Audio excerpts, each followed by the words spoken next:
Yo, yo, yo. Week 15. Ready to rock and roll. Chatterbox Bengals. Back again, as always. Look, people in the chat understand. They already get what this is. Make or break. We lose one more. It's officially done. There's no more scenarios. There's no more buying back in. It's all over. So we got to win today. And we should. We 6-point favorites, 6.5-point favorites now.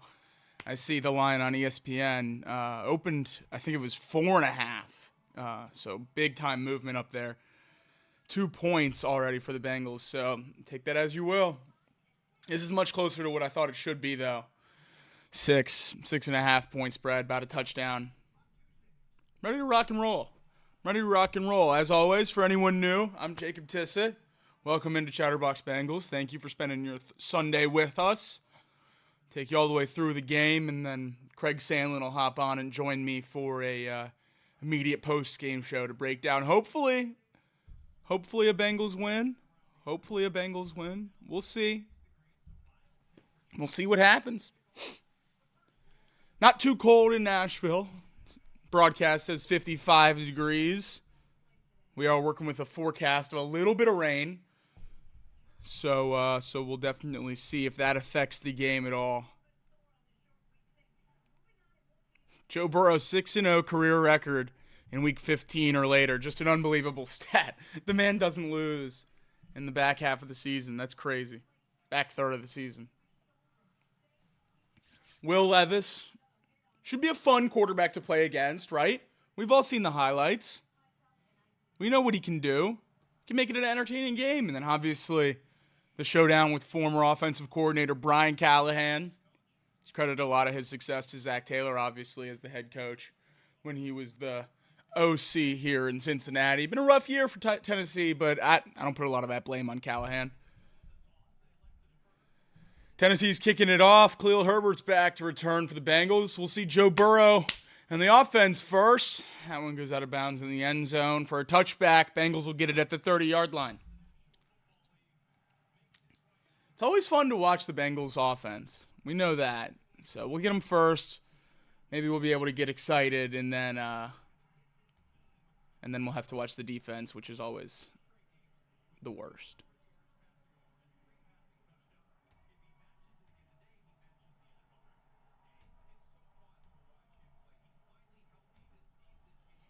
There we go.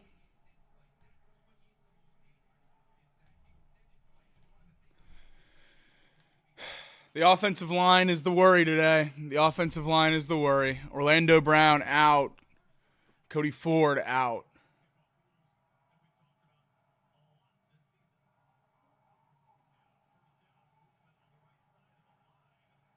And we got a false start to start the game.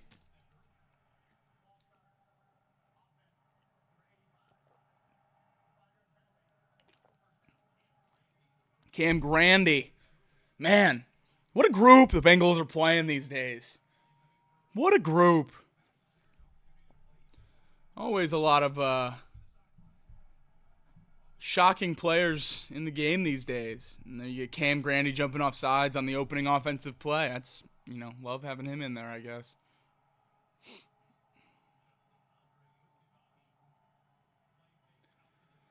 First play's pass to Mike Gesicki. Going to get right back to the line of scrimmage. The original line of scrimmage, I should say. A gain of 5.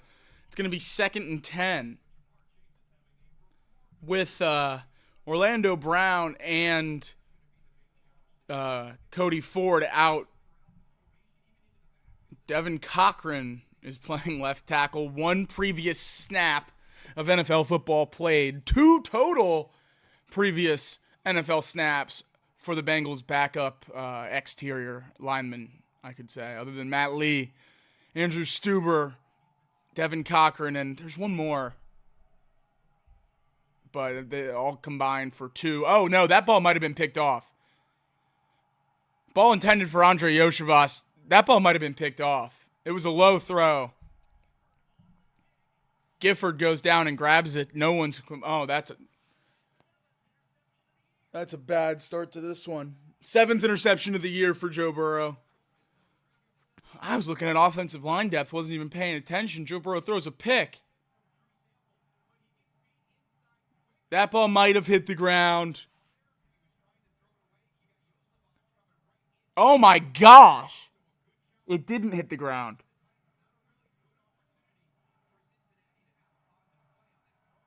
That's a pick.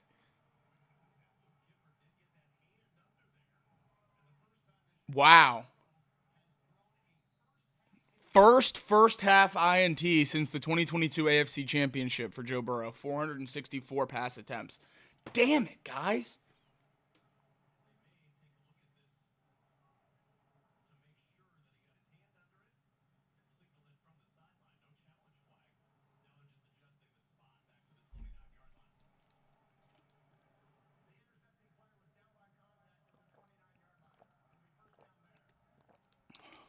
Damn. Not a good start, guys. Not a good start. Tennessee will get their first possession deep in Cincinnati territory on the 29-yard line. We're going to need a patented Will Levis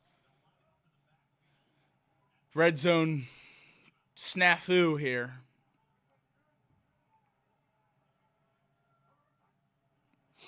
First play is a handoff to Tony Pollard up the gut. Gets to the 25-yard line. Gain of about 3 or 4. Man, not a good start, guys. Not a good start, but you know what that means. That means we potentially have a spicy Bengals live money line looking us in the face in a couple minutes. Never look a gift horse in the mouth, guys. 2nd and 6, Will Levis play action pass. Trey Hendrickson caught up a big hit on Chigo Okonkwo. Big hit by Cam Taylor-Britt, but he just bounces off, picks up the first down. Wow. That's a big boy play. He flexes and he deserves to.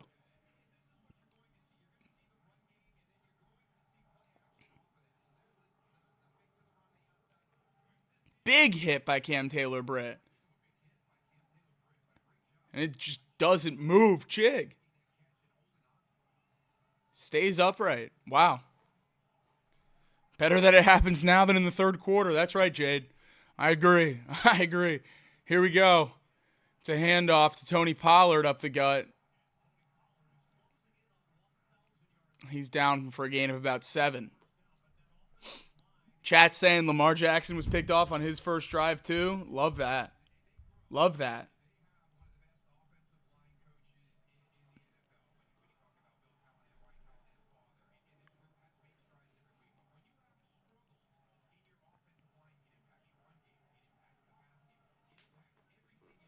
Tennessee's really struggled everywhere this year. They moved DeAndre Hopkins. Calvin Ridley stepped up, but down here deep in the red zone, it's been Nick Westbrook-Akine. This handoff to Tony Pollard, enough for the first down. Tony Pollard, he's going to have a day today, guys. He's one of the best runners after contact in the league.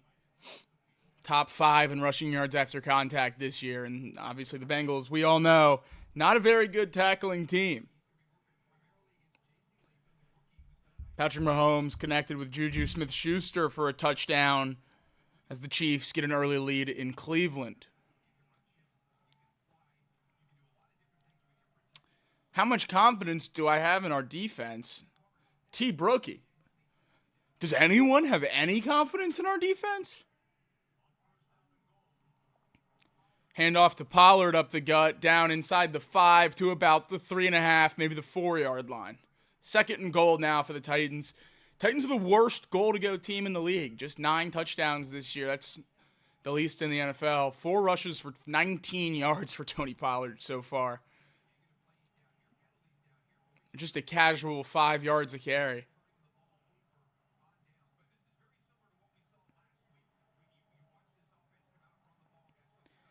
Blackmore says, handoff. I see a pattern.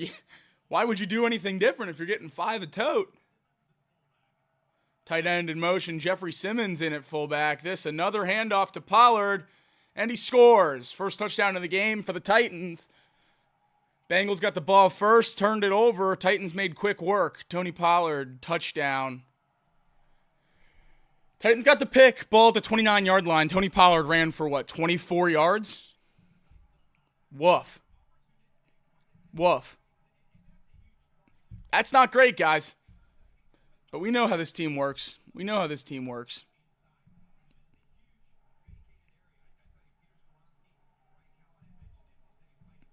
Man, that's not good.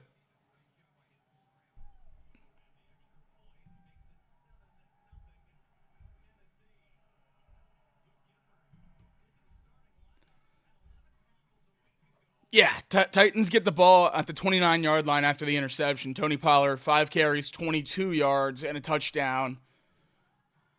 6-play touchdown drive. Quick work for the Titans offense. That's a shame.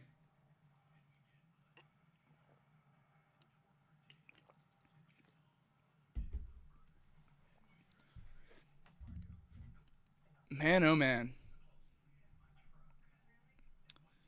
What do we have to lose? Yeah, no, it would stink to lose for sure, just because when the games are playing, I obviously want the Bengals to win. But thinking about draft picks, I think winning that Cowboys game really threw out a really high draft pick for the Bengals, just because I don't think you're going to be able to get ahead of a bunch of the teams with the really, really bad records. So I'm focused on winning games just because that's more fun. And I think winning 1 or 2 is not going to move us very far. So I'm locked in on the wins, guys.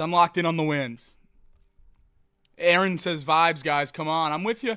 High vibes. 7-0. Pride? Absolutely, Jade. If we can scratch out an above 500 record.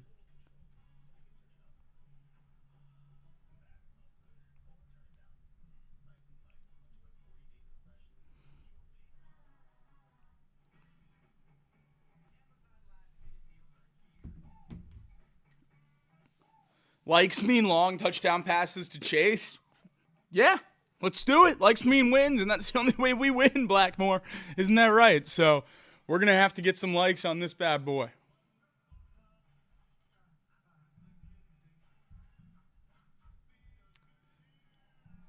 All my parlays for this game are basically cooked because I had Jamar Chase to have a catch on the Bengals' first drive. And when that first drive lasts, 2 or 3 plays? That's not going to work. Can they do this from our 30? They just did it from the 29. Yeah, that's a good question. It did look pretty easy, though, to be fair. It looked pretty easy. Not the start we want. We should win this one, guys. I'm still optimistic.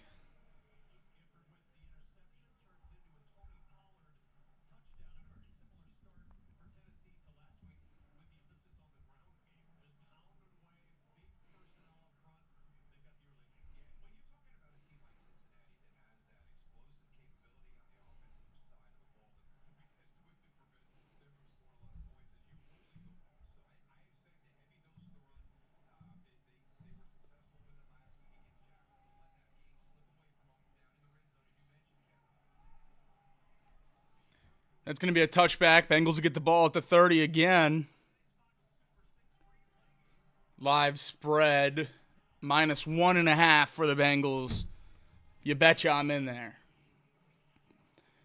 Fuzzy Balls with the $10 super chat. Thank you so much, Fuzzy Balls. The one bright side of T's minor injuries the last 2 seasons is it has definitely lowered his value.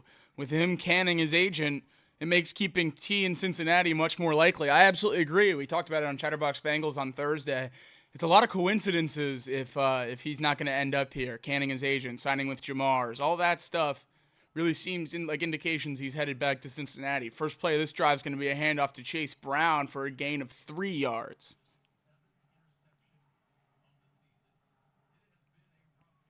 T-Brookie's on it. Defense has to stop the run, so we make Will Levis throw the ball. That's right. We'll be able to capitalize on some mistakes for sure if we get the ball in Will Levis's hands, but have to do that, or make them do that, I should say, by stopping Tony Pollard. 5 yards of carry. Why would you do anything else? Motion for Jamar Chase. Fakes the handoff. There's immediate pressure. Burrow's running. He's going to throw it away. He does. 0 protection on the side of Devin Cochran there. Burrow immediately pressured. Devin Cochran doesn't even touch Arden Key as Burrow's immediately running for his life. This could be a long game, guys. This could be a long game in terms of protection.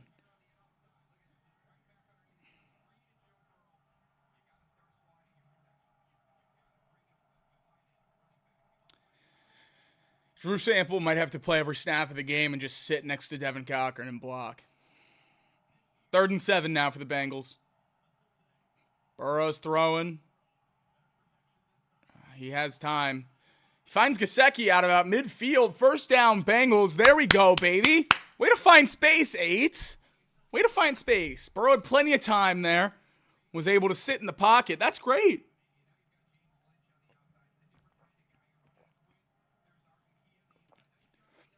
Good protection by the Bengals. There's some pressure there late up the middle, but Burrow had plenty of time. That's phenomenal. Need more of that out of this offensive line. Need more of that. Drew Sample motions across. Quick pass to Chase. There's a lot of traffic. Chase juggles the ball. It's incomplete.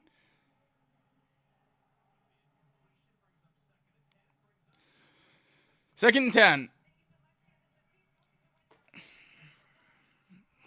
Khalil Herbert in the game now.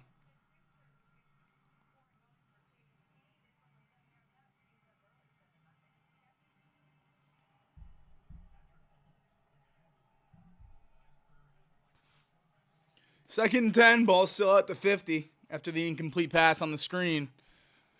Jamar Chase has been great this year, but he struggled with drops a little bit more in the last few weeks. This one across the middle to Chase. He doesn't drop that one, and he's running. We know how this usually goes. Down to about the 20, 30-yard gain for Chase. That's a 1st down. Way to make up for it, one. Love to see that.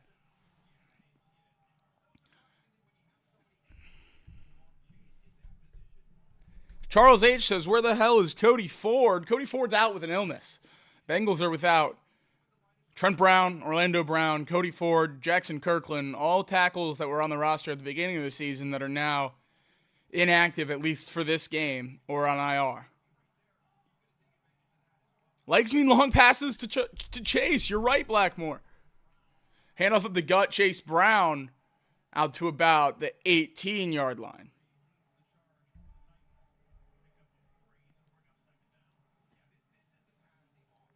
Sheldon Rankin's still out with an illness as well, that worthy of note.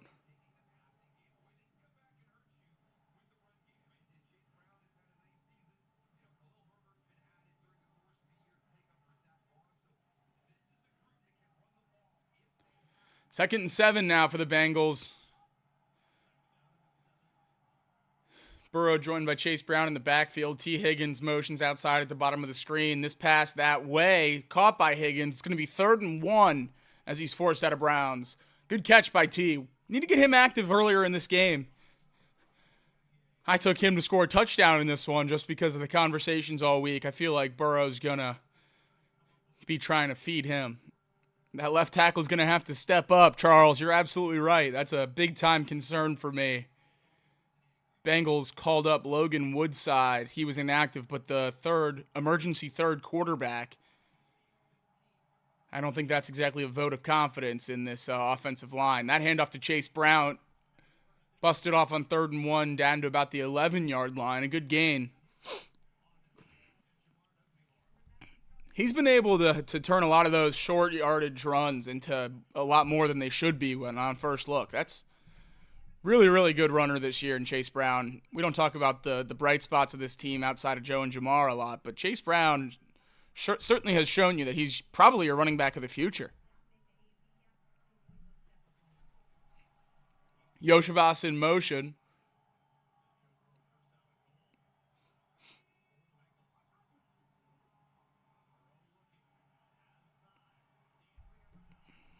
Burrow breaks the sack. What a play. Avoids another one. Throws. Caught. Touchdown, Chase Brown. Holy cow, guys. Holy cow. What a play.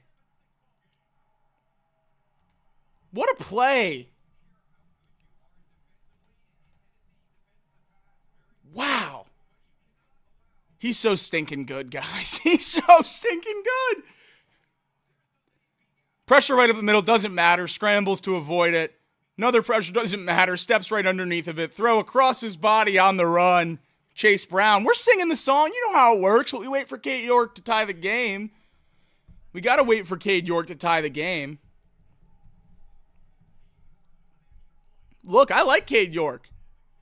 He bangs that one through. We got a tie game, and I hear that Bengal growling. Mean and angry. Here he comes a prowling. Oh, there's a flag. Lean and hungry. An offensive brute. Hoo, hoo, hoo. Run past our boot. Hoo, hoo, hoo. And defensively, he's rough.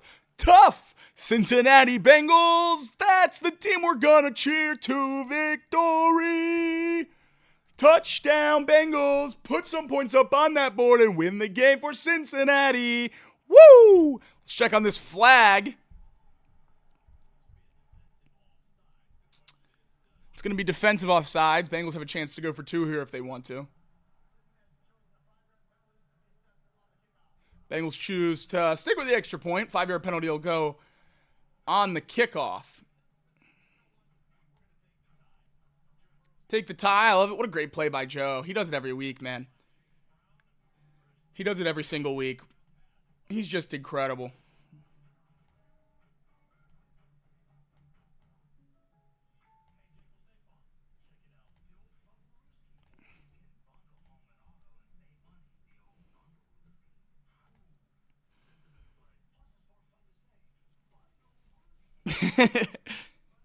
Need some touchdowns. That's right. I'm with you.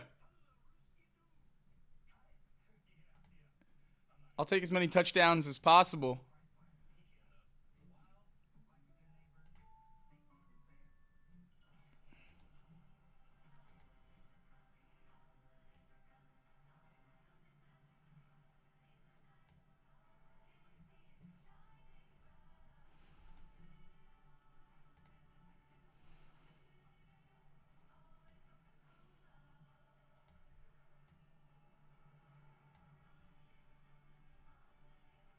There we go.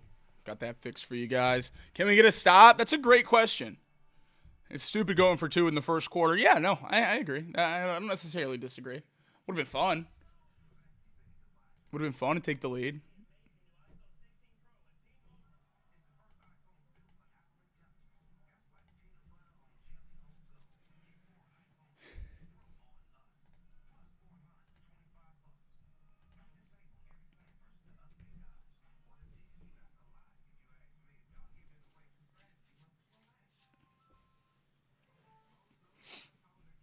That was a good drive by the Bengals offense.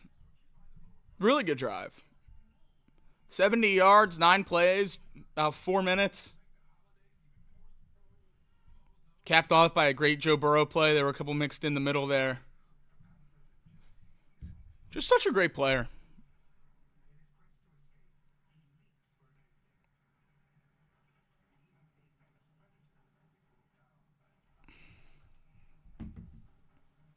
Pollard's about to put up Saquon numbers. Look, guys, what is Chatterbox Bengals built on? It's built on honesty and transparency. And I'm in the fantasy playoffs, and I am starting Tony Pollard this week. Seems like a smart move.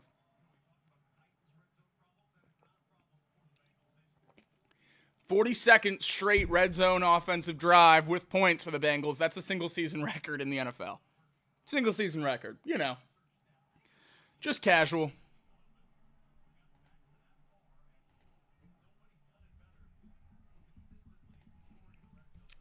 That's going to be into the end zone and a touchback for the Titans. They'll take over at the 30.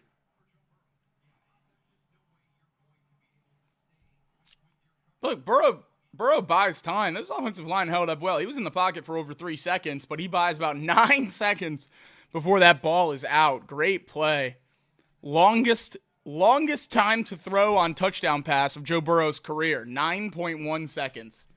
Just an unbelievable play.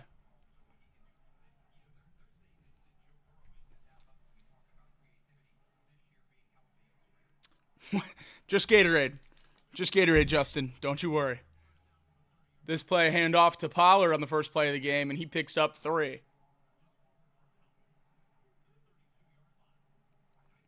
Second and 8 now.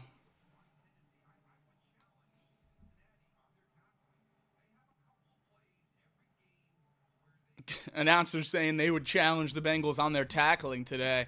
Yeah, I would challenge them on their tackling every single game, and they're not very good at it.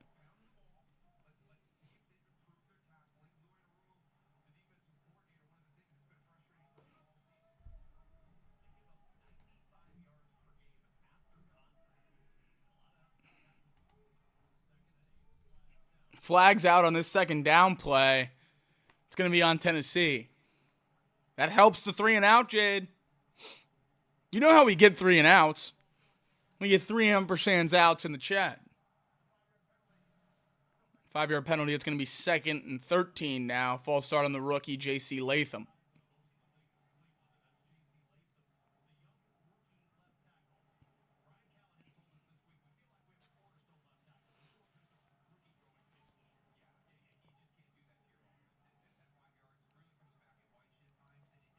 Levis alone in the shotgun on 2nd down. Takes this snap. He fires quick to Calvin Ridley. Caught at the original line of scrimmage. It's going to be down at about the 31, 3rd down.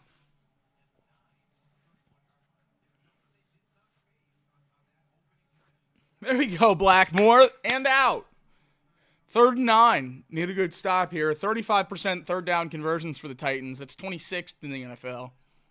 Certainly not a good team. Only thing that helps this defense is penalties. Yeah, you're right, Jade. You are right. Tajay Spears in there with Levis.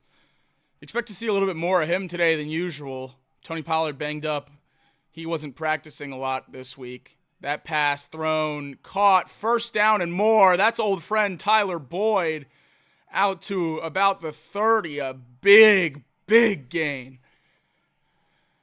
Big gain for this Titans offense. 40-yard catch for Tyler Boyd. Craig Sandlin called it. Boyd's going to have a big day today. Man, we saw that a lot in Cincinnati. Right in front of Josh Newton, tackle missed. Boyd makes you pay. Picks up about 40 on that play.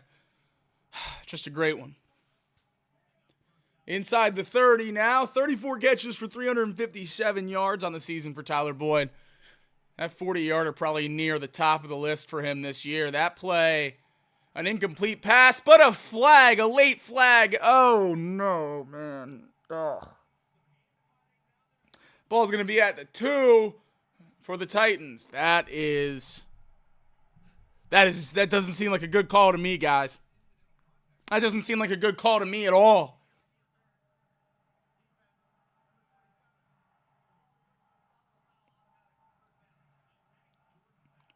They call it on battle. Let's see what they saw here. They fix it to Cam Taylor-Britt, so let's take a look.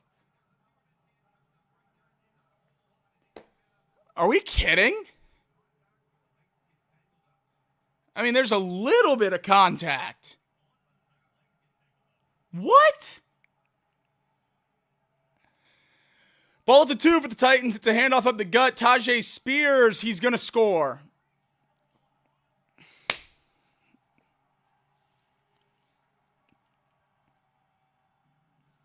Bad call kills the drive. Titans get the ball at the 2, hand it off to Tajay Spears. That's a touchdown.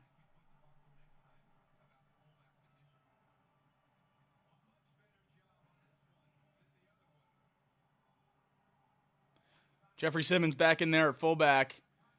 Clears out some space. Man, Tajay Spears just barely gets that ball in. Man.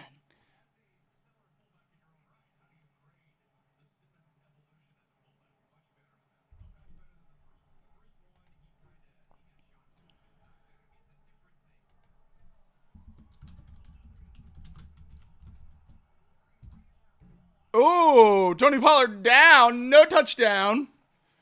Not Tony Pollard. Tajay Spears down. No touchdown. Both knees down short of the goal line.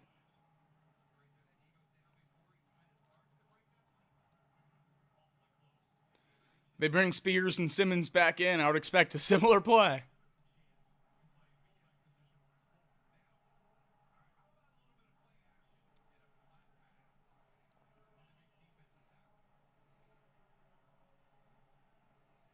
Second and goal now for the Titans. Jeffrey Simmons at fullback, as the announcers are saying, he's eligible. Watch out for a play-action pass or something to get him in the flat. Second and goal. They don't get fancy. It's a handoff to Spears. It's a touchdown. He's deep in the end zone, reaching that ball out. 14-7. The review was just a formality. 13-7, sorry, pending the extra point. But Tajay Spears gets his touchdown.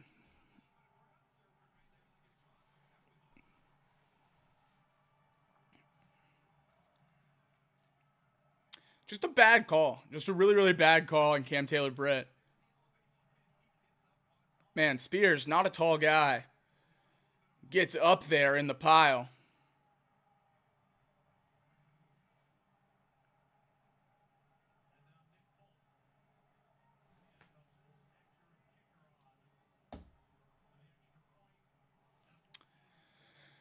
$14-7 lead for the Titans. Never easy for this defense. Man, oh man. Oh.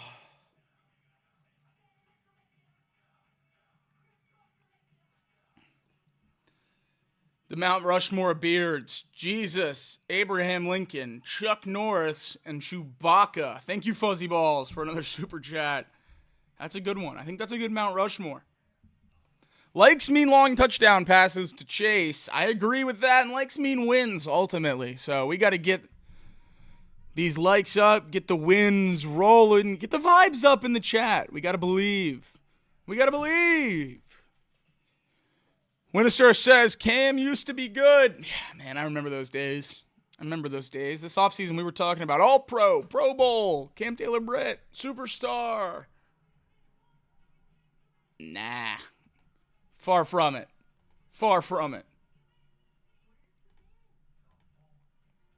Josh Newton is trash. Hey, Power Radio. We got to calm him down on the Josh Newton hate. He's not even supposed to be in there. He's a late round draft pick that's been thrust into a role he wasn't supposed to play because of injuries. He's struggling, but that's relatively expected. We're going to take this home.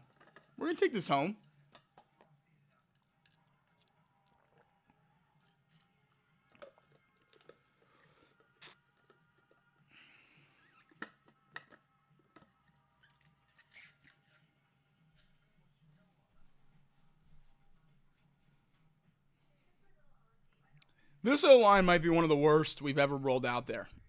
It honestly might be one of the worst we've ever rolled out there. I mean, we know how bad Volson is. He got benched earlier this year. Cap has struggled unbelievably. Mims has been solid. Karras has been solid. And then we got Devin one-snap Cochran playing left tackle.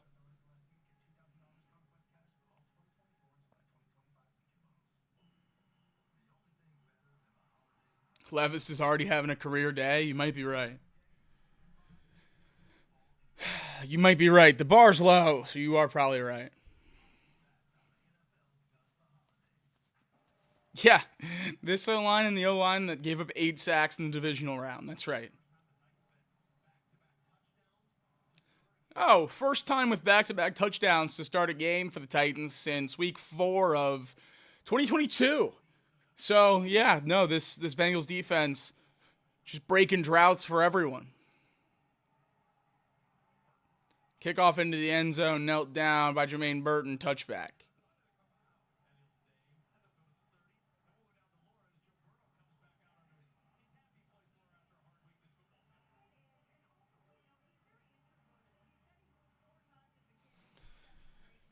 Ball on the 30 for the Bengals, same starting spot as every drive.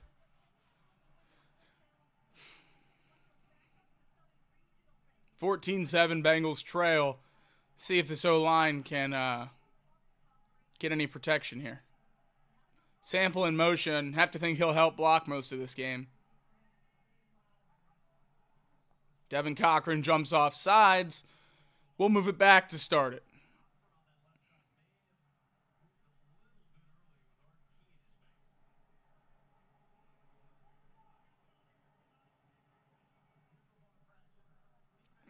Burrow on the defense. Let's go. Trying to get the inexperienced guy to jump, but Arden Key makes the movement. Let's go, baby. Good work.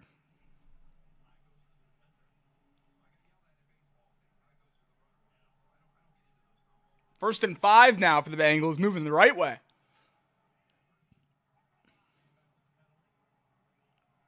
Handoff, it's Herbert. Gain of about 3.5 yards. It's going to be second down and short.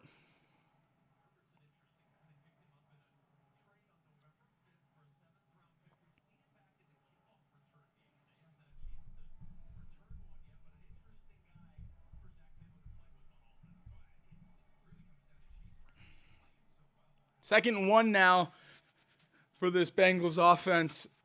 After the penalty in the run for Herbert, Herbert doesn't get a lot of carries, but he's been relatively productive when he has, except for that fumble to open his Bengals career. Handoff to Chase Brown up the gut. Can he get the first down? They're going to mark him short. It's going to be 3rd and inches.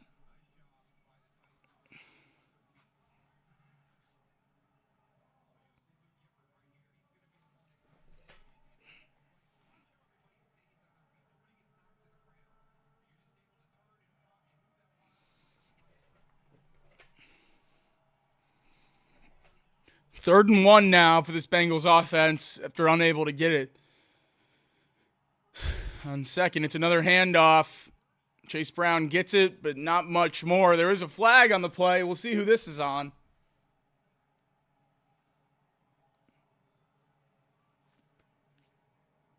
That's right, that one guy. That one guy says, don't worry, we get to watch AR play later. That's always a good time.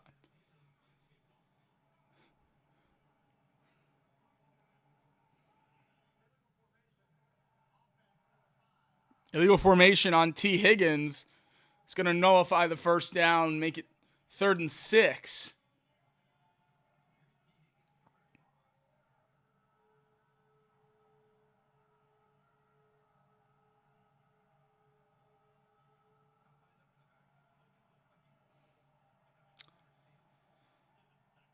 Are they saying T. Higgins is on the line?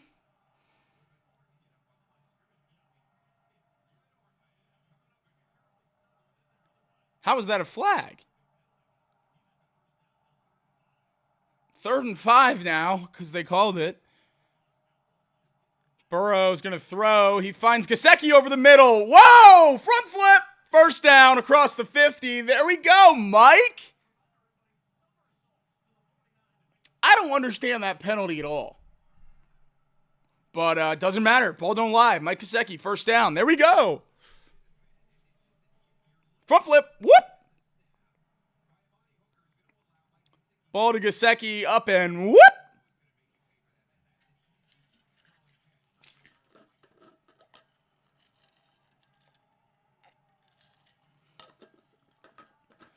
Roger Goodell saw the Heisman ceremony last night, and he was like, man, it would be really good for the margins if Travis Hunter was in Cincinnati. There's a flag on first down, this time almost certainly on Devin Cochran.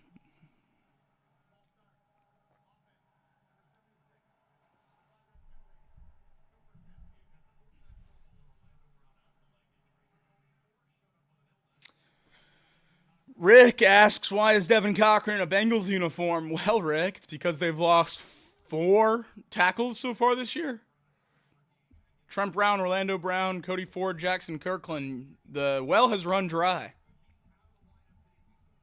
First 10 games of the season, Bengals were the least penalized team in the league. Last 3, they're the most. Forced to pass on 1st and 15. Finds Jamar Chase out to about the 50-yard line. Gain of about 4.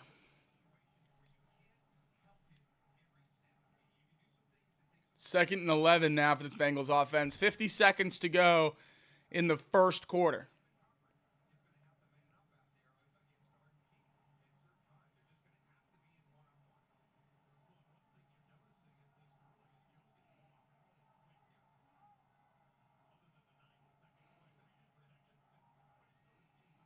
Shotgun snap to Burrow, handoff, Chase Brown up the gut. That's going to be a first down.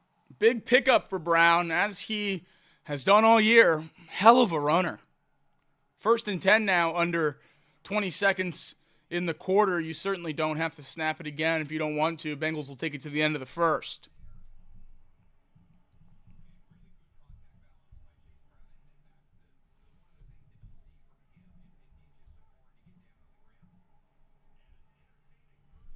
Entertaining first quarter for sure, but just not entertaining for Bengals fans. 7-14 Bengals trail in Nashville.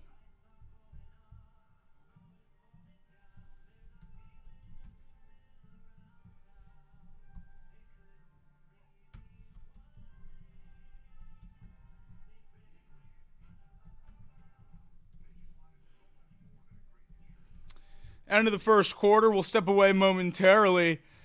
Be right back before we start any more action.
Back again, start of the second quarter. Joe Burrow takes the snap, pressured immediately, gets out of it originally, gets out of it again. Holy cow, he fires deep.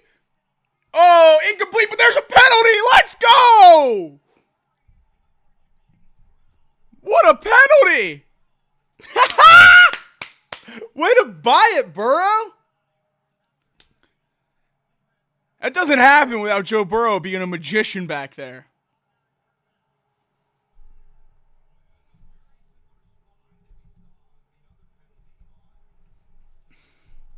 That might have been a get-back call. Let's see.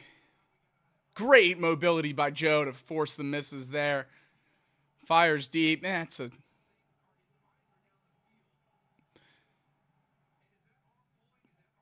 arm seemed like it was... Joe's smiling. Yeah, no, that probably wasn't a very good call.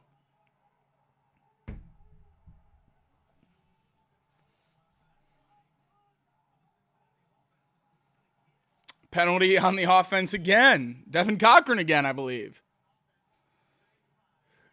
Cam Grandy again. Cam Grandy's second false start of the day. That tells me you're done, buddy. I wouldn't want to see him again. Oh, Jamar Chase, top of the screen, arm up. Can't ask Joe Burrow to see everything while he's running for his life, but man, that would have been a touchdown.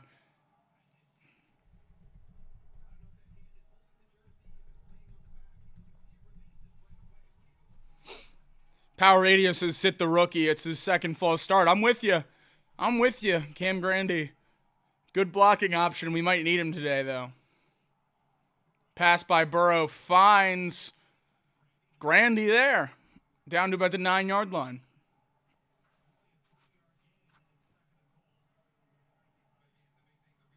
Three-yard gain makes it 2nd and goal now for the Bengals.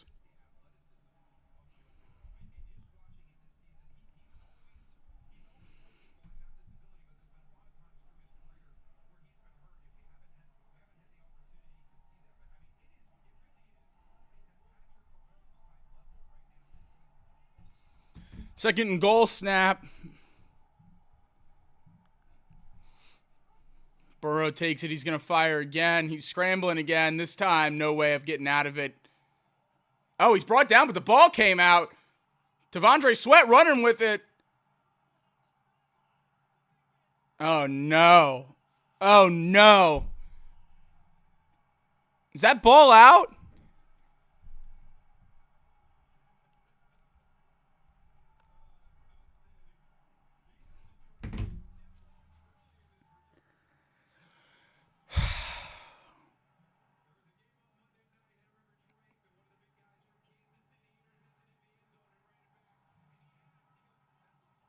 Oh, Burrow! Are we sure he's down? Are we sure he's not down? That elbow? Elbow? Elbow?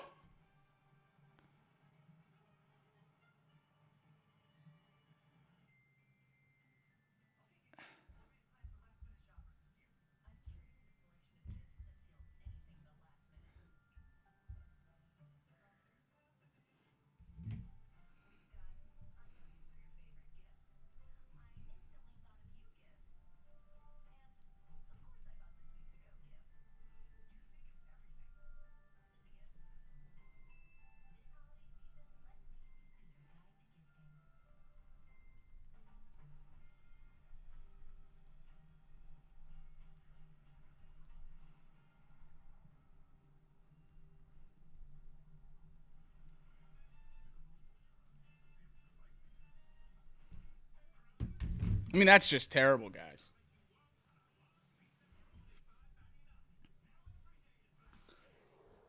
Man.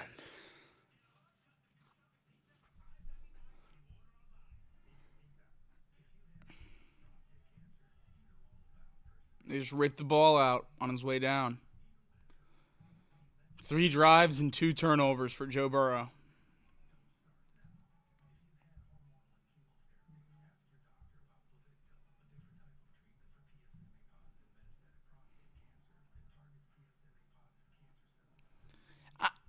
Are we sure he's not down? It really looks like that opposite arm might be down.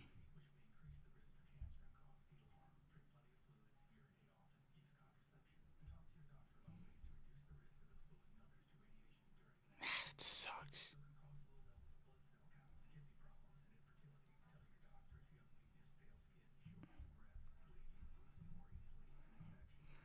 Are we sure he's not down, guys?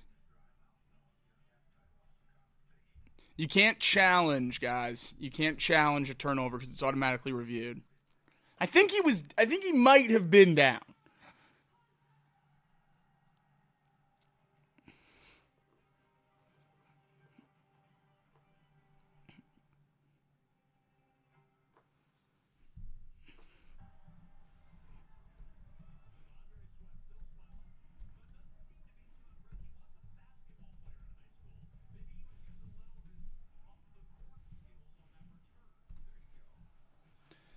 It's going to stand. Titans with the ball. Hand off to Tony Pollard. Picks up 4.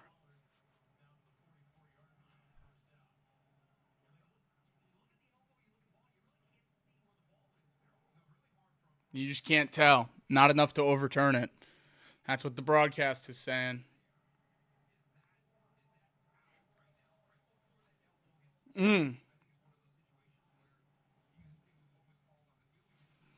You just can't, not a good enough angle to overturn it. I think they're probably right. 2nd and 7, going to need the defense to make a stand here. Handoff. This time it's Spears. Out to about the 50. It's going to be 3rd and 1.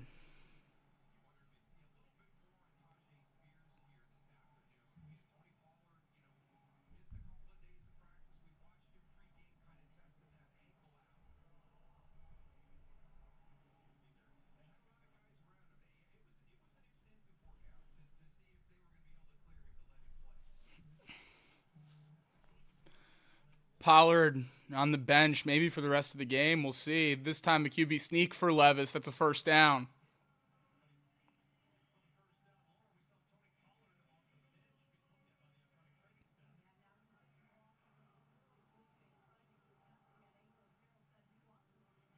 Tony Pollard walking around on the sideline testing the ankle. Keep an eye out to see if he comes back in this game, but Tyjae Spears certainly capable. I'm sure a lot of UC fans remember from the American days, Spears at Tulane.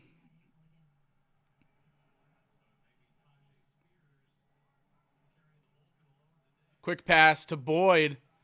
This one barely back to the line of scrimmage, if not a loss of a yard.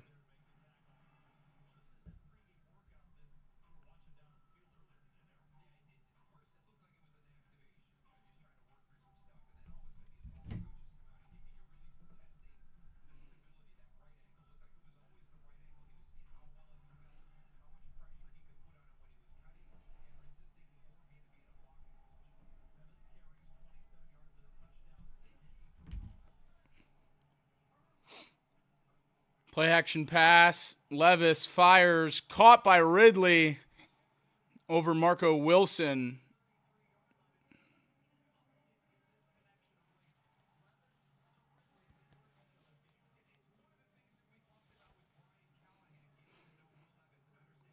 That's what I mean with this roster, man.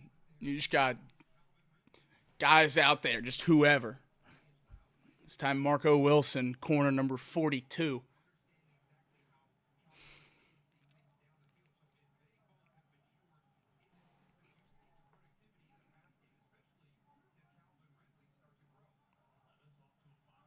Motions Boyd out. This a pitch to Tyjae Spears.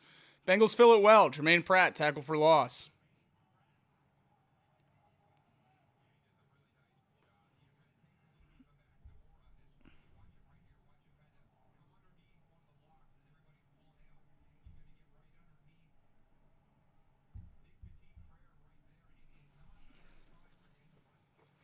Good play by Pratt to get in the backfield, bring down Spears. Loss of 3. It's going to make it 2nd and 13 now for the Titans.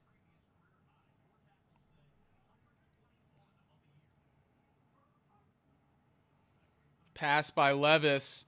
Good pressure by this Bengals team. Dropped by Spears on the throw to the flat. It's going to be 3rd and 13. Ball's on the 36-yard line. Be about a 52-yard field goal.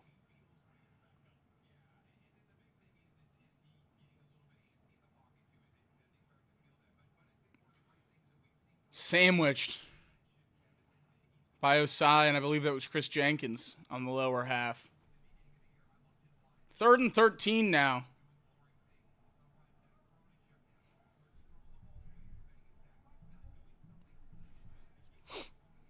Ridley in motion.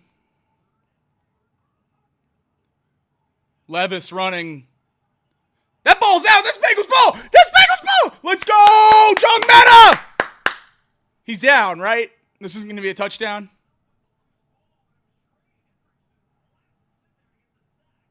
He's going to be down, but Jung Meta fumble recovery. There we go, Henny. Trey Hendrickson. Hendrickson knocks it out. Let's go.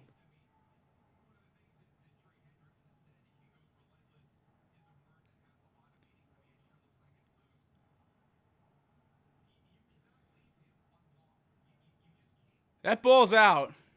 Is Jung Meta down by contact?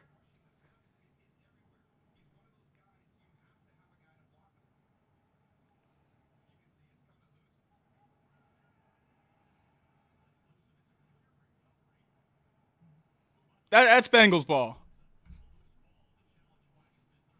Yeah, that's Bengals ball, guys. How does that have to be challenged? How do you miss that call? These refs are terrible, man. It's been bad both ways. That's a clear fumble.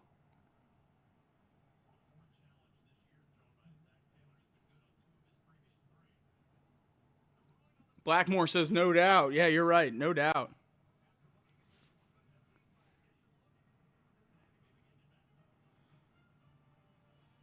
Oh, Jung Meta might have been able to actually return that one, too. I don't know if he was touched. That's a shame. That's a clear fumble. Hey, we'll take it. We'll take it.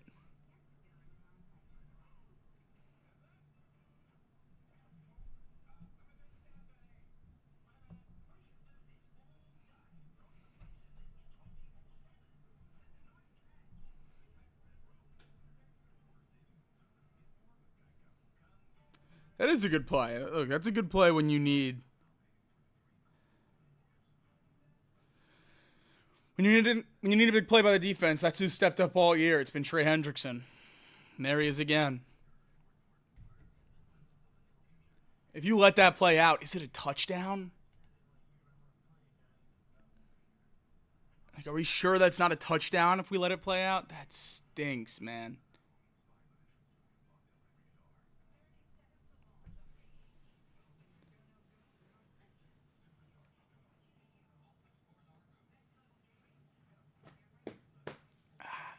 It won't be a touchdown, guys. It definitely won't be a touchdown. If they overturn it, it'll just be the Bengals ball at the point of recovery, the point of the obvious recovery. So, kudos to John Meta for getting the ball, but it's a shame that he probably loses out on a touchdown.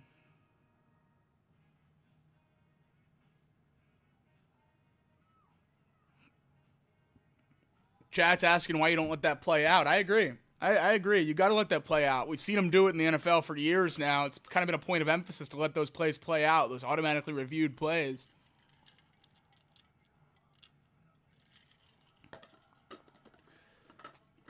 He might have been down by contact, but certainly something you shouldn't have to burn a challenge on here.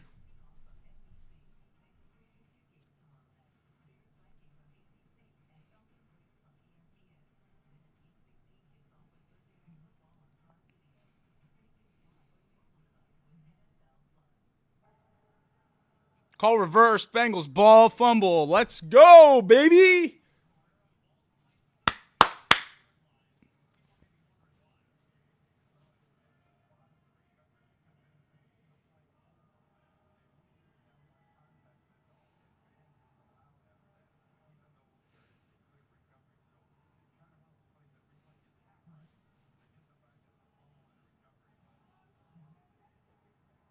Should have been a touchdown for the Bengals, Mike Pereira says, but you get the ball at the point of the recovery. That's okay. Chase Brown with the run out to about the 44-yard line.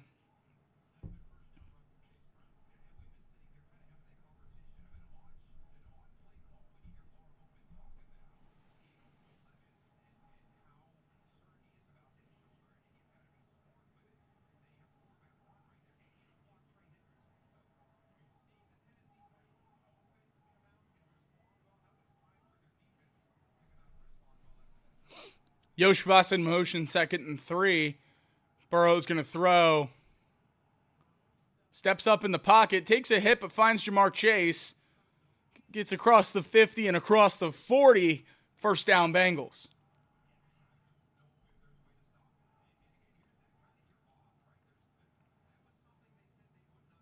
Jamar finds the open spot there. That's just a great route. Burrow gets it to him. He makes a man miss. Picks up a few more yards. Another big hit on Burrow.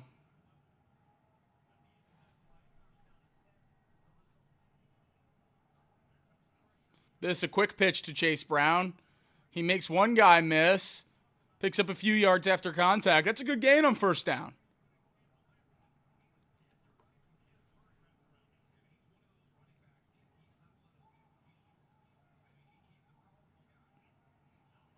Burrow hikes the ball. Do the Titans have too many on the field? It'll be close.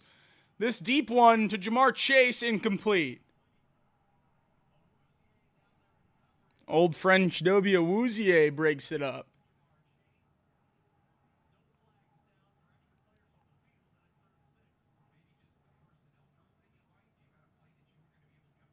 Now a late flag.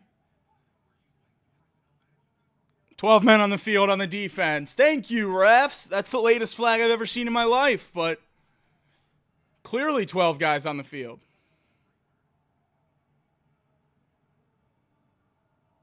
Way more than 12 guys on the field.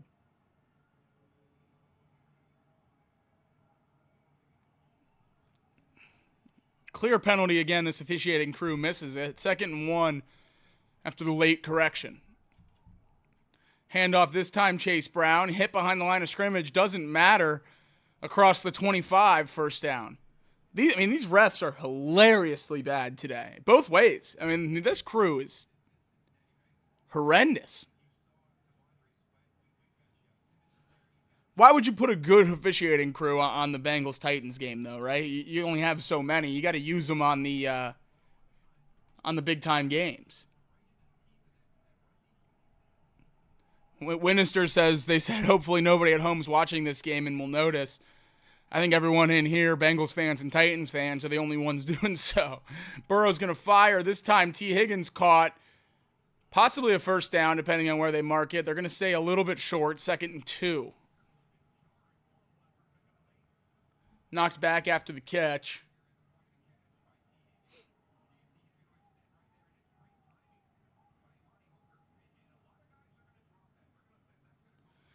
Great work by T. Strong hands to hold onto that ball. Not an easy catch, getting hit right at connection. Just under 7.5 minutes to go here in the first half. 2nd and 2 now.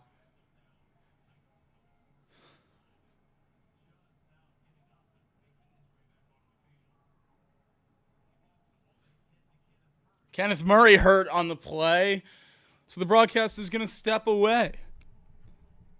2 turnovers in the first 3 drives for Joe Burrow and the Bengals, but starting to come together a little bit now. This drive looking better. Much, much better.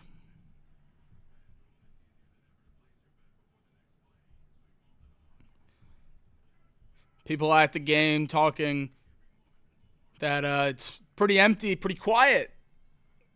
Seeing a lot of, the tickets were crazy cheap. I saw get-in price down below $15 today.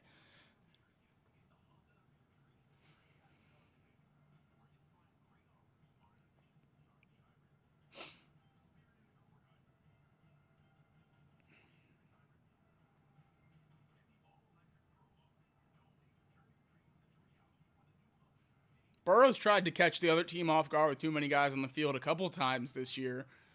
Hasn't been able to as much as he's wanted with. I remember specifically the Jermaine Burton snafu where he came on the field and he wasn't supposed to, and Burrow was upset. But there he gets him.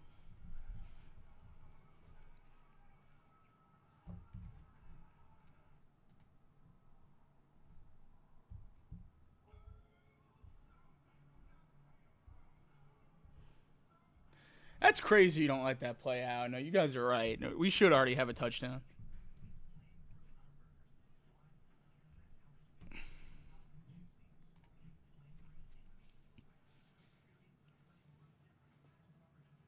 This should have been an easy one. Jade, I've been paying attention. We don't get any easy ones.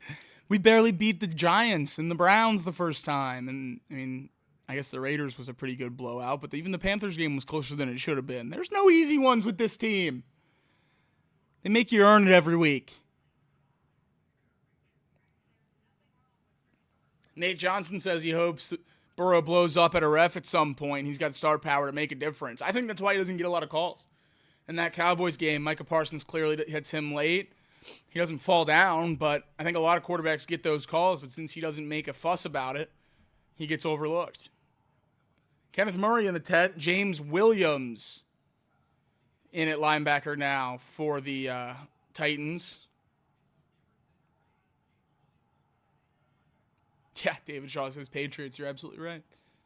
2nd and 2, Burrow in the shotgun, Chase in motion. This jet pass to Jamar Chase picks up the first down and a little bit more out to about the 10-yard line. We'll see where they mark it. He went out of bounds. First down, love to see it. Passing yards for Joe Burrow. Easiest way to get him in the game, that little chest pass. Whoop!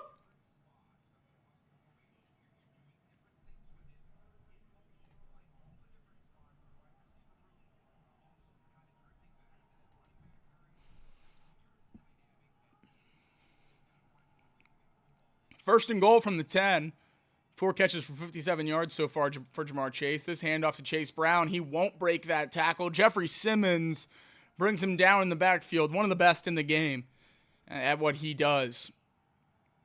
Simmons, a really, really good player. And that one gets through untouched. Pulling tackle, Devin Cochran was supposed to get there maybe. I don't see how that's a winning play design.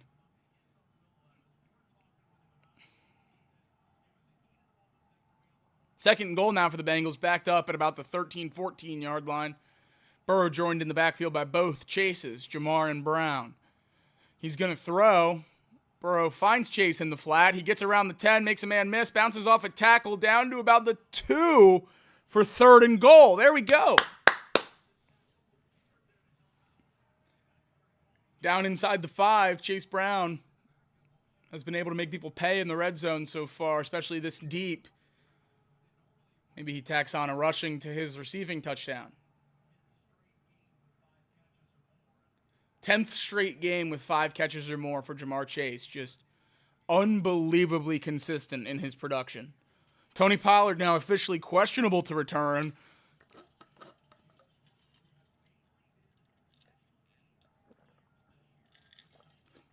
Luke Gifford, the first interceptor of the game, now down hurt on the field. Kenneth Murray already out. Titans would now be without their starting 2 linebackers, which would be big losses for this defense.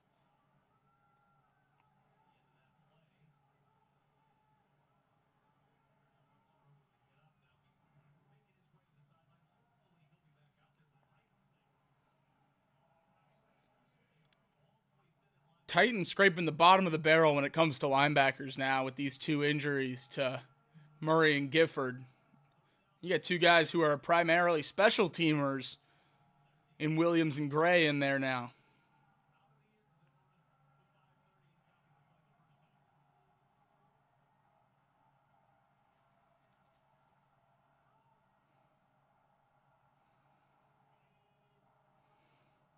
It's a play-action pass. He fires to Sam Hubbard. Is it caught?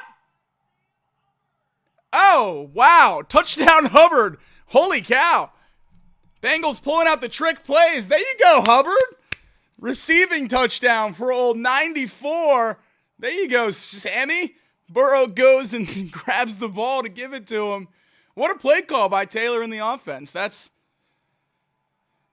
gutsy. What a ball there to Hubbard. What a catch by 94. Maybe the most athletic play he's made all year. What a play, Hubbard. Way to get in on the action. That's fun. That's fun for everyone.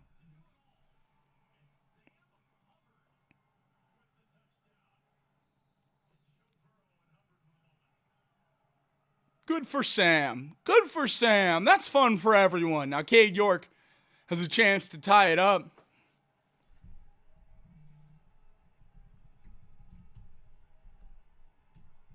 And he does. Bangs it through. And we got a song to sing.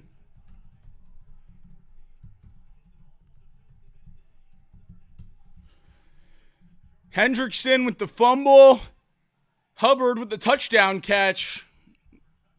That's a lot of production for our defensive ends. We don't usually get that around these parts. But touchdown means we got a song to sing. And this one's for Sam Hubbard. Big time. Shout out to the hometown kid. Because I hear a Bengal growling, lean and angry, here he comes a prowling, lean and hungry, an offensive brute, hoo, run past her boot, hoo, and defensively he's rough, tough, Cincinnati Bengals, that's the team we're gonna cheer to victory. Touchdown Bengals, put some points up on that board and win the game for Cincinnati, woo, there we go, baby. Didn't think we'd get a Hubbard song in here this year. That's a shocker. I love it. David Shaw says exactly what I'm thinking. Hopefully, that's Sam Hubbard's parting gift. Thank you for all the memories in Cincinnati. Well, here's a receiving touchdown on your way out.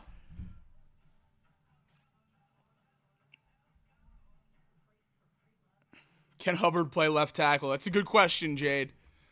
Bengals might have to find out with another injury or 2. David asks, where do you take a jersey to get it framed like that? If I'm going to be completely honest, I don't know. That's a question from my mother, but more than willing to ask and get back to you. Bengals tie it up at 14 with 5 minutes left. Defense really unable to get a stop so far, but a good fumble forced by Trey Hendrickson as the Titans were driving, got the Bengals the ball back, tied the game up. John says Cochran should not be playing. John, I think the coaches agree with you. Devin Cochran probably was not in the plans this year, but looking rough out there.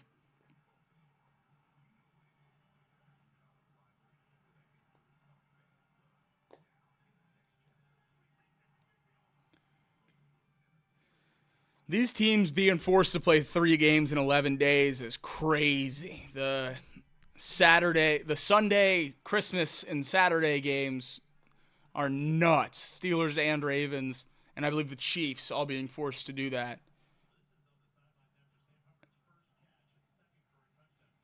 Sam Hubbard touchdown, and now he's hurt.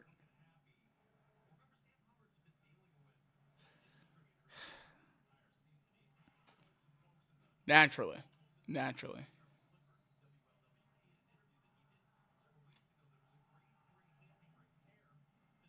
End time says Hubbard still sucks. Cosign. I'll cosign that. That ball heads out the back of the end zone. Cade York's been a good pickup with Evan McPherson on the IR. Have to think McPherson's going to shut it down for the rest of the year, and then you got to see what you have in Cade York, and maybe you have a little bit of a kicking battle in the offseason. 2 guys that were drafted. York drafted by the Browns a year or 2 after the Bengals drafted McPherson, I believe, trying to match the success the Bengals had drafting a rookie kicker. And it didn't really work out in Cleveland, but it seems good in Cincinnati, at least so far. Play action pass. Pollard is back in the game there. It's complete. It's a short pickup. Sorry, I was looking at the wrong 6. That's a gain of about 6. Pollard back in there and staying in there for the next snap, so it seems like his ankle is okay, at least for now. I still would expect to see a lot of Tajay Spears as this game wears on. Hubbard not in there for the Bengals defense. Got banged up on that touchdown catch. Handoff to Pollard on this one. It's going to be a first down and not much more.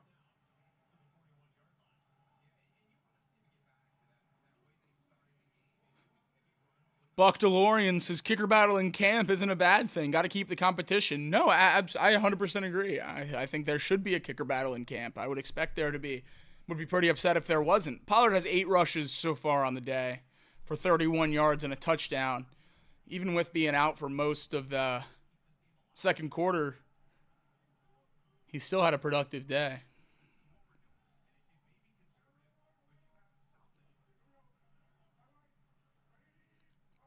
First and 10, this one chopped down in the backfield. Great play, Mike Hilton. Tackles both Levis and Pollard for the loss. Great play, Hilton. He's one of the best DB blitzers in the whole NFL. I'm going to miss him whenever his time in Cincinnati comes to an end. He's getting up there in age as well. But, man, he's so good when you ask him to do that, coming off the edge. He is really, really good at that. Untouched and just chops down Pollard, trips up Levis. 2nd and 14 now for the Titans. Obvious passing down. Usually that's when Will Levis could struggle. See if they can get any pressure. Osai in there for Hubbard, remember. This one checked down to Chigakonkwo, who breaks a tackle, gets a little bit more. It's going to be 3rd and about 3.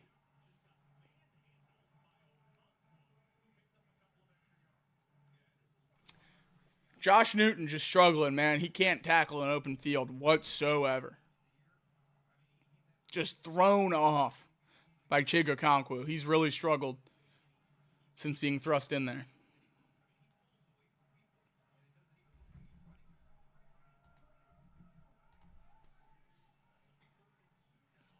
Third and 2 now. Trey Hendrickson jumps, which means it's on the offense. He's pointing emphatically. False start brings him back. 3rd and 7 now. That's another one on J.C. Latham, the rookie left tackle. He has his plate full today with Trey Hendrickson, and it's obviously getting to him a little bit. That's the 2nd false start for Latham today.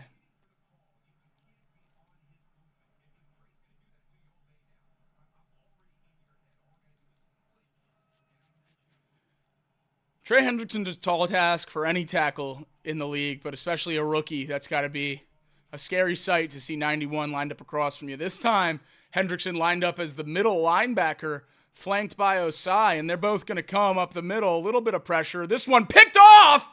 Cam Taylor-Britt picks it off. 40, 45, 30. There we go, baby! Bengals defense, 2nd turnover of the game. 2-minute warning here in the 2nd quarter. And we're back. There's a flag on the play. Cam Taylor-Britt makes a play. There we go. Lou Anarumo fired up on the sideline. Have to see what this flag is about. Zach Taylor screaming.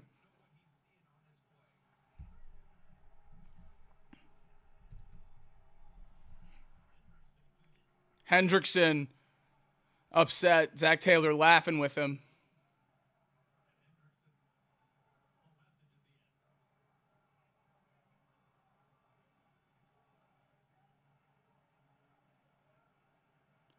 That's a great play. The flag's going to be after the pick, I have to imagine.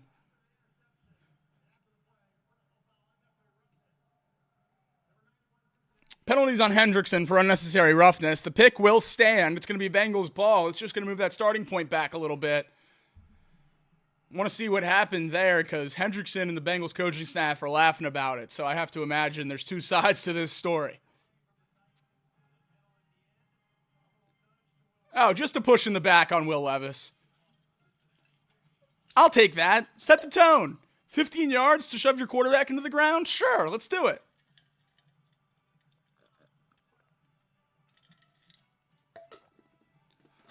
I'm okay with that one. I'm okay with that flag. Take the 15 yards. Make Will Levis feel ya.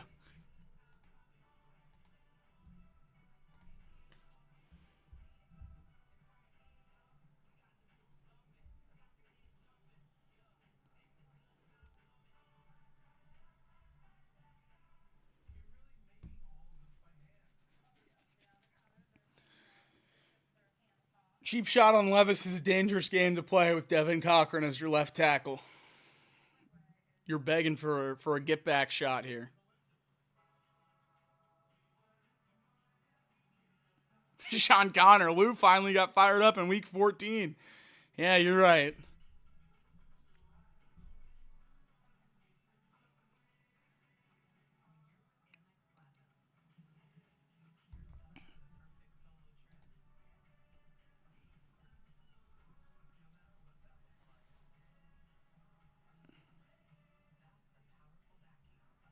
Power Radio says, fire Lou. I'm with you. I don't think he can do much to save his job.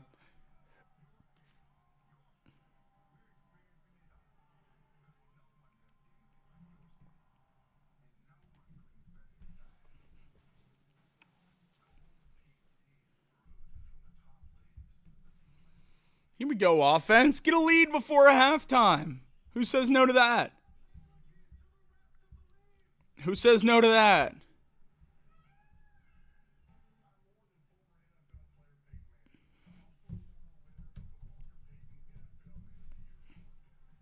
Fire Mike Brown. Yeah, Jake, that'd be nice. I just don't know that it works like that. But that would certainly be nice. I'd take that.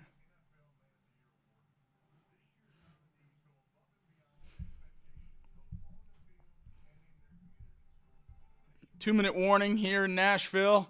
Minute 59 to go after the Cam Taylor-Britt interception. Bengals are going to be pushed back a little bit after the penalty. 25th turnover this season for the Titans. That's tied them for the most in the NFL with the Raiders.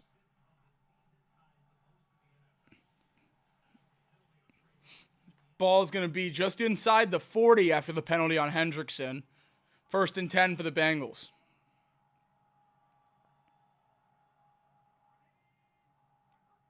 Burrow takes in the shotgun. He's throwing. He checks it down to Chase Brown. Gets more than he should. It's always a theme when you get Chase Brown the ball that he gets more than he should. That time about a yard extra as he slides under the first tackle attempt. Let's check out that interception by Will Levis. Ball just sails a little bit on him. He throws it right between two guys, and Cam Taylor-Britt comes down with it.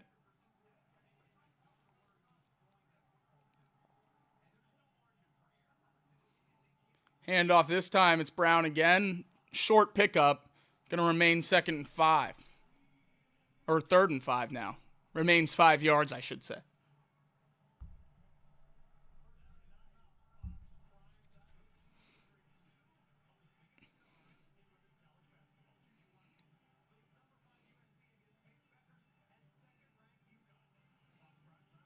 We need a touchdown here. I'm not settling for a Cade York field goal. Not at all.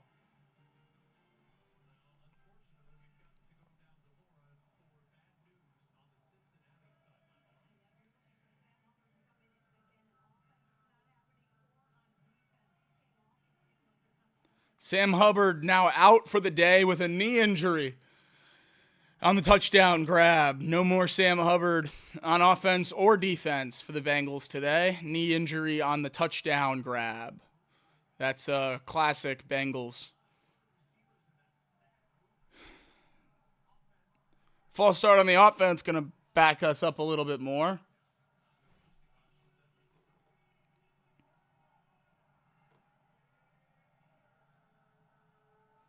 Yoshivas flinched on that one.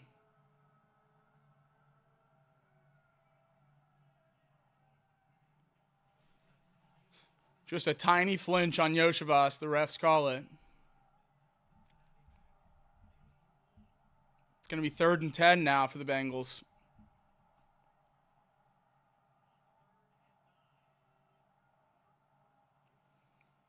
Burrow drops back. He fires deep. He has T. Higgins. It's a touchdown. Did he catch it? Touchdown, baby. Let's go. What a ball, T. Let's go. What a bomb.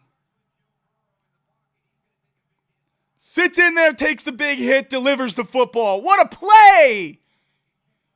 Boom. Right as he's getting hit. Let's go, man. What a ball. Way to stay in there, 9. Oh, what a great celebration for Burrow. That's awesome. 20-14, minute 12 left in this first half. Come on, guys.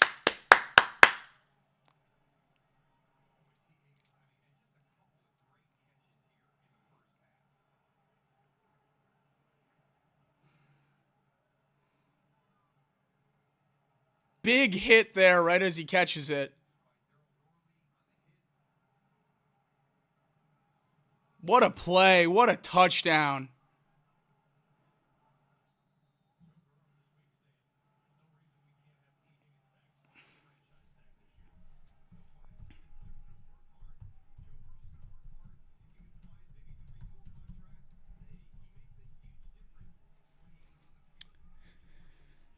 Field goal up and good. Bengals take a 21-14 lead, and we're singing because I hear that Bengal growling. Mean and angry, here he comes a prowling. Lean and hungry, an offensive brute. Hoo-hoo-hoo, run past our boot. Hoo-hoo-hoo, and defensively he's rough, tough. Cincinnati Bengals, that's the team we're gonna cheer to victory.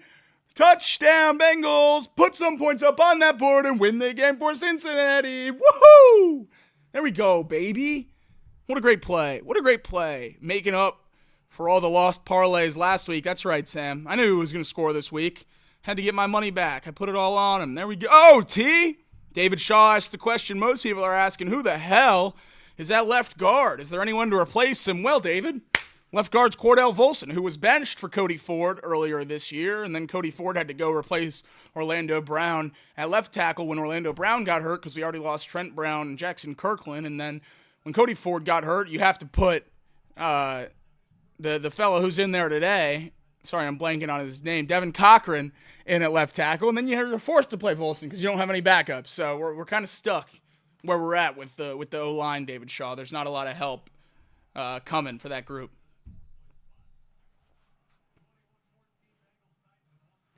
Bengals up 21-14, 112 to go here in the first half. Great drive there to cap off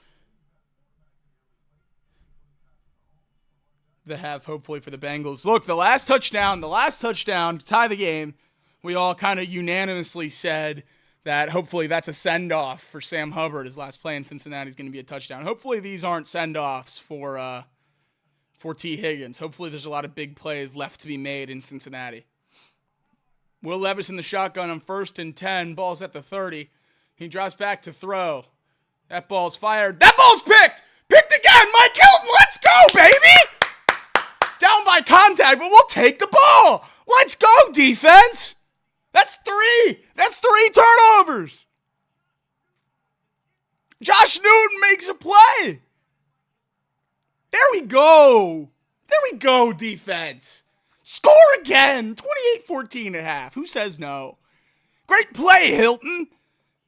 What a game. That blitz so far. And then that diving interception. Hell of a game.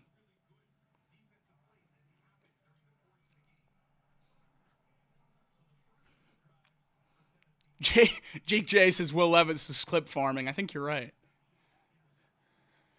1st and 10 from right about where that touchdown came from. Jamar Chase in motion. Burrow fires. This one, T. Higgins again, just a little bit out of his reach.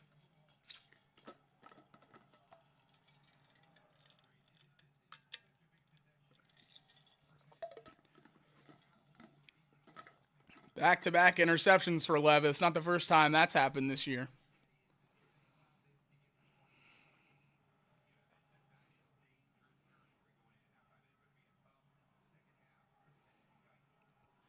Bengals have given the Titans a lot of chances today, and they just haven't been able to really capitalize.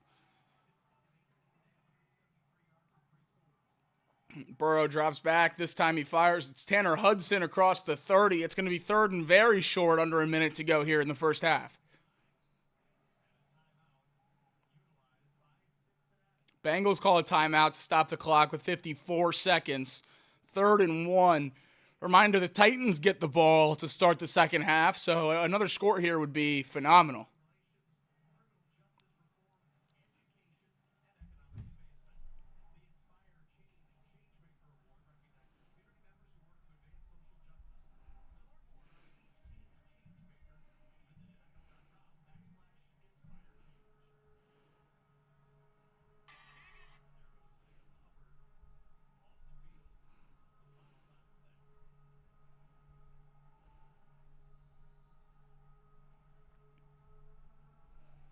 Third and 1 now for the Bengals. 54 seconds to go here in the second quarter. Sam Hubbard's done for the day with a knee injury on that touchdown catch. 3rd and 1 handoff to Chase Brown. Going to get the first down and not much more, maybe about a yard more. Down to the 27-yard line. It's going to be another timeout for the Bengals. 47 seconds to go. Had to focus on picking up the first down there. Now you're going to take some shots at the end zone, you have to imagine. Plenty of time, 47 seconds and a timeout. Be smart. Be efficient. Go score.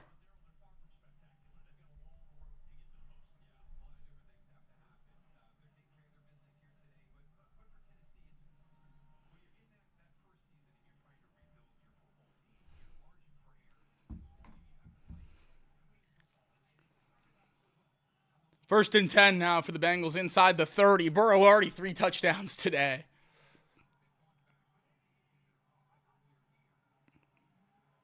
Burrow drops back to pass. He fires across the middle. It's Yoshivas. Can he get around the corner? He's brought down, but there's a flag on the play. Penalty on the Bengals going to back us up with 41 seconds to go here in the first half. Blocking the back on Chase Brown is going to push the Bengals back here at the end of the first half. 40 seconds to go here. It's going to be first and a little bit more.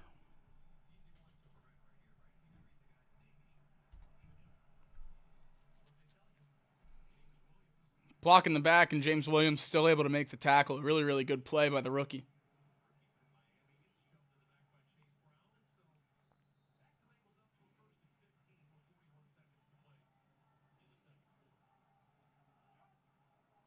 First and 15 now for the Bengals back outside the Titans 30. Jamar Chase at the top of your screen. T. Higgins at the bottom. Andre Yoshevas in the slot. Burrow's going to fire. Check down off the face of Mike Gesicki. Lucky that one's not picked. Second and 15 with 36 seconds to go in the first half. That ball just off the hands of Mike Gesicki. Luckily not picked by Jarvis Brownlee.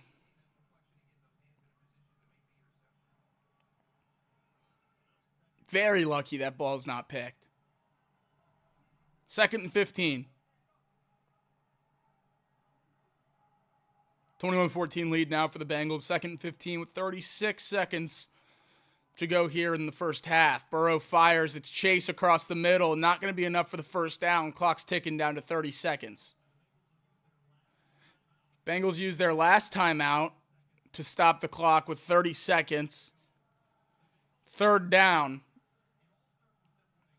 Bengals path to the playoff, a fun graphic we can all take a look at. Bengals have to win out. We know that. Colts lose 2 of their last 4. Dolphins lose 2 of their last 4. And then the Denver Broncos have to lose 3 of their last 4. And obviously the Bengals play the Broncos once. So if the Bengals win out, Broncos have to lose 2 of 3, and they don't exactly have the easiest schedule in front of them. They play the Chiefs again. They play the Chargers again, so we'll see how that goes. We do not get the ball at half. We're going to have to kick that back to Tennessee, so a score here would be big. 3rd and 4 after the Bengals use their last timeout to stop the clock after the Jamar Chase catch. Play clock down to 5. Joe Burrow making some changes at the line of scrimmage. He takes the snap. He's going to step into a throw and fire. This one caught by T. Higgins, able to get out of bounds for the first down. 24 seconds down inside the 10-yard line. Love to see that. Love to see that. Nearly 200 yards now for Joe Burrow. Actually, correct that, up over 200 yards now for Joe Burrow. 211, 3 touchdowns, and the interception for Burrow so far today. Well on his way to another 303 game, and if he does that today, it would break the NFL record for most such games in a row. Gesicki motions back towards the middle. It's him, Yoshevas, and T at the top of your screen. Jamar Chase at the bottom. Burrow fires. Chase Brown down inside the 5, 4, 3. Chopped down. 17 seconds to go. Bengals scampering to get back to the line of scrimmage and spike the ball. They get it off. 10 seconds left after the spike. Bengals, 2nd and goal. Try to score a touchdown here before halftime. Get a 14-point lead.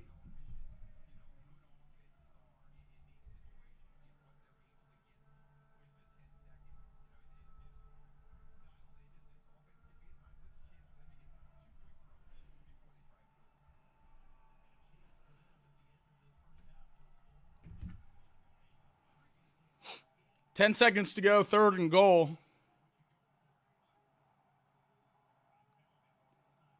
Callahan's going to take a timeout for the Titans.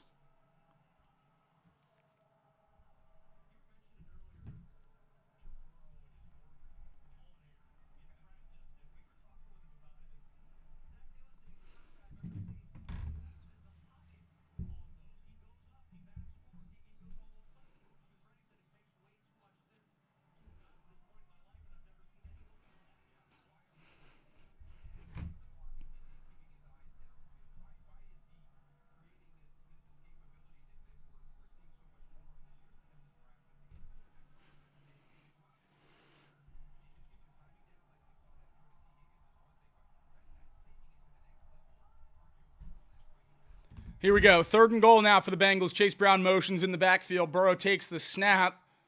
He's going to try to throw again. He's looking Drew Sample's way. He fires back of the end zone for T. Higgins. Incomplete. It's going to be 4th down with 6 seconds.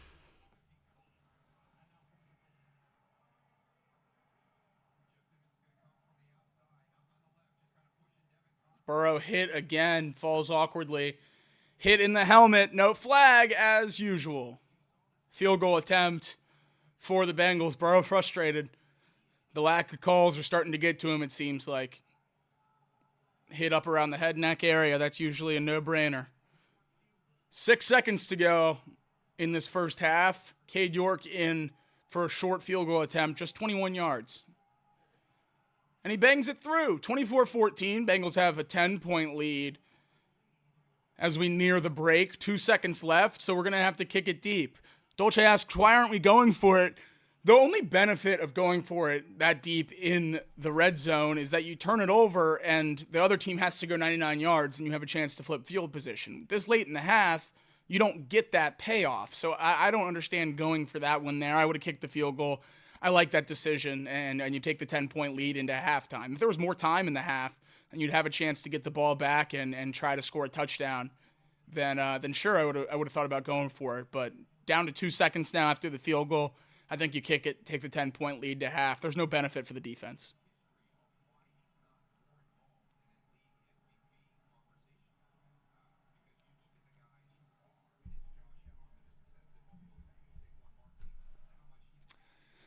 Two seconds to go in the first half. Really good day so far for Joe Burrow after those 2 turnovers on the first 3 drives. 220 yards, a touchdown, or 3 touchdowns, I should say, and an interception in the first half. Levis with 2 picks so far today. Tony Pollard carving out a good day despite the ankle injury. Ball blown off the tee. Cade York going to have to reset it before he sends this one deep.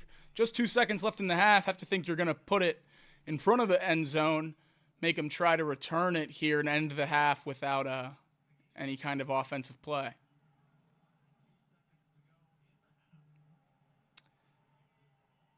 Cade York will send it deep into the end zone. Tajay Spears will bring it out. 2 seconds, 1 second. It's the last play of the half. Bengals chop him down at the 15-yard line. That's going to be the end of the first half. Bengals lead the Titans 24-14. Look, that's a good half.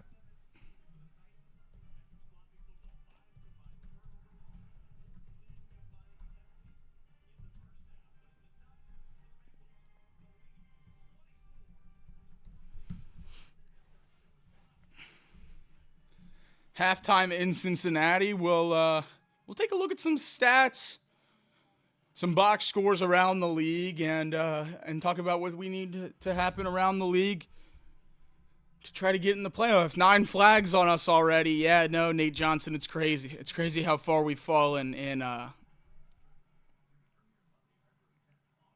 last couple weeks. Started the season, I believe it was first 10 weeks, least penalized team in the league. Last 6 weeks have been the most penalized team in the league. So quite the switch for the Bengals this year from the start of the season to the end. But now that it is halftime, I'm going to step away momentarily, and I'll be back before the end of the half, talk about the box score and take a look around the league. So don't go anywhere. And we'll be back for the second half of this Bengals win. Hopefully we hold on. See you guys in a bit.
Ho ho!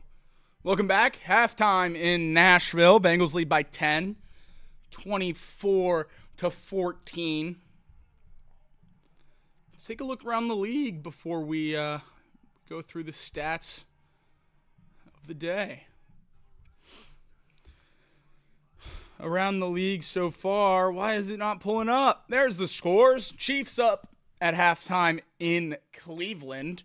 14-0 Kansas City leads. 2 touchdown passes for Patrick Mahomes. Kareem Hunt, the Chiefs' leading rusher. Interesting with Pacheco back. Bengals obviously up 10 here in Nashville. Commanders driving already in the red zone to start the third quarter, up 14-0 on the Saints. Ravens 21-7 over the Giants. 2 touchdowns on 3 catches for Rashad Bateman. 3 touchdown passes for Lamar Jackson. That one's already in the third quarter as well. One of the biggest spreads in NFL history. The Ravens were favored by 16 points today, the biggest spread of this year, back-to-back years, where the Giants have been underdogs in the biggest spread in the NFL. I believe they're starting Tim Boyle now, or not starting, but Tim Boyle now in the game for the Giants. Yes, that's right, Tim Boyle playing quarterback for the Giants, so certainly going downhill fast for that organization. Cowboys up 10-7 over the Panthers. Bryce Young, 10 of 13 for 134 yards and a touchdown. His resurgence in the second half of this year has been really, really fun to watch. He's a great kid. Had a struggle of a rookie year with not much around him, but since being benched and coming back in, he's really found a groove. He's been a much better quarterback. An 80-plus yard touchdown to Jalen Coker earlier in this one, their lone score of the game. Jets trail the Jaguars 13-10. Mac Jones, one of the best quarterbacks against the Jets of all time. He never lost there when he was against the Patriots. The stats are crazy with a relatively small sample size. Texans up 13-6 on the Dolphins. That's big for the Bengals. Need the Dolphins to lose every chance we get. And that's it for the 1 o'clock slate so far. Some big games in this 4:30 slate, though. Colts-Broncos, obviously big implications for the Bengals, though it doesn't really matter who wins that one. We need them both to lose. Bills-Lions, probably the biggest game of the year so far. Battle for Pennsylvania, Steelers-Eagles. And pretty good night game tonight, Packers-Seahawks. So it's a good all-around day of football. But let's dive into the Bengals-Titans box score so far today. Joe Burrow, 20 of 27 for 216 yards. Just another great game for Burrow and this Bengals offense. 3 touchdowns, the 1 pick, sacked once, nearly 120 passer rating for Joe. Chase Brown, 11 carries for 40 yards. Khalil Herbert, 1 for 4. Jamar Chase, 6 catches, 79 yards, unable to get in the end zone so far. T. Higgins, 4 for 65. And the 1 score. Mike Gesicki, 3 for 37. And those 37 yards have been timely. Those have been big yards for this Bengals offense when they've needed conversions. 2 of those catches getting out past midfield. That's along with 17, but 2 catches in there, about 15 yards. Chase Brown, 3 catches for 16 yards. And the receiving touchdown that opened the game. And then Sam Hubbard, 1 grab, 2 yards, and a touchdown. Maybe the last play that we'll see of him in stripes. So certainly an interesting first half. Will Levis, 7 of 10, but of those 3 completions, 2 of them have been picked. And it's the last 2 times we've seen the Titans offense on the field. So we'll see if he's able to buck that trend in the second half. Tony Pollard, 9 carries for 27 yards and a touchdown, despite missing most of the second quarter. Tajay Spears, 4 carries for 5 yards and a touchdown. Will Levis, 2 carries for no yards. Tyler Boyd leads the Titans in receiving, 2 catches for 39 yards with a long of 40. Calvin Ridley, 2 for 20. And Chigo Okonkwo, 2 for 19. The Titans really unable to get much going on offense, but don't put it past the Bengals defense that they'd be able to get it to click in the second half. So we'll see what happens. Certainly need the Bengals to hold on here. It would be nice to get another win.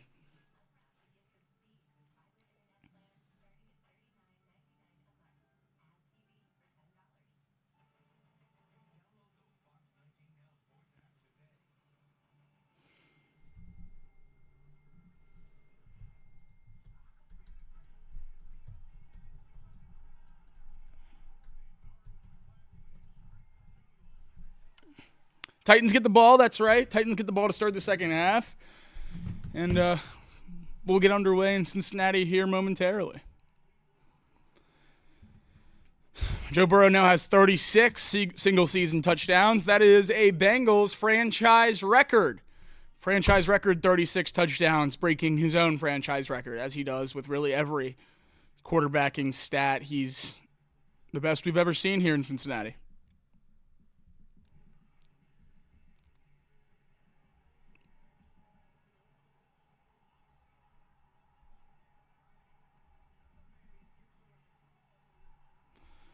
Most touchdown passes in a single season in Bengals history. Number 1, Joe Burrow with 36. Number 2, Joe Burrow with 35. Number 3, Joe Burrow with 34. And then number 4, Andy Dalton with 33. 3 touchdown passes today for Burrow, just adding to that tally.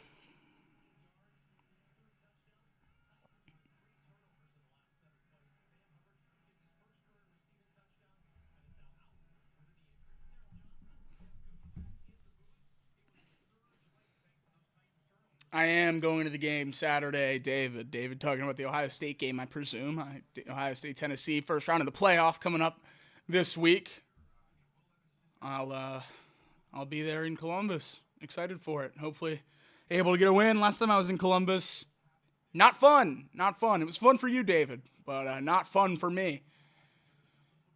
We're about to get underway here in the second half in Nashville. Bengals will kick it off to the Titans offense.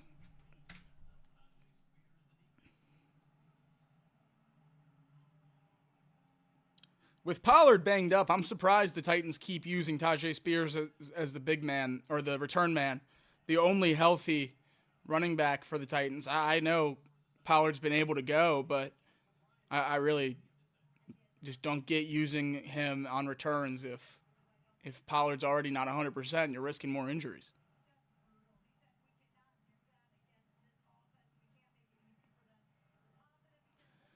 Ball's coming out to the 30 for this Titans offense. Will Levis coming off back-to-back interceptions.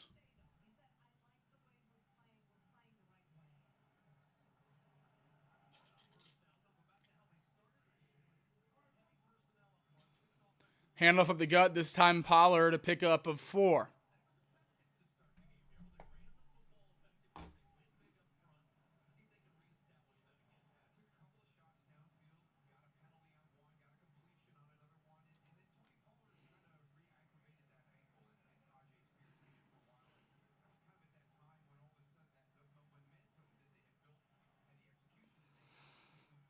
Second and 7 now for the Titans offense.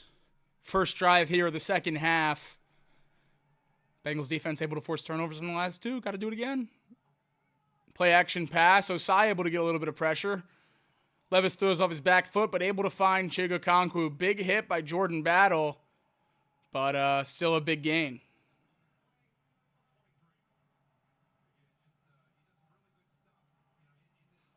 Chigakonkwo is an exciting player. He's one of my favorite tight end prospects of the last few years, and finally being used.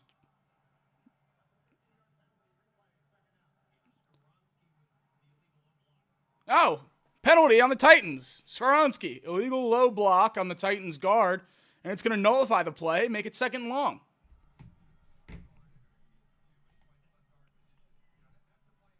Second 22 now for the Titans after a big time call.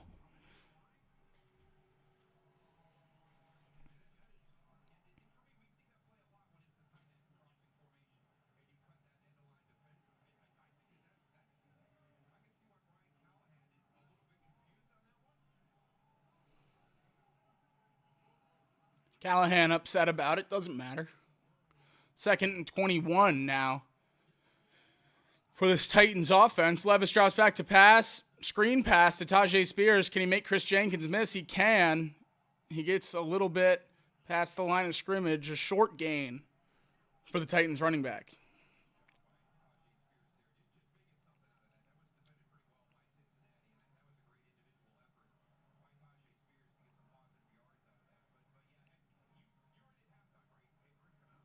Tajay Spears in the open field with Chris Jenkins is probably not going to be a good recipe for the Bengals much today, guys.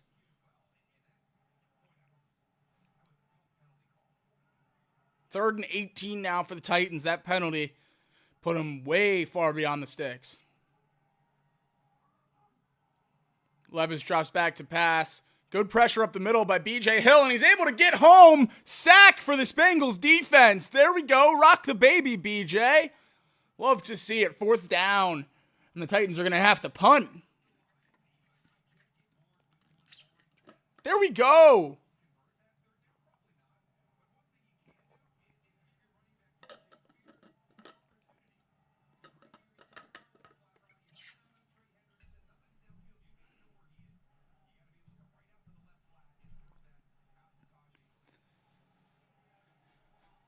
Punter on the goal line for the Titans as he goes to kick it away. Man, that stadium is empty. Booming kick inside the 20. Out across the 30. And near the 32 for the Bengals. Isaiah Williams on the return. The Bengals really have been lacking in the return game since the loss of Charlie Jones to that groin injury. He's such a good returner. And the Bengals have really not been able to find much in that space since his injury. Can the Bengals play against Levis every week? That'd be nice. That'd be nice. Chance to go up 3 scores, yeah. Absolutely. Got to seize opportunities like this one, folks.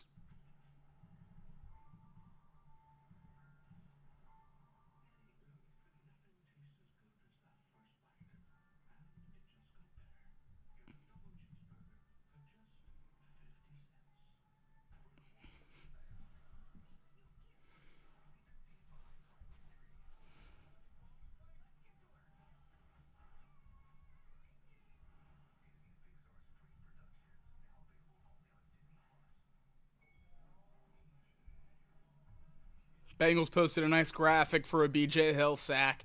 How long do you think they've had the graphics ready for the defensive lineman not named Trey Hendrickson to get sacks? They haven't had to use those much this year, so they've probably had graphics on deck for a lot of those guys for a long time.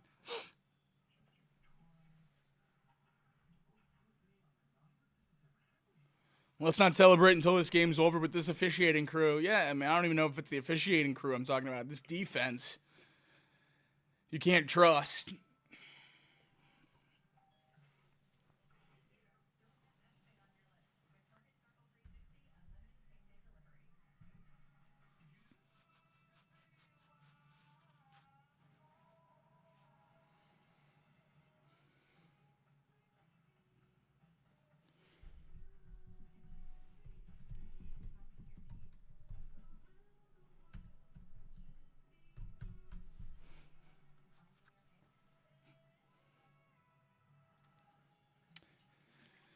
Bengals have a chance here. You got to step on their throat. You got to get a big lead.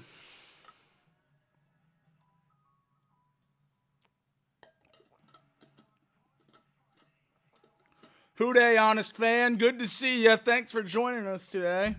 Shout out to everyone spending their Sunday with us here on Chatterbox Bengals.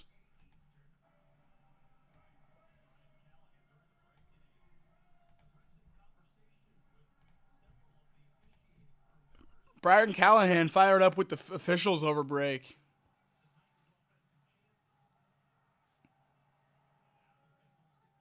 Drew Sample in motion. Can he get a block? Chase Brown up the gut for a modest pickup of 3.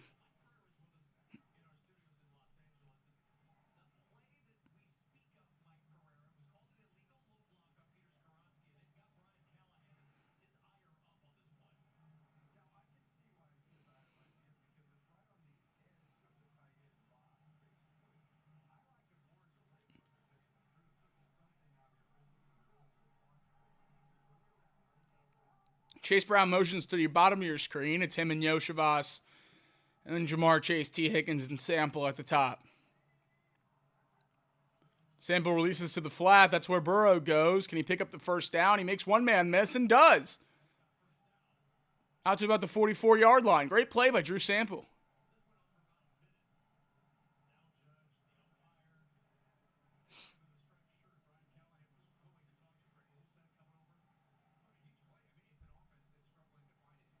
Brian Callahan fired up about that low block call.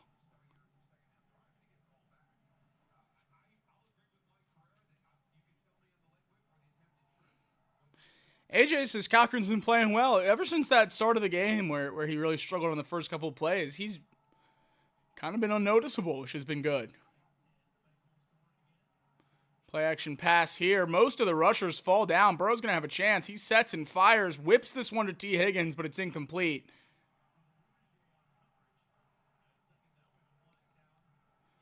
There's a flag down in the secondary. Is this on the Titans? It is. Pass interference on the Titans. Gives the Bengals first down.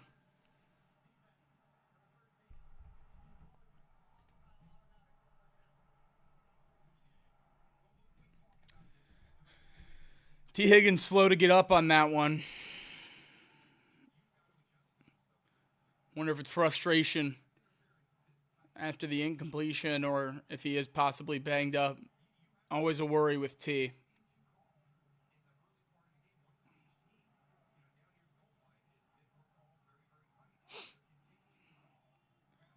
Yoshivas and Burton at the bottom of your screen. Jamar Chase at the top. Play clock down below 5. This another jet pass to Chase. An easy completion for Burrow. Can Chase make people miss, as he always does, down to about the 44-yard line? It's going to be second down and 5.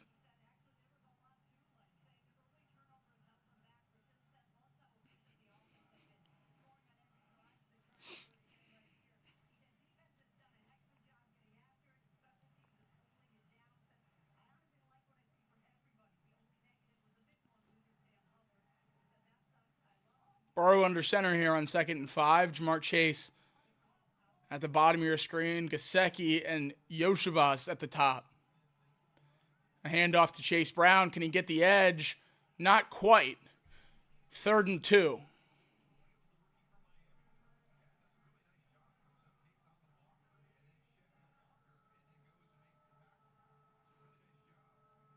James Williams, predominantly a safety at Miami, but playing linebacker now for the Titans. Always kind of projected for that role, but doing well today.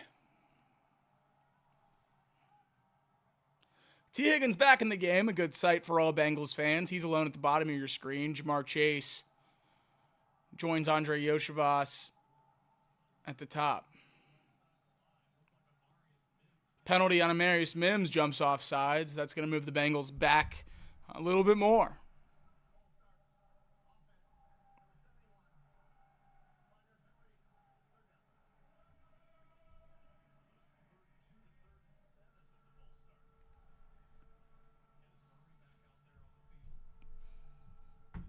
Kenneth Murray back in the game now for the Titans, the captain of their defense, the play caller in this defense. Big deal to have him back in the game for the Tennessee unit. 3rd and 7 now for the Bengals offense. Burrow joined by 2 tight ends in the backfield, Hudson and Sample. Jamar Chase at the bottom of your screen. He's looking towards the top. Fires towards Chase. That ball's picked off. 2nd pick of the game for Joe Burrow to go along with the fumble. That's 3 turnovers today for Joe Burrow. Titans will have the ball inside their own 5-yard line.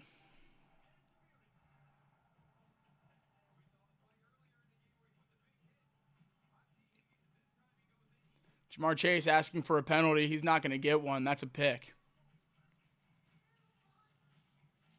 Bengals turn it over. Just a sloppy game between 2 pretty bad football teams, guys. Not much more to it. Not much more to it.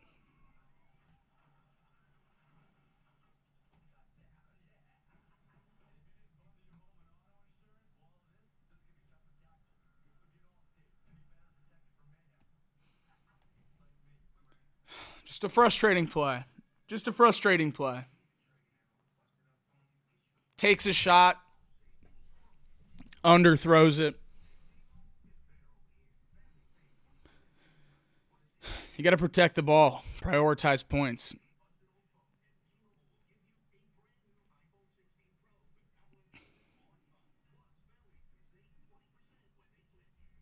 Protecting the ball just isn't a priority.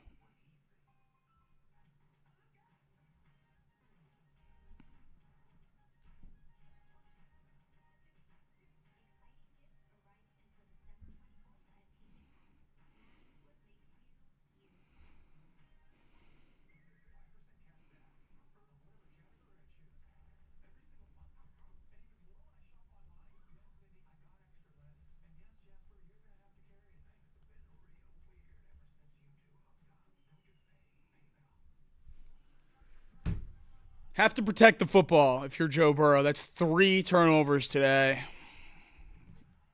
Just have to protect the football.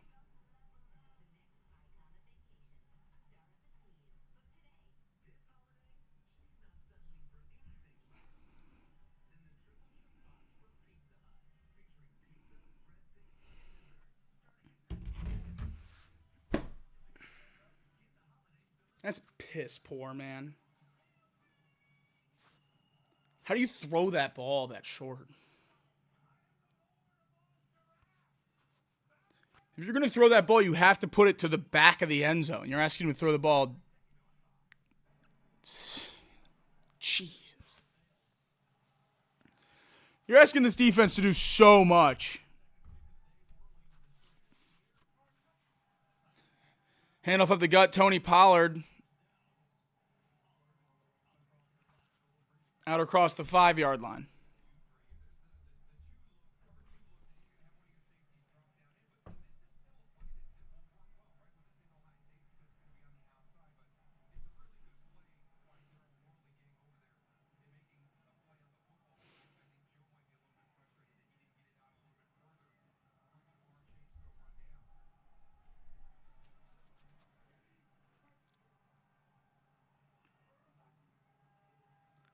Handoff, Pollard again. He gets the edge. It's a first down and more across the 20 now.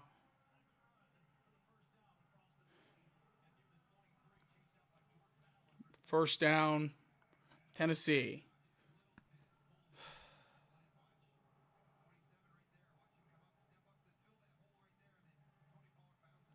Battlefield's the inside hole. Pollard bounces it outside. Certainly looks like a hold there. Good eyes. Rick S. Certainly looks like a hold on the tight end. Chiga Konkwu blocking Cam Taylor-Britt. No call, first down. Play action pass. Levis loads up to throw. He fires. It's picked off again. Will Levis just handing out Christmas presents in the holiday season. Geno Stone takes it home for a touchdown. I'm not complaining about that. Man, it would be nice to play Will Levis every single week. Oh my gosh. 30-14, Bengals lead. Let's sing a song, folks. Will Levis is really in the holiday spirit, guys.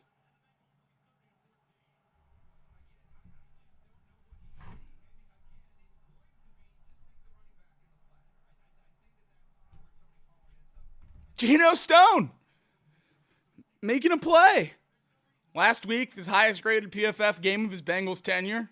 This week, a pick 6. Maybe he just needed the season to be mathematically on life support to remember how to play football. There we go, baby. There we go. We're going to have to sing. We're going to have to sing. Field goal's up. Field goal's good. 31-14. Bengals lead the Titans on the road down in Nashville, and I hear that Bengal growling, mean and angry. Here he comes a prowling, lean and hungry, an offensive brute. Ooh, run passer boot. Ooh, and defensively he's rough, tough. Cincinnati Bengals, that's the team we're gonna cheer to victory. Touchdown Bengals, put some points up on that board and win the game for Cincinnati. Woo! There we go, baby. 31-14. Bengals lead. That's big time. That's really, really big time.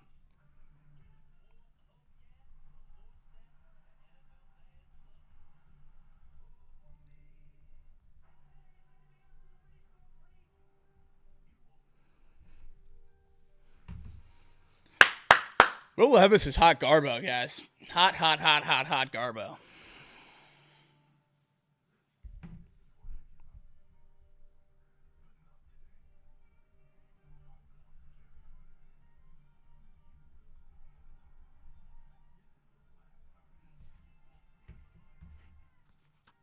Whew! I love me some Geno Stone making plays. Who would have seen that coming? Certainly not I. Certainly not I.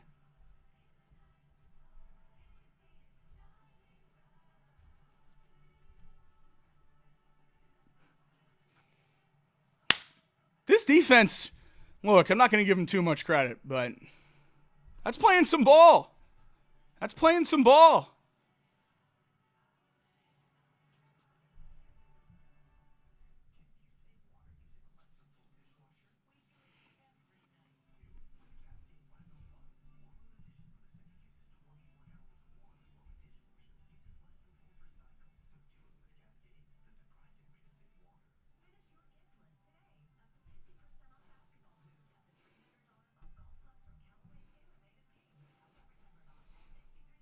Here you go, Geno Stone.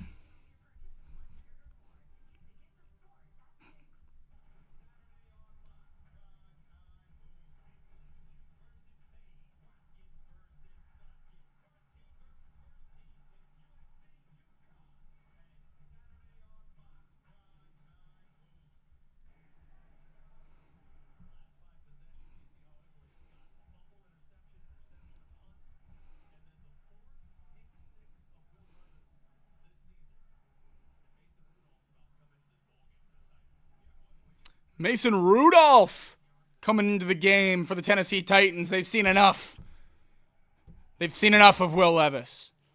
Fuzzy Balls, $2 super chat. Jersey Mike's or Jimmy John's? Come on. They're not even playing the same sport.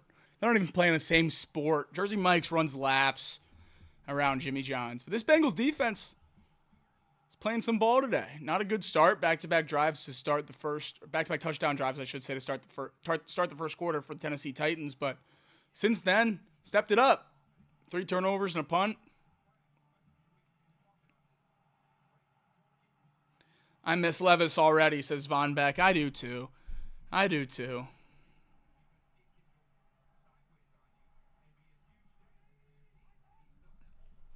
Handoff up the gut. Tony Pollard spins around Mike Hilton, able to pick up about 3.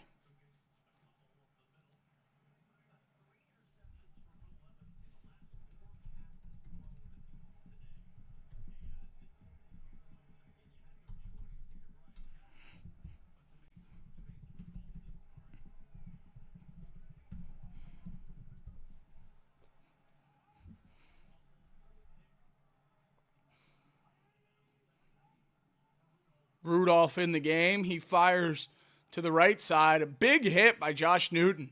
Plants Chigakonkwo.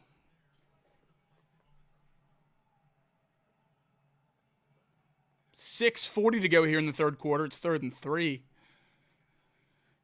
for this Titans offense. Mason Rudolph 1 for 1 on the day for 5 yards.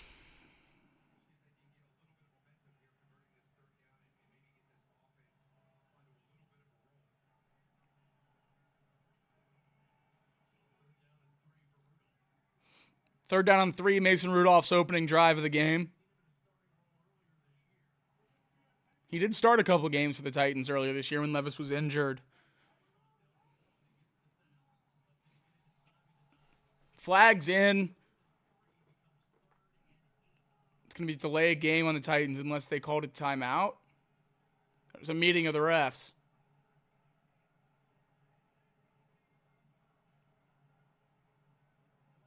Delay a game is the call.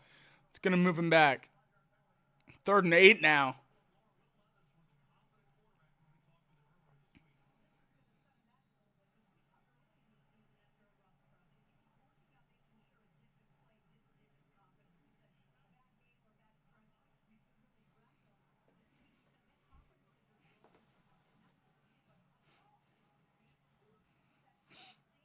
Mason Rudolph shotgun 3rd and 8. Nick Westbrook-Akina motions at the bottom of the screen. Good pressure by the Bengals, but Rudolph gets the pass off. It's incomplete. Flag comes in late. It's going to be pass interference. First down for the Titans.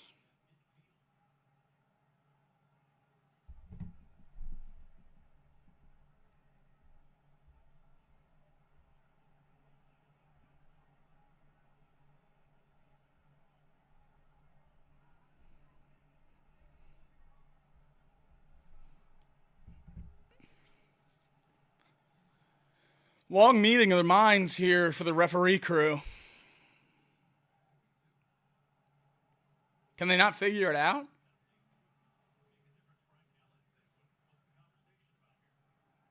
How does it take so long, guys? Figure it out.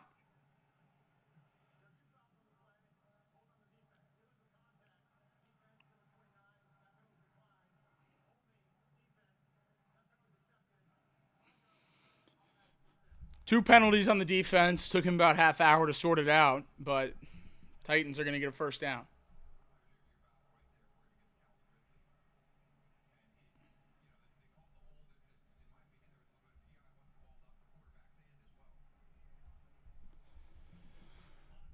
Marco Wilson now on the sideline after that.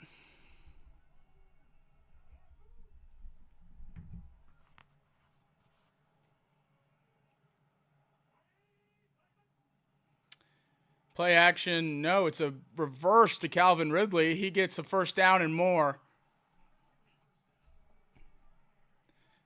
Big gain for Ridley.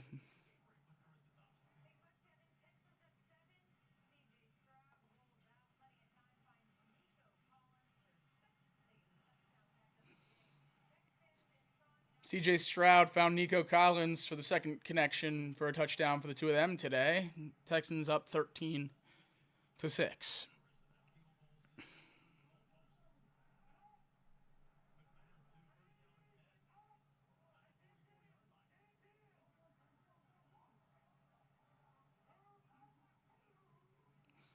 Handoff up the gut to Tony Pollard. He gets about 2, maybe 1.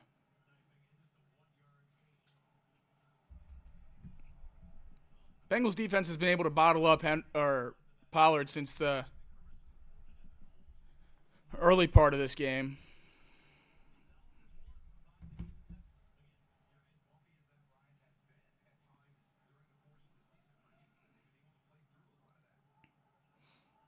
Second and 9 now for the Titans offense. Mason Rudolph in at quarterback after 3 picks by Will Levis. Rudolph drops back to throw. Chiga Konkwu trying to make a man miss and pick up the first down. He's going to be a yard short, but a pickup of about 8. 3rd and 1.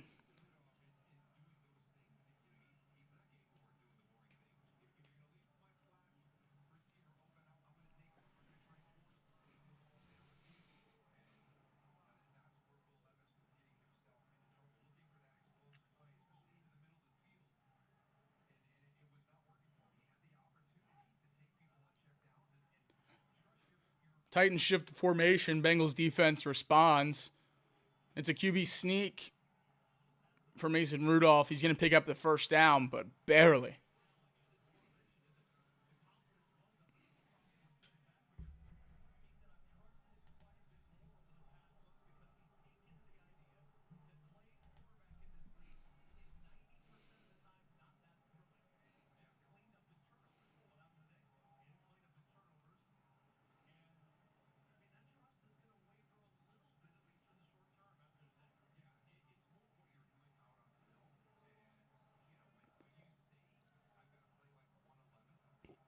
Nick Westbrook-Akine banged up on the play. He's going to have to come off for this first down.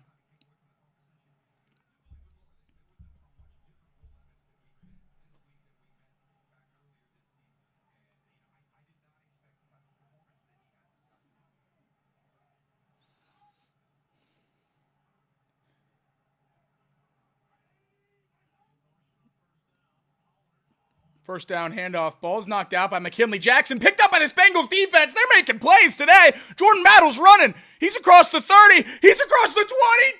10. Touchdown! Please tell me he didn't drop that ball early.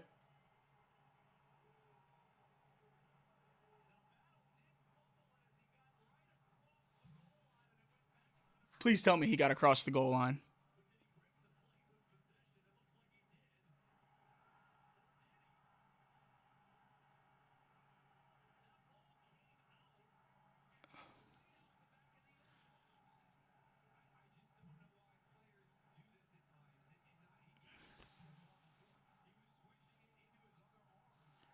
He didn't score.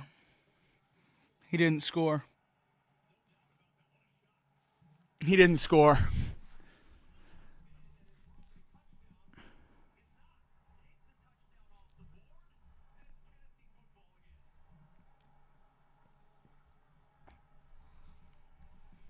He he didn't score.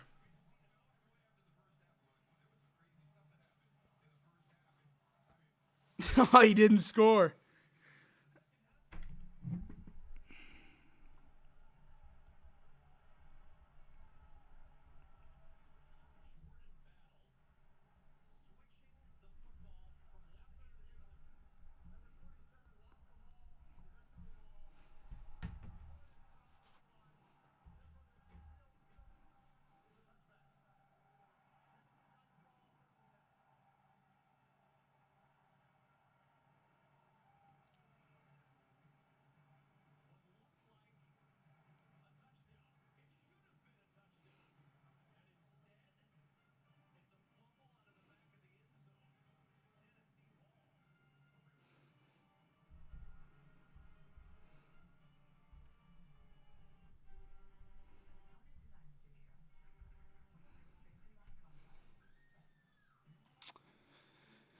It's about as dumb as it gets, guys. I never understand that. Just carry the ball into the end zone. Like, it doesn't make you look cool.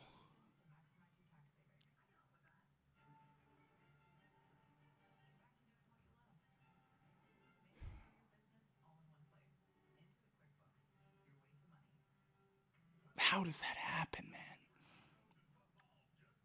Especially with this defense. How does this defense do that? You don't have any respect to be celebrating.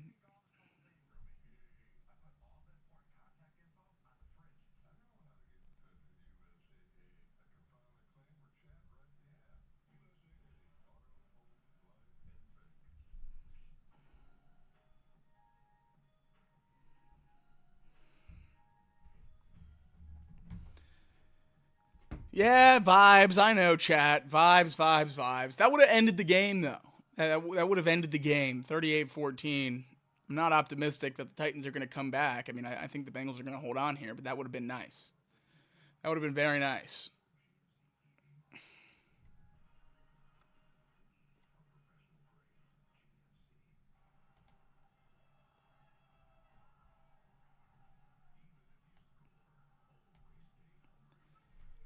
Nine total turnovers in the game. 9 total turnovers in this game now. 5 for Tennessee, 4 for the Bengals.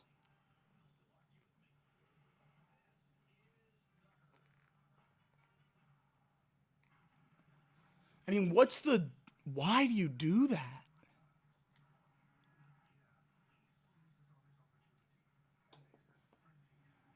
Oh, I just don't get it, man.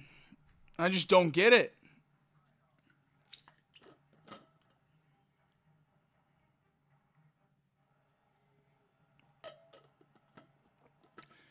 How many penalties? 19 penalties. 10 for 87 yards on the Bengals, 9 for 90 on the Titans.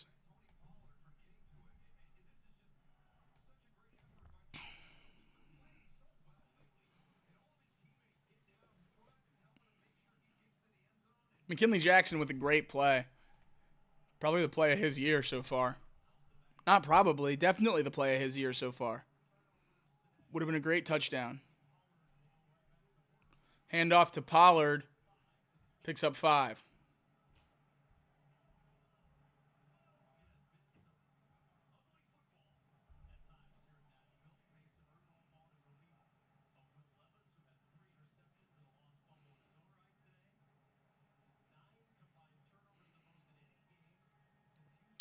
Nine turnovers is the most in a game since 2021, Houston and Miami. What a sloppy football game between two bad football teams today.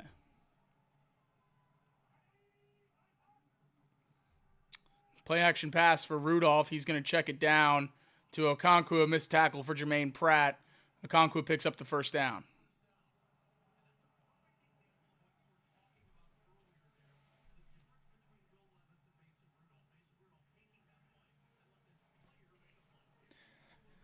Mason Rudolph with a check down. That's what the announcers are talking about here. The difference between him and Levis is taking those check downs, making the easy play, putting the ball in the hand of your playmakers.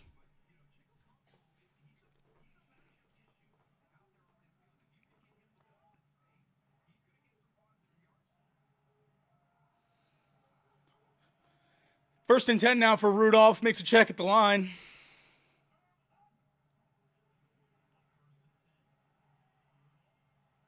That ball completed.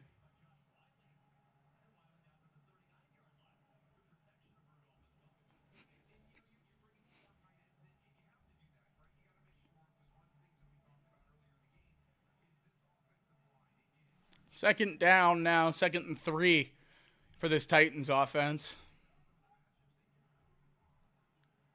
Rudolph fires, complete. That's Josh Wiley.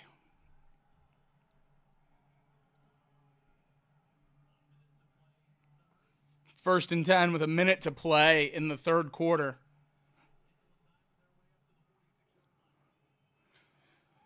Over under 11.5 turnovers. I'm going to take the under on that, David. That ball incomplete. Almost picked off again by Geno Stone. Calvin Ridley gets a hand on it to knock it away. But, man, that one was almost picked off.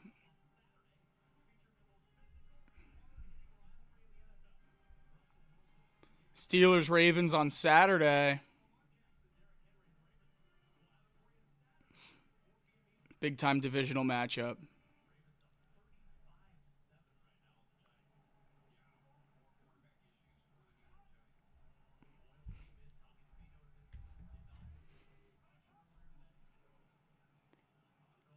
Pass to Chigokonku, caught across the 50, tackled by Hilton and Von Bell.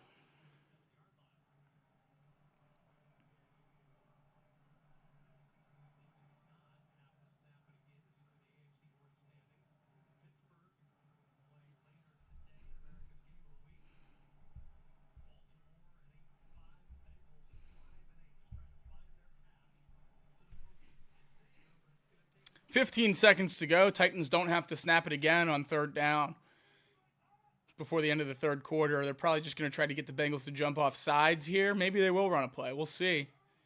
They do. They snap the ball. No pressure by this Bengals offense, and Mason Rudolph finds his check down. Nick Westbrook-Akine, first down, and that brings us to the fourth quarter. So, 4's up.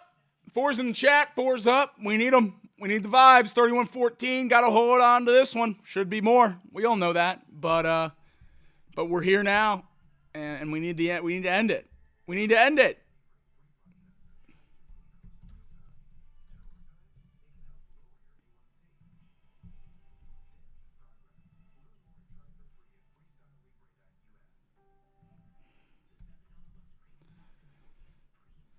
There we go, guys. Fourth quarter underway. I'm going to step away for a second, and then we'll be right back to bring you through the last 15. Got to hold on. 4's up. Vibes high, everybody. I'll be back in just a second.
Here we go, baby. Christmas miracle. Can the Bengals get back-to-back wins?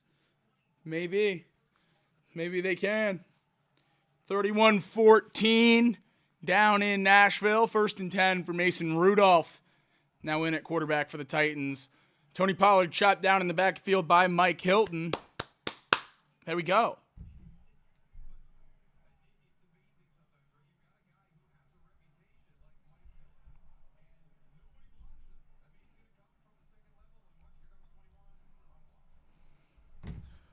Mike Hilton's a monster when he's unblocked.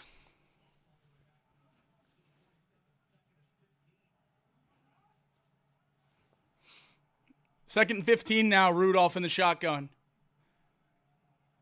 Holding on Trey Hendrickson has to be. I mean, he was just tackled, but I don't see a flag. How? He just tackled him.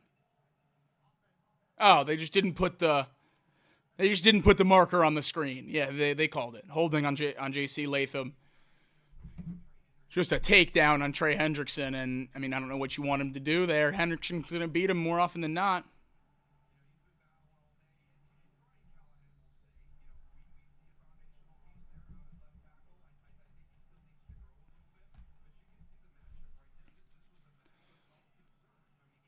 Hendrickson leads the NFL in sacks. J.C. Latham leads the NFL in sacks allowed for O linemen. So you'd think it was a big day for Hendrickson.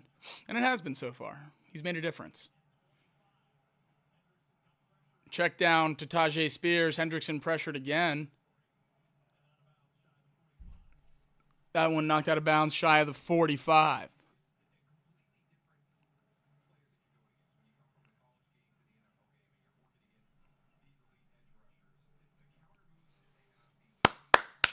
Come on, D.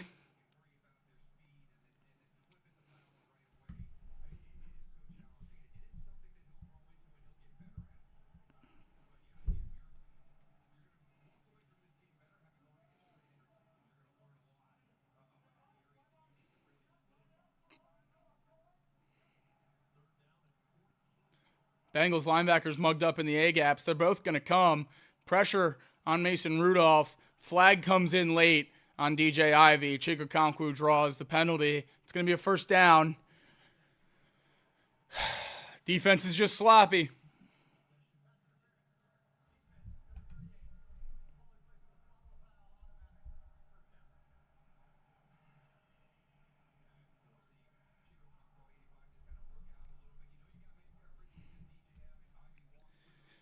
Turn the hips there. Easy call for the officials.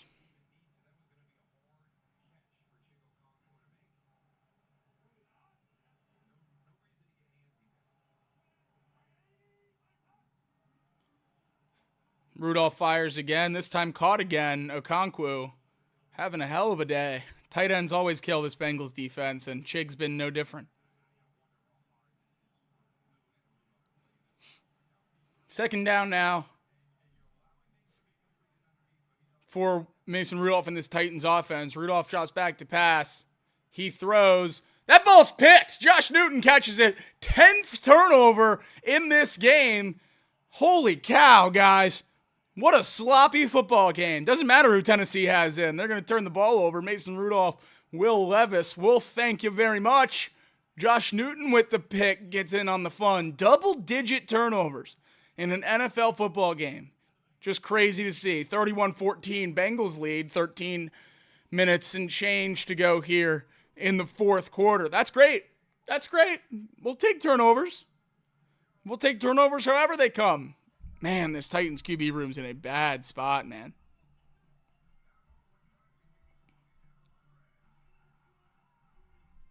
This Cowboys defense is in a bad spot. Hey, Power Radio, Fig heard you, buddy. Fig heard you.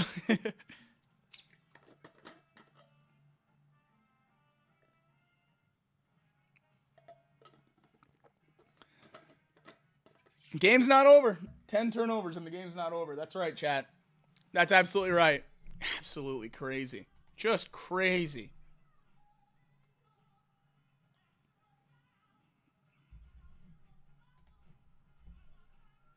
Can we score? I hope so. I hope so.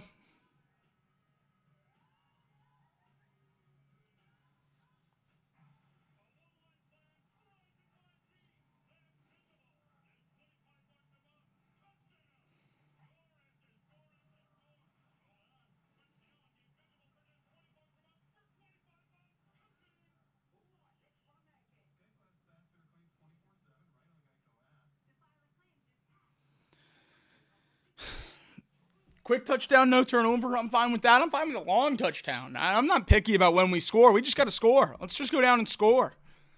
38-14 would be a beautiful place to be. We should already be there. We should be playing for 45, but that's not here nor there. Turn the page, move on, pick up your defense, pick up Jordan Battle, go down there and score a touchdown.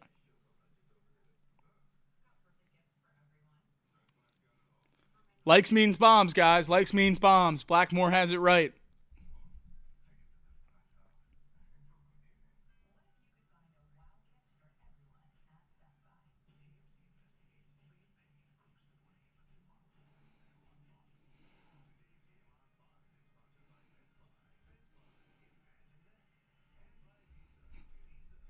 I mean, 10 turnovers is just crazy in an NFL football game. 10 turnovers. Josh Newton holding that ball close. First NFL interception for Newton. The fourth turnover for the Bengals is Jordan Battle fumbling it out at the back of the end zone, Nate.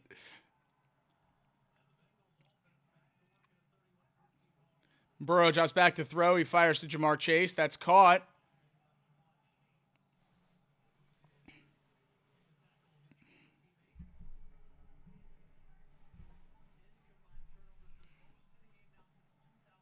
Most in a game since 2007, 10 combined turnovers. That was Minnesota at Detroit.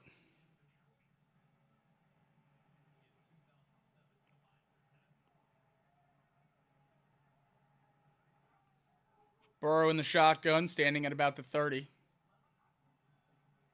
Handoff up the gut, Chase Brown. Out to the 45.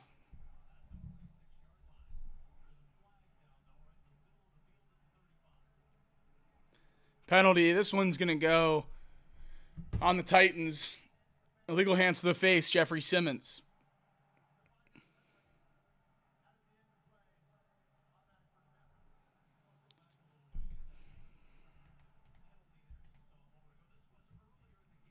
Joe Burrow with 235 passing yards today.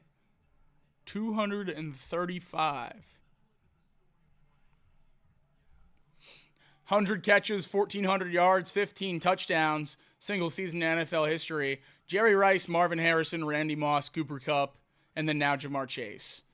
101 catches, 1,400 yards, 15 touchdowns. Just an unbelievable season for Chase. He needs to get to 300, that's right. Joe Burrow gets to 300 passing yards. That would be an NFL record for most such games in a row with 3 touchdowns.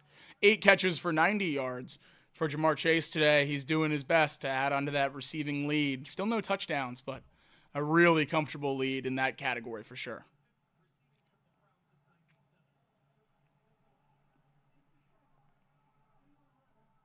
T. Higgins in motion.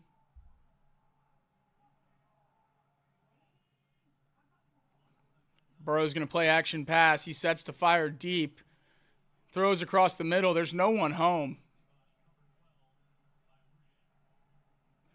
Miscommunication there on the route.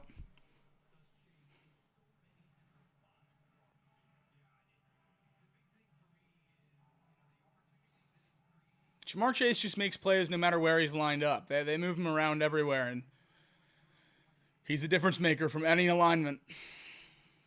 It's amazing he still does this with how much defense is keying on him. I mean, 8 catches today.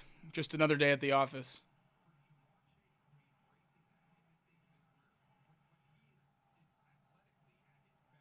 Bengals timeout with 4 seconds on the play clock.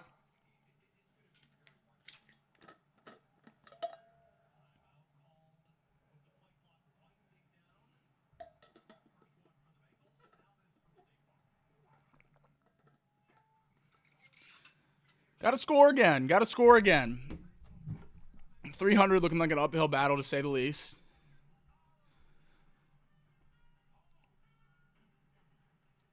Lamar Jackson check-in against the Giants defense. 21 of 25 for 355 yards, 5 touchdowns, no picks, 154.6 passer rating.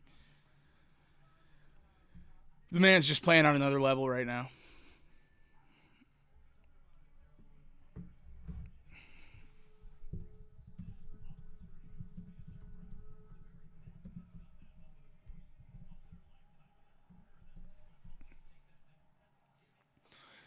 Khalil Herbert motions to the backfield to join Burrow.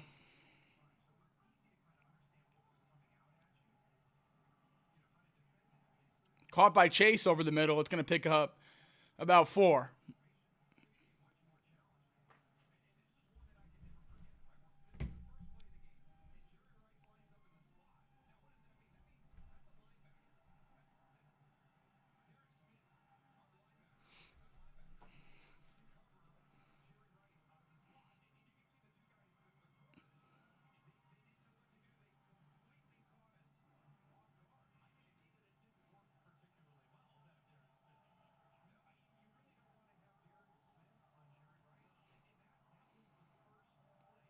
Jamar Chase in the backfield with Joe Burrow. He motions out.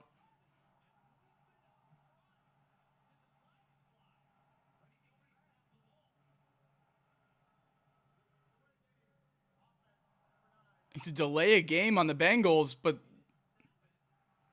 because they didn't snap the ball when the Titans jumped off sides.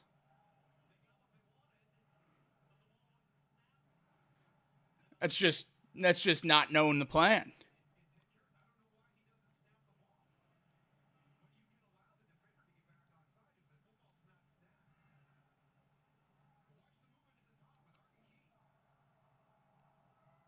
You get the jump and you don't snap the ball.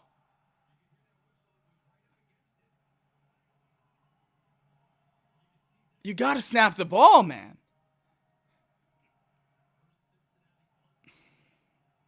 $200 yards in penalties today.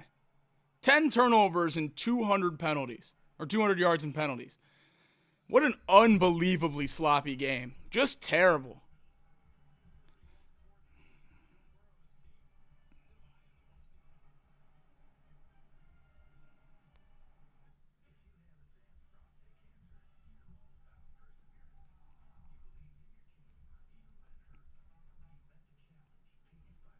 Ten combined turnovers and 200 penalty yards. I mean, this has to be one of the worst football games of all time.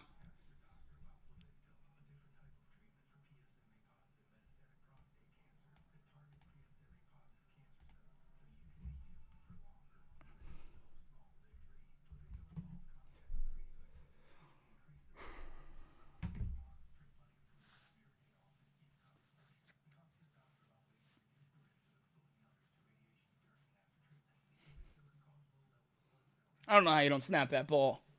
Ted Karras has been one of the only bright spots on this offensive line all year, and you just don't snap the ball.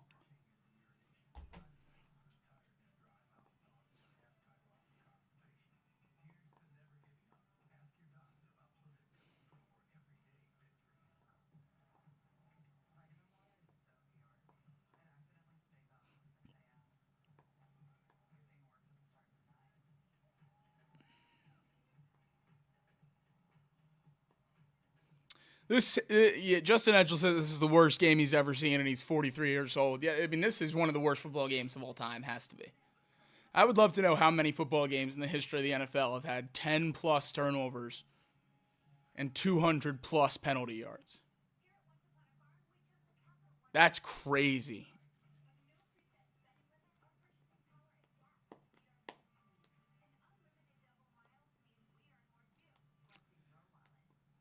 Yeah, it's just crazy bad. Yeah, some people in the chat saying Mims should have moved. Look, the last time the guy did that, they called it on us against the Steelers. They called it on Kappa. So Ted Karras has to snap that ball. You know what's going on. You don't have a play called. You're trying to get him to jump. I'm putting that on the center. Yeah.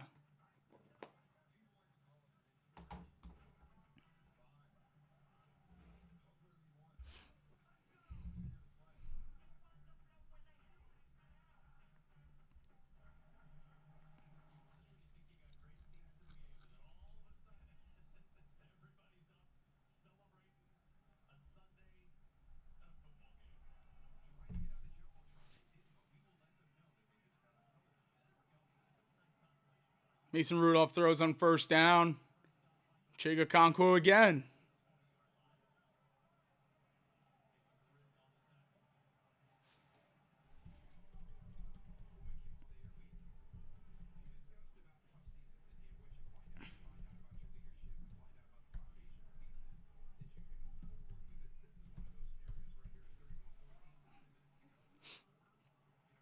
Rudolph fires again. This time Ridley makes Newton miss in the open field. He makes Geno Stone fall down and picks up a big chunk, 1st and 10. Under 10 to go here in the fourth quarter.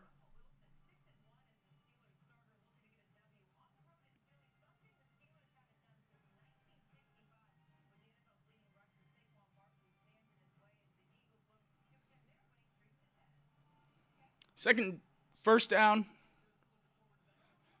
First down for the Titans. Mason Rudolph fires underneath. That's caught. Bryce Oliver out to the 49-yard line.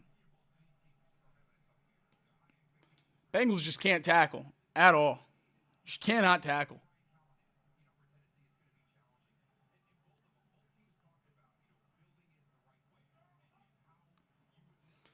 Rudolph drops back to pass. He's running. He picks up the first down and more. Mike Hilton down on a knee. Rudolph out across the 40. Mike Hilton not hurt, just decided not to get up on that one, I guess.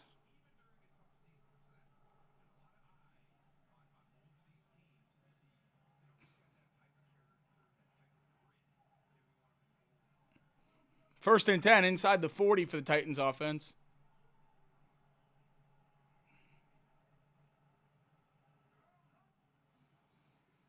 Rudolph drops back, fires, and it's caught over the middle. Mason Kinsey, Rudolph to Kinsey connection, the Masons, for a first down.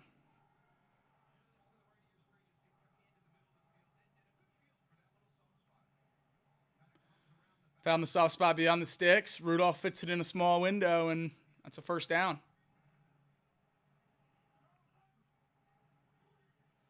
Rudolph fires again. That one's caught again. This time Josh Wiley for a pick of about 6.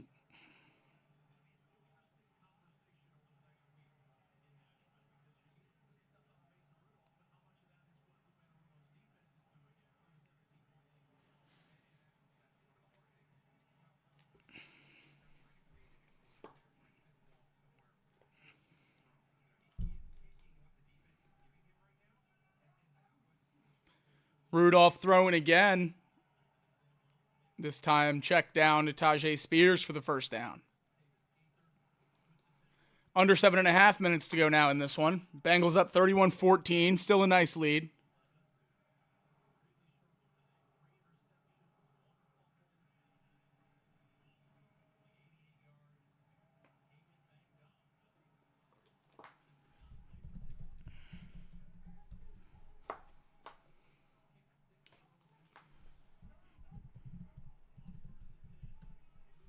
Rudolph fires incomplete. No flags.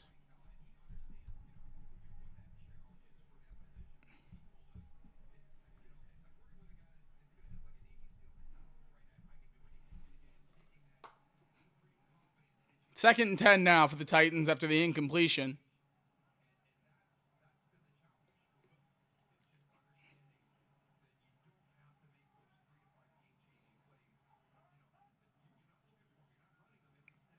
Rudolph fires. It's caught by Tajay Spears. Breaks a tackle. That's the second touchdown of the day for Spears. 31-20 pending the extra point.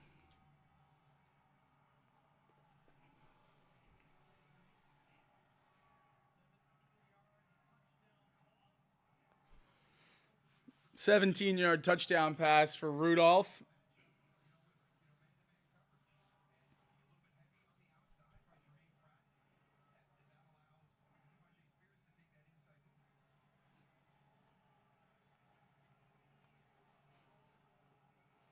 They can't tackle bad teams, says KP from KC, but they can't tackle good teams either. They just can't tackle, guys.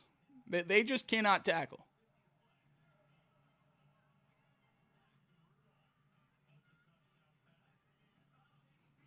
$31-21. Bengals up 10. Oh, man. 6:50 to go. That's frustrating. Just a 2-score game.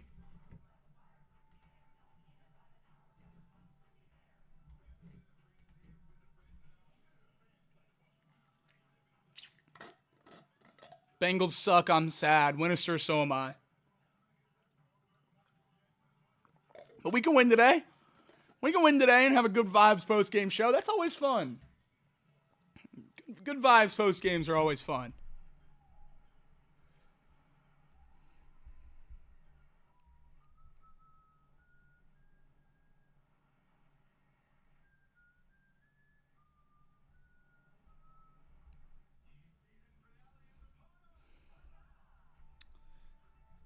Yeah, watching this defense play is brutal. Absolutely brutal.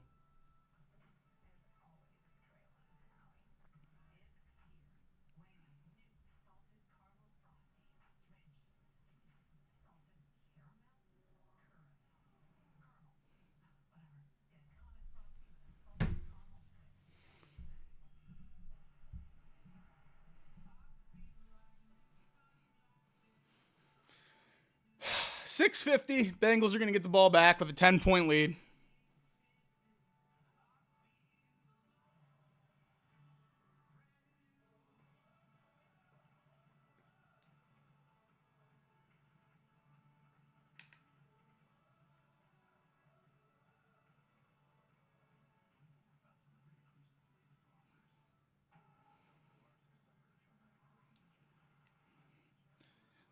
People in the chat talking about what it means if we lose this one. Hey, guys, we got a 10-point lead with under 7 minutes. Let's just win the game. Then we don't have to worry about that. What that would mean.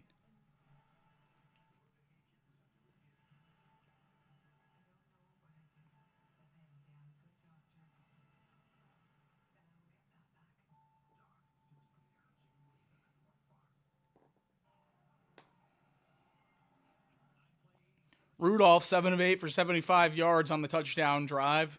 Titans cut it to a 10-point Bengals lead. Will Levis, 8 of 12 for 88 yards, 3 picks. Mason Rudolph, 16 of 19, 139 yards, a touchdown and an interception. Kick deep. Burton's gonna bring it from about the goal line out to the 30. Brought out of bounds at about the 31. I believe, Blackmore. I'm with you. We need more people to believe. 6:45. Let's just take it all.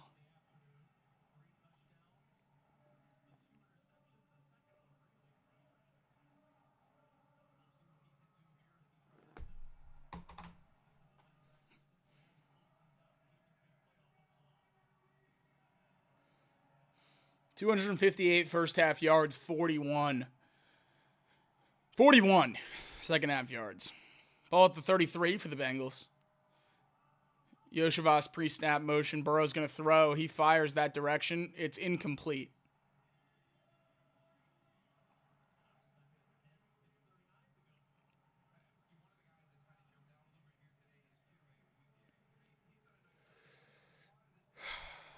Andre Yoshivas.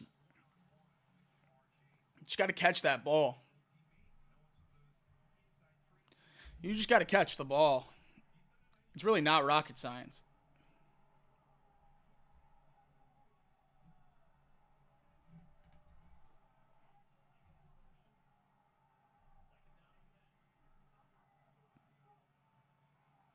Burrow fires, hit as he throws. That ball is going to sail out of bounds.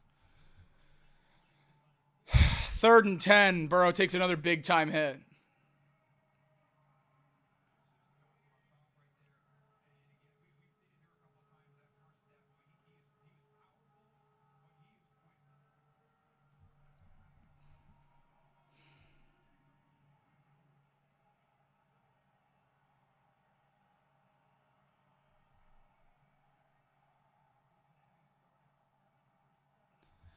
.36 dropbacks, 5 knockdowns, and a sack for this Titans defense. Burrow's throwing on 3rd and 10. He's already running. He fires. T. Higgins catches it. 1st down and more. Across the 50. Big play bouncing off tacklers. There we go, T. There we go.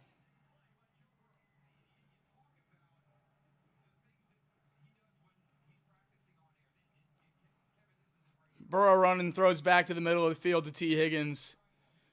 Hits him in stride. Just a great play across his body to find T. Higgins, get him the ball.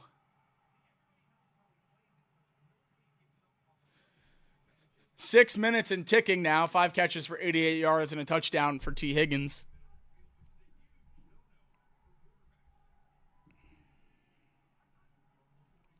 Burrow hands it off. Chase Brown up the gut. Down to the 40.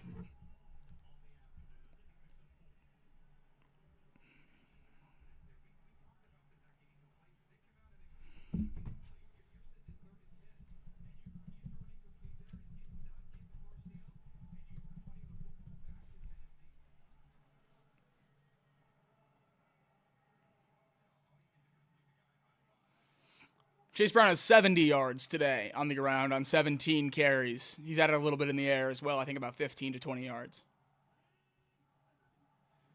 This one, another handoff for Brown. Up the gut, first down and more.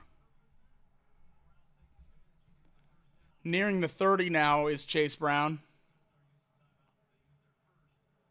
Tennessee uses their first time out of the half to stop the clock with 5 minutes to go.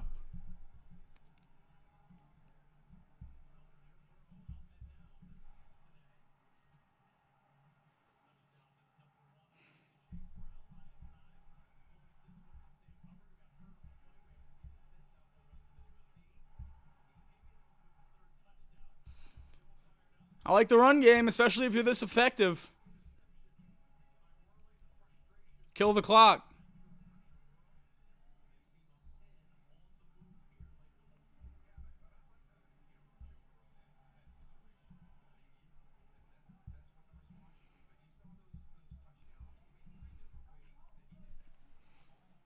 Burrow under center, 1st and 10. It's another handoff to Chase Brown, and he's through. Big hole, first down. 21-yard line. Chase Brown is cruising. 81 yards now for Brown.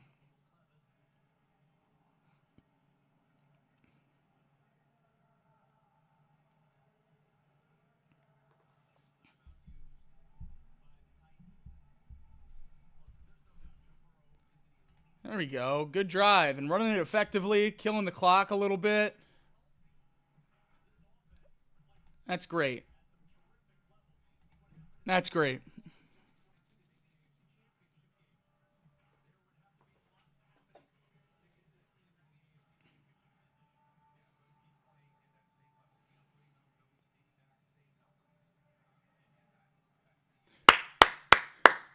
Here we go. 1st and 10, 4:56. Titans down to 1 timeout left. Bengals about a yard outside of the red zone. 1st and 10 is a handoff up the gut to Chase Brown. It's a pickup about 1.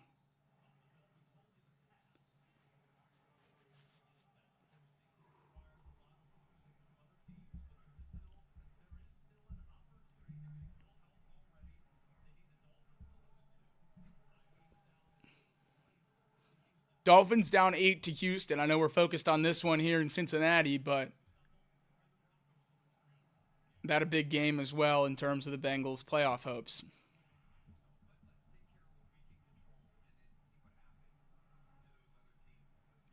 Control what you can control. They're saying exactly what I've been preaching. Win out. Don't worry about the rest. We'll figure out the rest later. See what happens.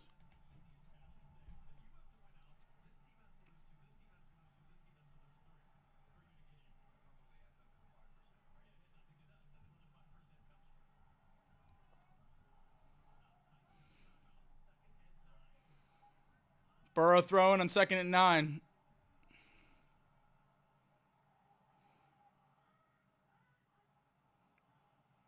It's a free play. Fires to Chase. Is it caught? Incomplete.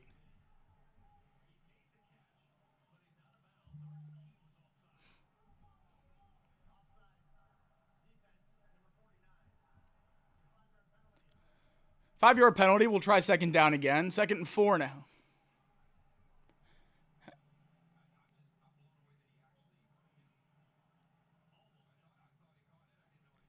Just barely off the fingertips of Jamar Chase. Would have been an incredible catch for number 1.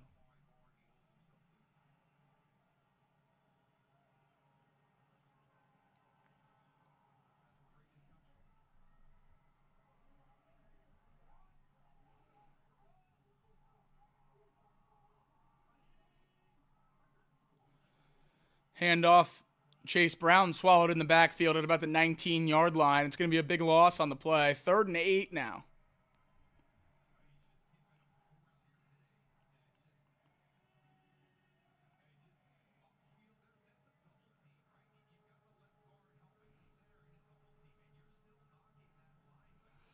If they know we're running, we can't do anything about Simmons. Nate, I think you're right. I think you're absolutely right. T. Brookie says, what happened to Kappa? He's stunk all year.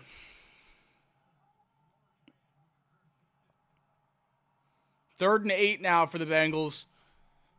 Titans out of timeouts. Pick this up. You have a good chance to run out a lot of clock. Chase Brown through the middle. Does he get the first down? The spot's going to be close. They give it to him. Move those chains, baby. First down, Bengals. That clock's rolling. 3:50 and ticking. There we go.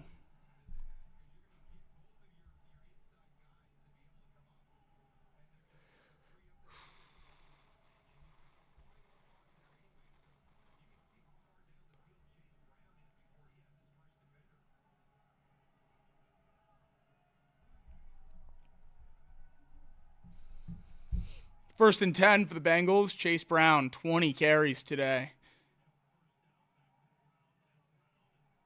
Give him another one. There's a short gain. Clock will keep rolling. 3:15 and ticking down.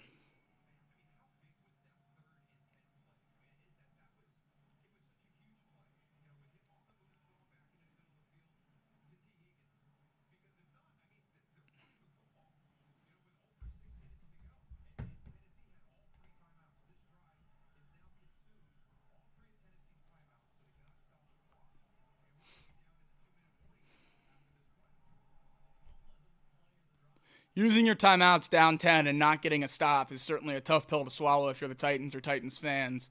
2nd and 9 now for the Bengals. They call it on the Bengals.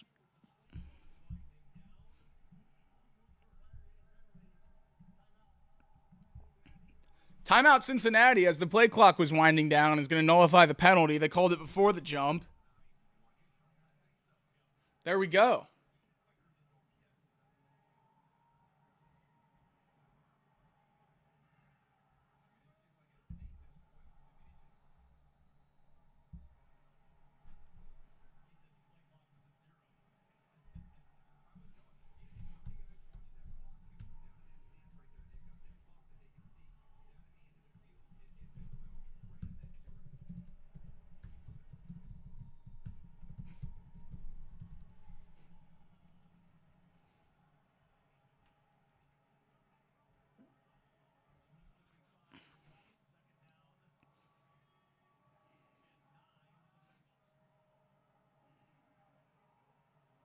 Joe Burrow stands at the 15-yard line. 2nd and 9 for the Bengals. It's a play-action pass. He rolls out to throw. He finds Cam Grandy.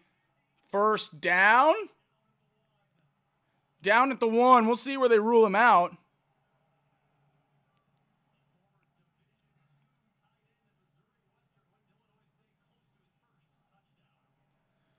Good pitch and catch by Burrow to Grandy. We'll see if they give him the first down, but I don't think that's going to be a touchdown. They do give him the first down. 1st and goal for the Bengals. 2:25 to go in this game. Grandy did go out of bounds, so that's going to stop the clock.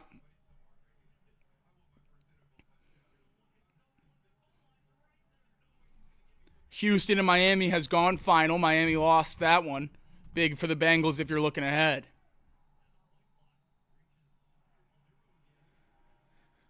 There's a delay of game. And Zach Taylor takes that one. 5-yard penalty.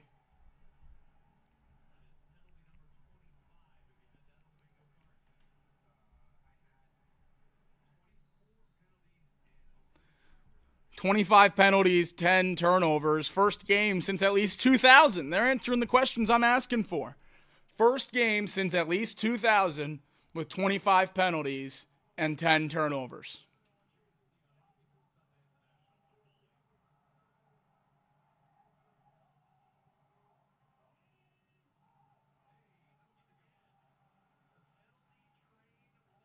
Grandy jumps off sides again, his 3rd of the game. This is preposterous. KP from KC, Super Chat, says, we're the best bad team in the NFL. I agree. We take care of the bad teams except for New England.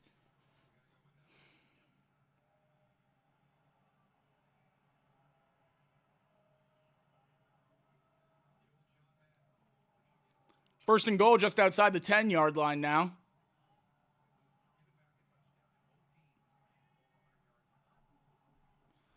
This handoff of the gut to Chase Brown. He spins at the line of scrimmage, but only able to get about one. That'll take the Bengals down to the 2-minute warning. While they step away for the 2-minute warning, I'll step away for the 2-minute warning and be right back to wrap this one up. And then don't go anywhere after this game hits zeros, because we'll have Craig Sandlin joining me for an immediate post-game show. So stick around. I'll be back in just a couple seconds for the last 2 minutes of this one, and then post-game coming up right after.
Let's rock and roll. 120 seconds left in this ball game.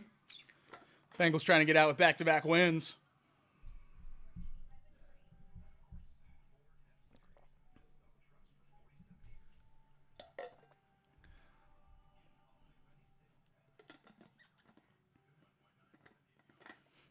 Bengals haven't won back-to-back games since week 6 and week 7. Giants and Browns.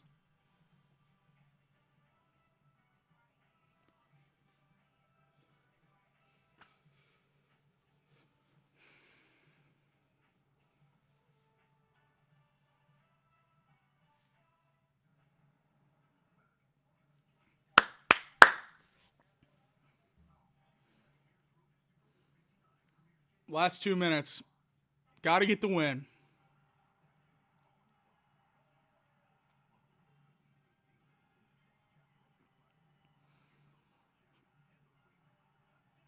Cam Grandy, too many penalties for a guy whose name I bet most people didn't know.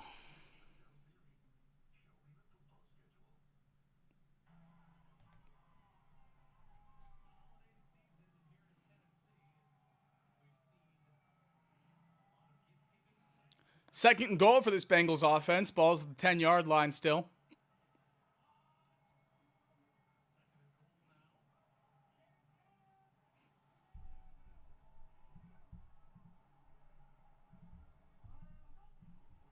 Burrow hands this one off. It's Chase Brown again up the middle.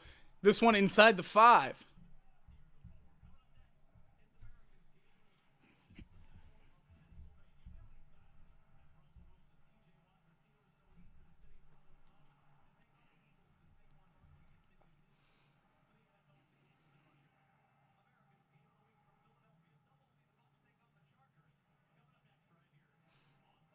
Good late slate coming up. Eagles at Steelers. Bills at Lions. A lot of marquee games. Third and goal from the 5-yard line now for the Bengals, and one that's definitely not a marquee game against the 3-10 Titans. Handoff up the gut, Chase Brown. Will he be able to score? Down to the 1. Touchdown! Chase Brown's in. Let's go, baby. 109 left in this one. That's a touchdown, and that feels like a win.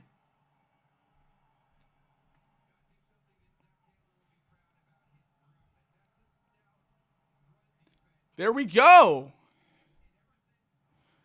Chase Brown, what an effective runner today. Just a really, really good game for Chase Brown. 25 carries, 97 yards, and a touchdown on the ground. And then he pairs that with 3 catches for 16 yards and a touchdown through the air. That's a running back giving you everything you can ask him for. So we can sing another get. We can sing another song. We can sing another song. There we go. Hear that Bengal growling. Oh, no, he missed the extra point. Oh, no, bad angle. Cade York missed the extra point. Not great. Not great. But 37-21, we'll still take it. And I hear the Bengal growling. Mean and angry. Here he comes a-prowling. Lean and hungry. An offensive brute. Hoo-hoo-hoo. Run past her boot. Hoo-hoo. And defensively, he's rough. Tough. Cincinnati Bengals. That's the team we're going to cheer to victory. Touchdown, Bengals. Put some points up on that board and win the game for Cincinnati. Woo! Blackmore, thank you, sir. Thank you for joining us. We appreciate it as always. Have a great rest of your Sunday. Don't go anywhere. We got a post-game show coming up. Joe Burrow and Zach Taylor exchanging some words on the bench.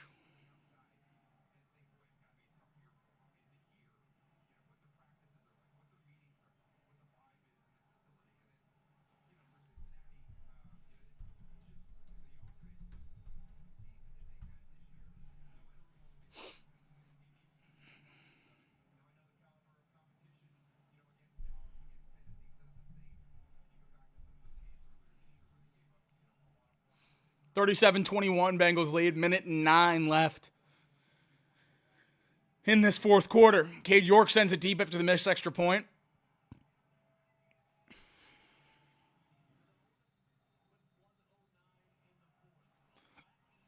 (109) in the fourth.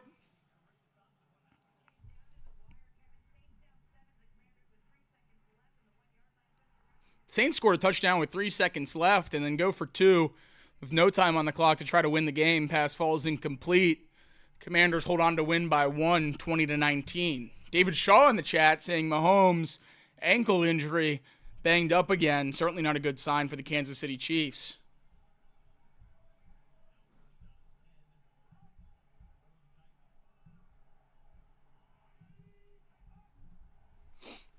Mason Rudolph dropping back to pass. Pressured on that play. Wiley chopped down by Mike Hilton after a short gain.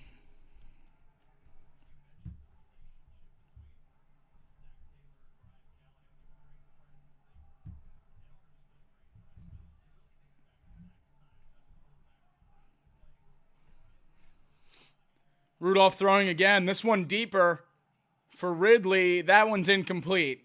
Covered on the play by Josh Newton.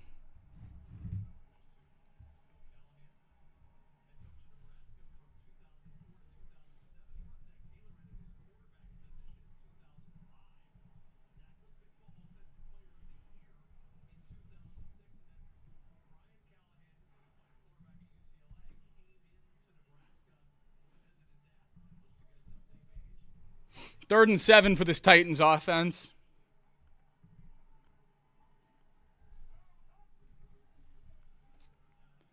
Rudolph throwing, hit as he throws, dumps it off to Tajay Spears, who picks up a first down and way more across the 50, makes a bunch of men miss, across the 40, across the 30, 35, out of bounds.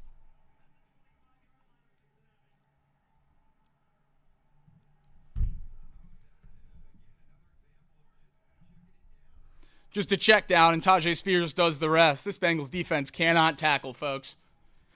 Cannot tackle. They think this one's already over. They think this one's already over. Just not tackling whatsoever.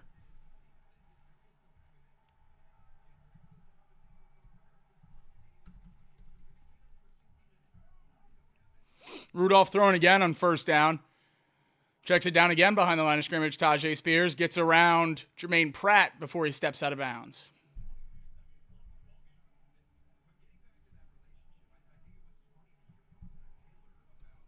.23 seconds to go in this one.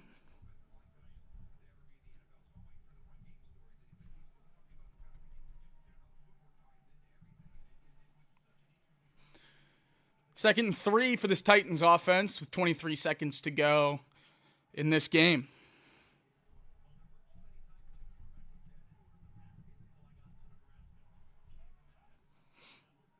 Rudolph firing again. This one a first down. Caught by Nick Westbrook-Akine. Suplexed at the end by Cam Taylor-Britt. Is that one going to be a penalty? Looks like it won't be. 10, 9, 8. Clock's ticking down. This one might be over, folks. They spike it with 5. Titans are going to get another chance.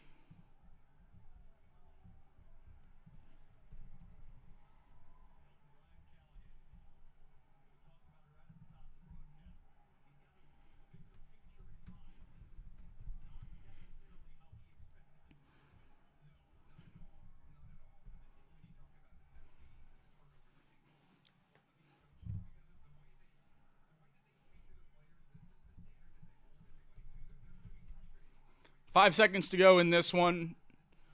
2nd and 10. Play clock ticking down. Pressured on the play. Rudolph rolls out. Last play of the game. Rudolph fires deep. It's caught for a touchdown. Josh Wiley scores a touchdown on the last play of the game. 37-27 is your score. Wow, I mean, all right. End of the game, touchdown for Mason Rudolph. Will probably help him when it comes to conversations about who should start the rest of the year for the Tennessee Titans. They won't kick the extra point because it doesn't affect the outcome of the game. So that's going to do it. 37-27 is your final score in Nashville. Bengals get the win, but boy, it was ugly. Craig Sandlin, Jacob Tissett, going to give you an immediate post-game show coming up right after this intro. I'm going to hit it now. Looking right around, Huntley, he reaches, oh, that ball's out, that's live! Back the other way, Sam Hubbard! The Cincinnati Kid! Hubbard's got a convoy! Chased by Andrews! At the 30, the 20, he will score! To the end zone, down the field, and it is deflected, and gone! Touchdown! A.J. Green! Back to throw. Men are coming late. Looks right down the middle. There's Eddie Brown. He has it at the 35 to the 30. He may go 10-5. Touchdown. Now the Bengals Super Bowl chances rest on his right foot. The kick is up. It is good. Corey Dillon, he's gone. The knockout punch, you're looking at it. 65 yards. And they're back to throw as the blitz is on. Goes long, intended for Collinsworth. He has it down to the 20, touchdown! And Chris Collinsworth. Throwing the long ball. Deep down the field. Chad Johnson's got it. Touchdown, Cincinnati. Look at Chase go. Oh my goodness, what a gear he just found. Case for the touchdown. Wow, Chase is on the case.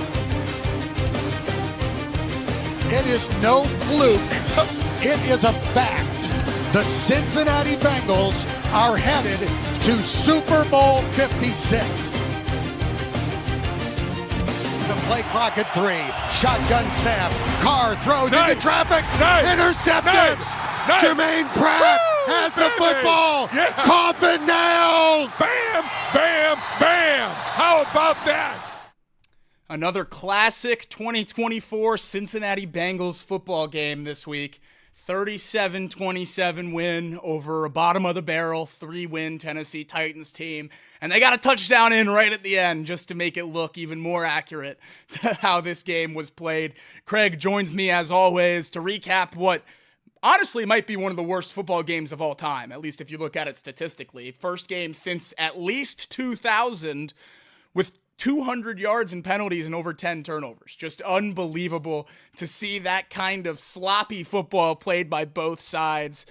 Really just ugly from start to finish, but the Bengals get a 10-point win, and it's hard not to feel good about that at this point in the season. Oh, Craig, I think you're muted.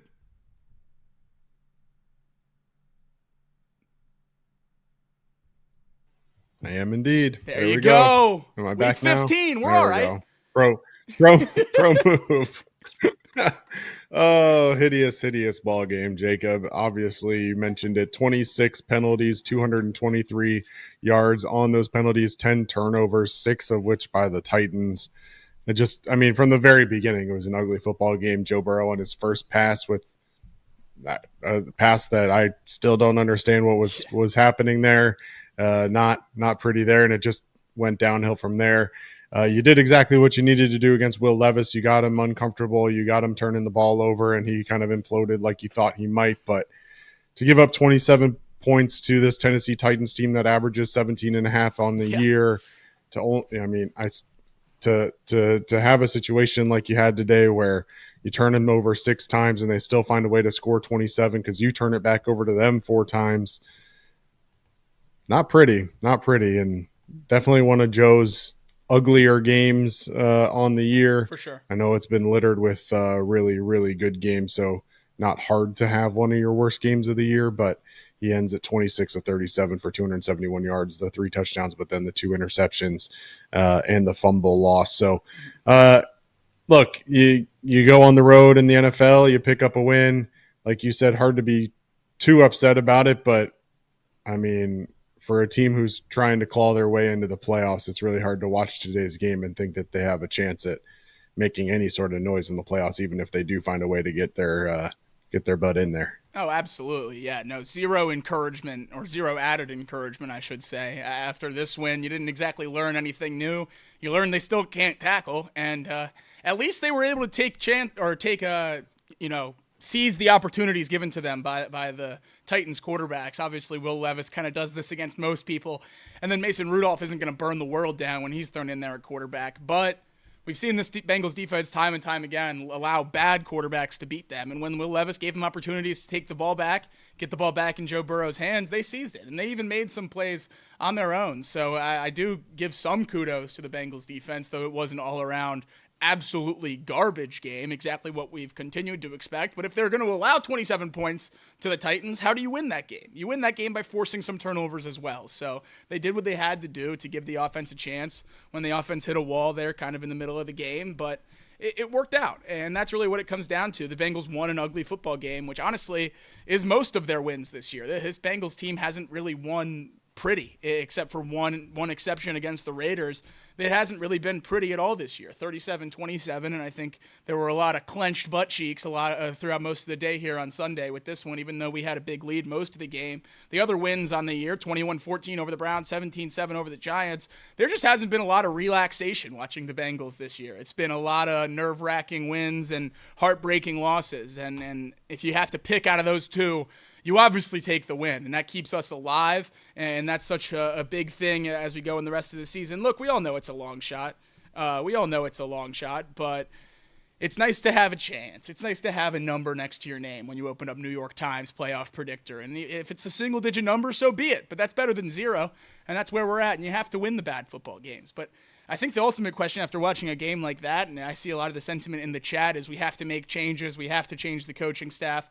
When you watch a game that's that sloppy, basically from every single position, does that fall on the coaching staff? Is that a reflection of the coaching staff? This Bengals team, one of the least penalized team in the league through the first 9 weeks, now through the last 4. They're one of the most penalized teams in the entire league. So a big switch here towards the back half of the season. Does that fall on the coaching staff? Is watching a game like we watched today a product of a lack of control in the locker room? Well, let's not forget that on Friday afternoon, we find out that Cody Ford is questionable coming into the game now due to illness. And we're forced to put basically a 3rd or 4th string offensive lineman in as your starting left tackle. So right off the bat, you know it's going to be ugly. And I don't know the final count on penalties for him, but I mean, certainly not exactly what you're hoping for out of your O-line. And so, you get Cam Grandy with 2 penalties. You get Matt Lee, who's in there in garbage time.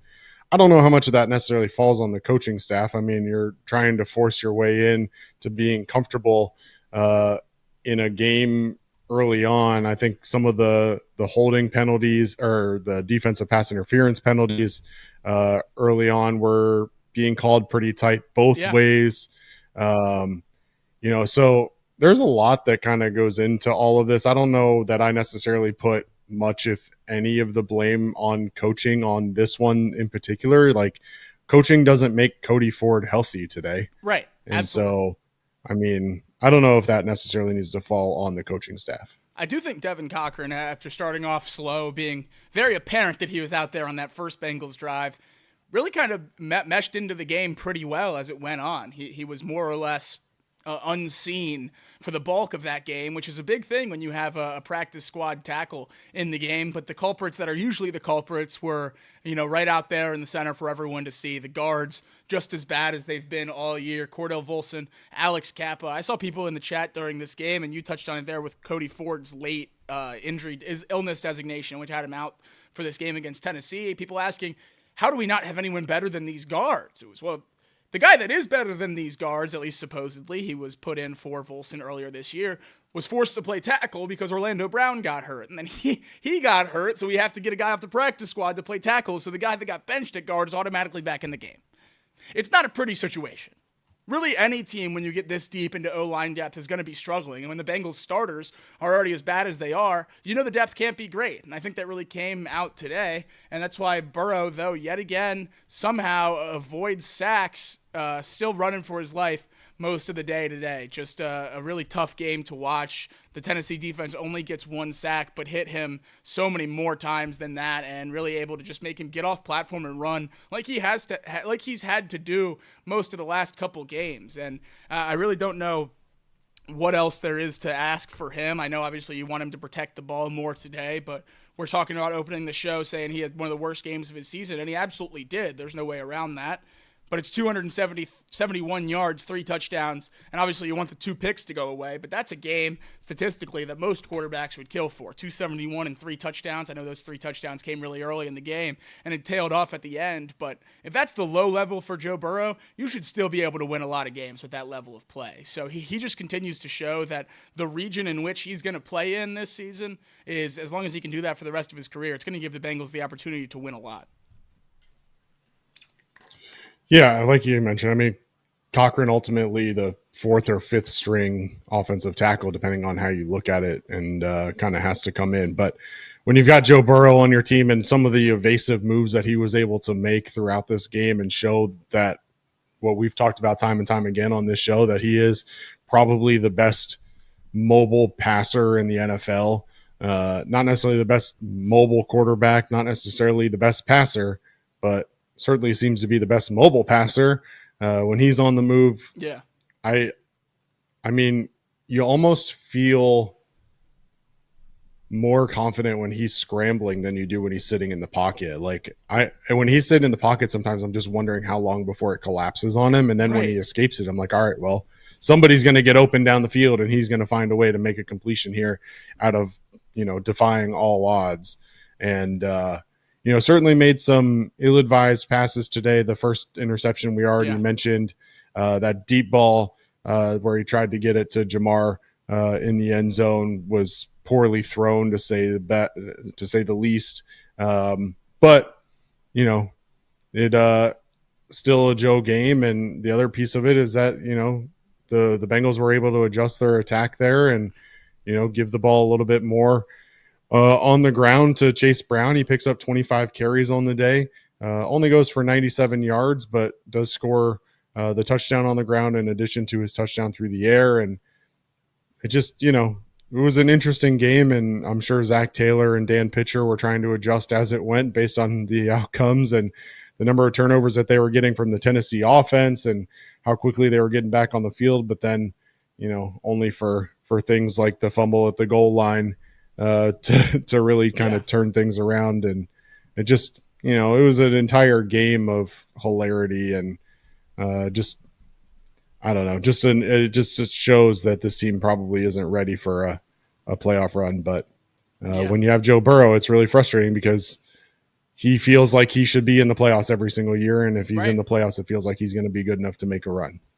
No, you're absolutely right, and I think that's where the frustration comes for a lot of Bengals fans. They put up a graphic on this broadcast today, a comparison of Joe Burrow's points output, yardage output, all that stuff lined up with the two AFC championship seasons, and he's right on par, even a little bit better in a lot of statistical categories. Just continues to show that the offense, at least statistically on paper, is doing everything they need to do to get this team back to that level, and it's just being let down by the other three sides, or the other two sides of the three-sided football. And we saw that start to happen again today with Cade York. His first miss in a Bengals uniform, misses the extra point. So maybe a kicker competition coming down to Cincinnati this offseason. But one more thing I wanted to touch on in bad football, because I think it did just kind of encapsulate the entire Bengals season. We sit here, we've complained about Sam Hubbard a lot this season. We have, and I know he's struggled, but still having healthy guys out there is important. And even if he's not healthy, his ability to play through injuries has meant something to the Bengals this year when so many guys have missed so much time. You bring Sam Hubbard in as a fullback tight end on a touchdown goal line play. You throw him the ball, touchdown, whoopee, let's celebrate. Knee injury for your starting edge rusher who's now out for the rest of the game, maybe the rest of the season. We don't know the severity of it yet. But if that's the farewell for Sam Hubbard, a gimmick play touchdown in Cincinnati or in Nashville to cap off his Bengals career, that'd be a perfect encapsulation of not just the 2024 season, but I think really Sam Hubbard's career as a whole. Well, you never want to celebrate injuries, but I know there's been a lot of people in this chat and on social that have been calling for Sam Hubbard to get less opportunities to begin with. And we saw last week he got outsnapped for the first time this year.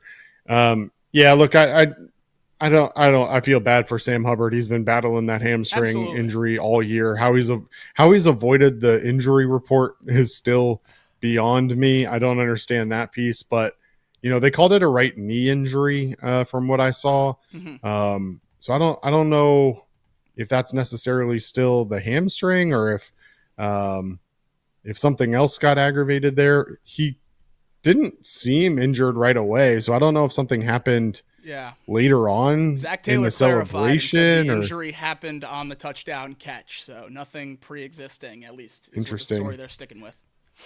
But the nothing pre-existing and nothing on film that appeared to cause it either. It's not like he got twisted up, or at least it didn't appear to be twisted up hard. So I don't know if it could be a meniscus or something along those lines, but it's certainly with the hits he's taken and the injuries he's played through, didn't look like anything that would knock him out for the game or much less longer. Yeah. With Sam Hubbard out, what we've been asking for the whole time is to get him out of the lineup so we can see more from the young guys. Took an edge rusher in the first round a couple of years ago. We wanted to see more reps out of him. Well, with Sam Hubbard out, Myles Murphy gets thrust into the game. And what happens? He gets benched for undrafted free agent Cedric Johnson later in the game.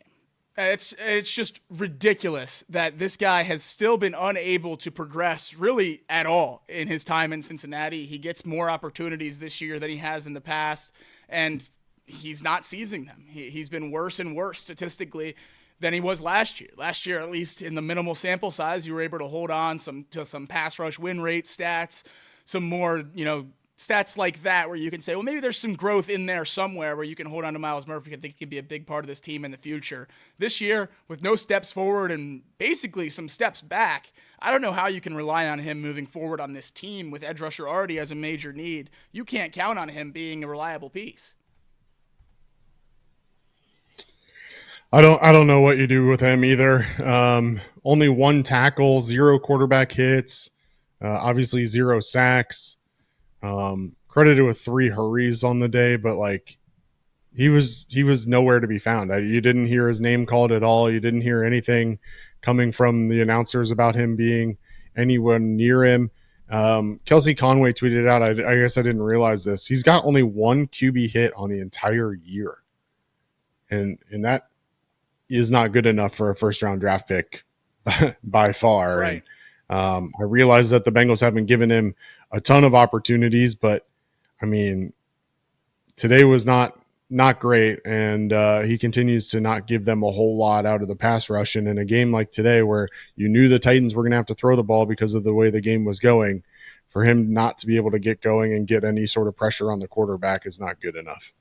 Not at all. Not at all. And it just leaves the Bengals in a tough spot when they keep being unable to get consistent production out of their first-round picks. You're going into an offseason now where you're going to have to talk about accepting Dax Hill's fifth-year option. And that's a guy who hasn't even really found a position yet for the Bengals. He was thrust into corner this year, was supposed to, maybe blossom there, and he looked like there was some promise before his injury. But now you're going to have that conversation without ever seeing him really make a difference at one position. And then Myles Murphy, another first-round pick the year later, and now you're going into his fourth season, and you have no idea what he gives this team. It's just frustrating, and it continues to happen with the Bengals. We talk about it all the time. You have to focus on the draft. You have to hit on draft picks when you have big money players. And if this offseason goes the way a lot of us are projecting it now, when you're extending Jamar Chase, you're extending T. Higgins, you're filling a lot of holes on this defense, then you're going to have to hit in the draft because that's a lot of money that you're spending on those big-name free agent signings, and you have a lot of holes on this team. We know that. We talked about Joe Burrow's interceptions. We talked about Will Levis and Mason Rudolph's turnovers, but I think the biggest turnover of the game and the one that got the chat fired up the most was my dear friend, fellow Crimson Tider, Jordan Battle. Fumble recovery, goes to run it back to the house, and I don't know what the plan was. Was it celebration? Was it spike? I don't know if he was trying to look cool, but dropped it before he got into the end zone. The most infuriating play in sports for my money, because I just cannot wrap my head around how you drop the ball. There's zero to gain by dropping the ball the instant that you cross the goal line. Hold it all the way to the back wall. Hand it to a fan. I don't care what it is, but you do not need to drop the ball the instant you cross the goal line. I don't understand why players do this more often than it seems like they ever have. With social media, you see every single time it happens, and it continues to happen all across sports, high school, college, and NFL. It's a problem in football, and it really happens everywhere. This wasn't necessarily a full celebration. I think he did just start juggling the ball. It was really confusing, but either way, you gotta be smarter and just hold on to the football until you cross the line. Well, the one benefit of the doubt I'll give Jordan Battle on that play is it didn't look like he dropped it on purpose like we've seen so many players do. It did. I don't know. He was carrying the ball in the wrong hand the entire way. And then at the end of when he's all by himself, he decides he wants to switch it over. I don't know what happened. Certainly was not. I don't know what was going through his head. He immediately knew it, though, so I'll give him credit for that. Yeah. He immediately knew it, tried to go after it, looked disappointed the minute that he picked it back up when it was out of bounds. So I'll give him the benefit of the doubt with the fact that it wasn't just one of those drop it at the goal line kind of things. But, not something that you want to see. But at the same time, at least it wasn't showboating, at least I don't think.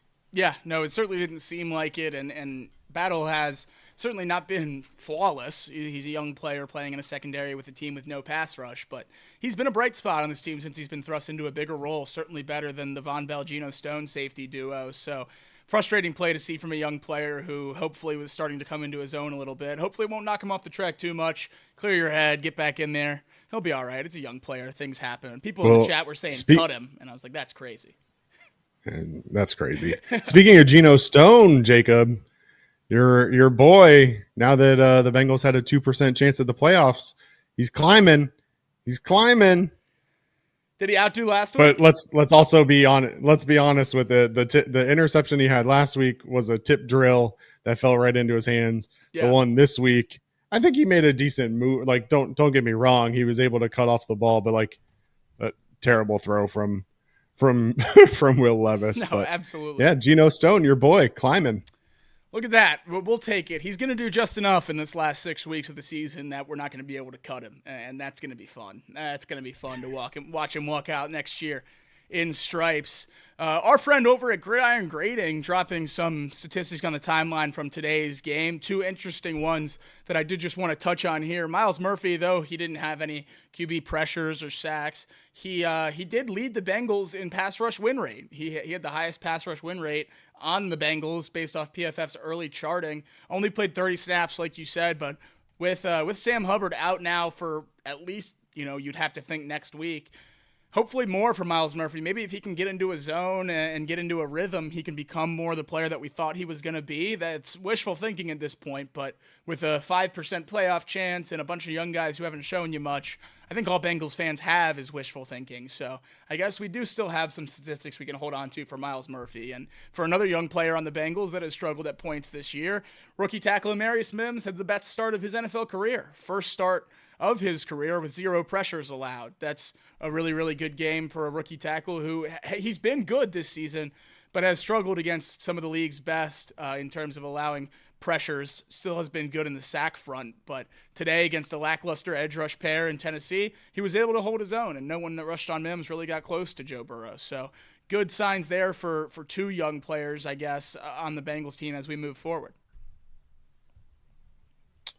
Yeah, can't complain about that. I mean, if we're being honest, Ted Karras and Amarius Mims both seem like they're rock solid on this offensive line. It's just a real shame that the other 3 have kind of let them down. I mean, yeah, you look at the pass block grades out of those 2. Ted Karras today with an 83.5, Amarius Mims with a 77.1 from PFF.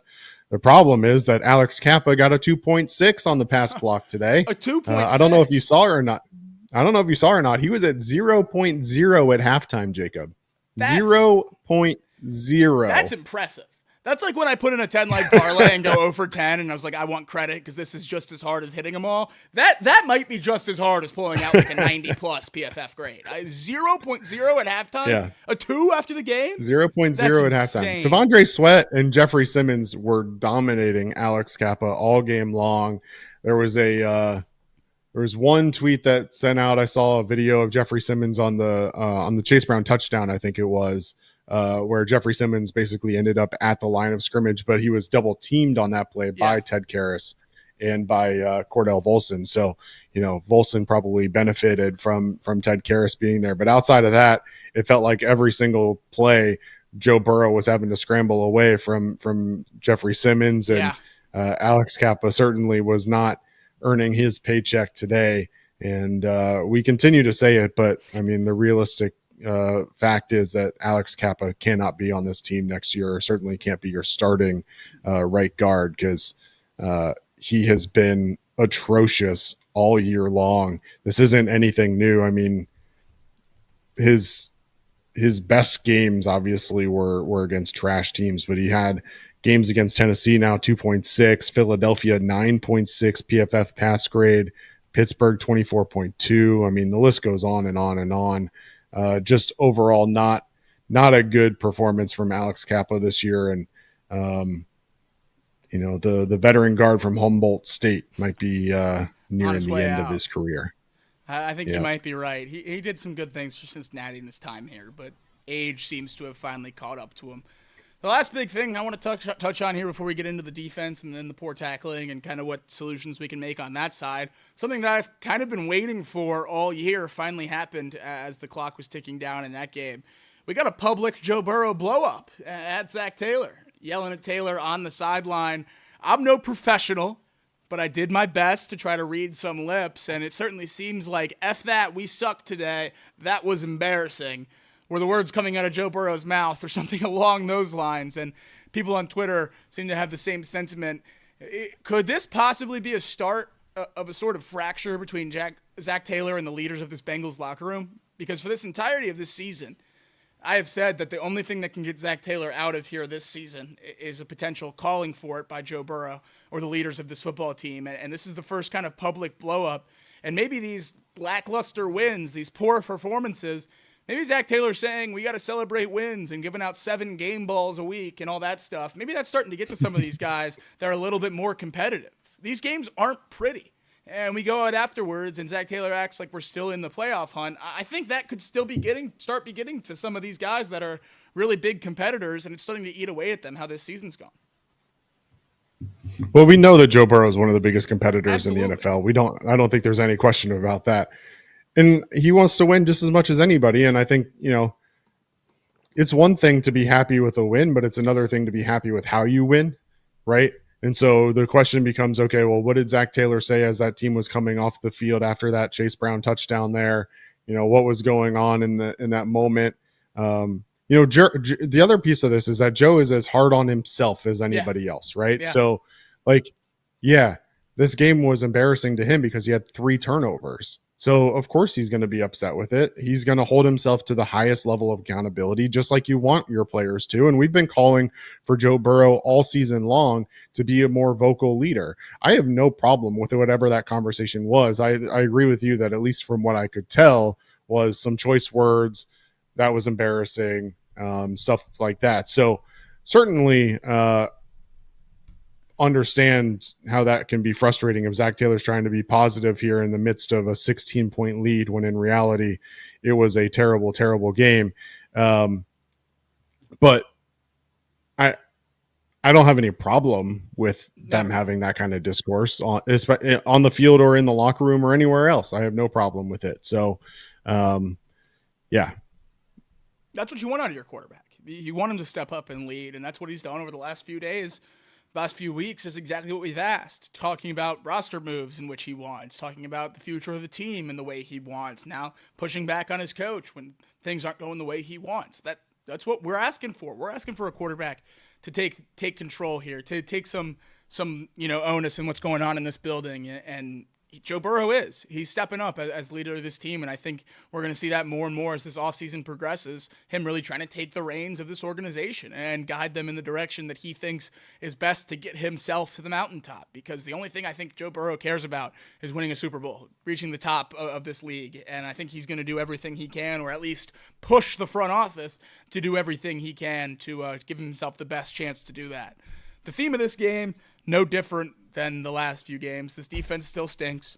This defense still can't tackle. And the only thing that plays in my mind, and I think, just in the front of my brain, I've seen it 30,000 times since he said it. Every time Jermaine Pratt misses a tackle, all I see is the clip of him saying we don't miss tackles. It plays on the back of my eyelids on repeat all game long. It's insane, Craig. I saw at least 3 by Pratt himself today. This defense can't tackle. Yeah, PFF only gave him 2. Okay, my bad. Look, I rescinded it. I apologize to Jermaine. What missed tackle? What missed tackle? Because the other 2 did happen. But yeah, it's incredibly frustrating that we're week 15 and we have the same complaints after every game. I don't know what more there is to say about it. This team is incredibly fundamentally weak and mentally weak. It seems like they don't have a desire when games get a little bit of a bigger lead. The Bengals took control of this one, and it seemed like the defense relatively gave up and let the Titans drive right down the field and score, and then honestly score again at the end. Obviously, the game was out of reach there. A touchdown didn't do anything, but you'd like to have the defense show a little pride and not allow a touchdown as time expires to cut the lead to 10, cut the win to 10.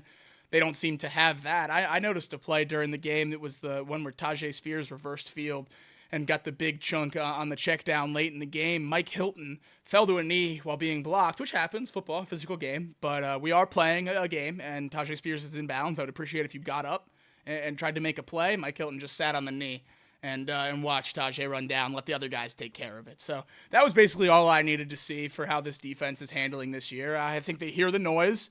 I think they hear how much everyone blames them for the events of the season so far, and I think some guys are playing for contracts, like Geno Stone might be, and some guys are packing it in because it doesn't seem like this defense is giving it 100% effort. But maybe they are. I think that's something I need to start thinking about. Maybe they are giving 100% effort, and they just stink.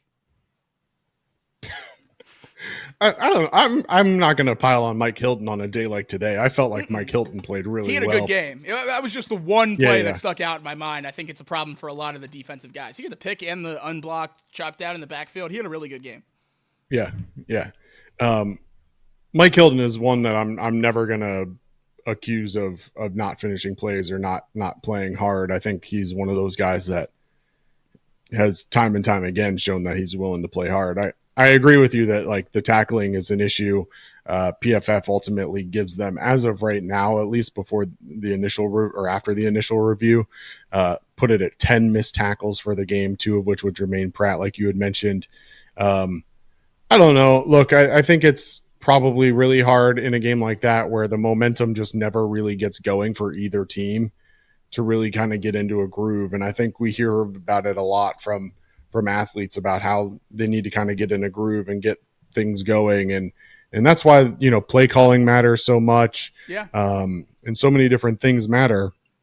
And when you have 10 missed tackles, it's probably difficult, as Mike Hilton, who's a really good tackler, to continue to show up. And after he sees all of these other people continue to show how poorly they're going to play, it just, frustrating, I'm sure. But in a game like today where you have the 4 turnovers and, Tennessee finds a way to put up 27 points against you, like, you should be frustrated. Now, ideally, you'd see them take that out by being more aggressive and attacking more.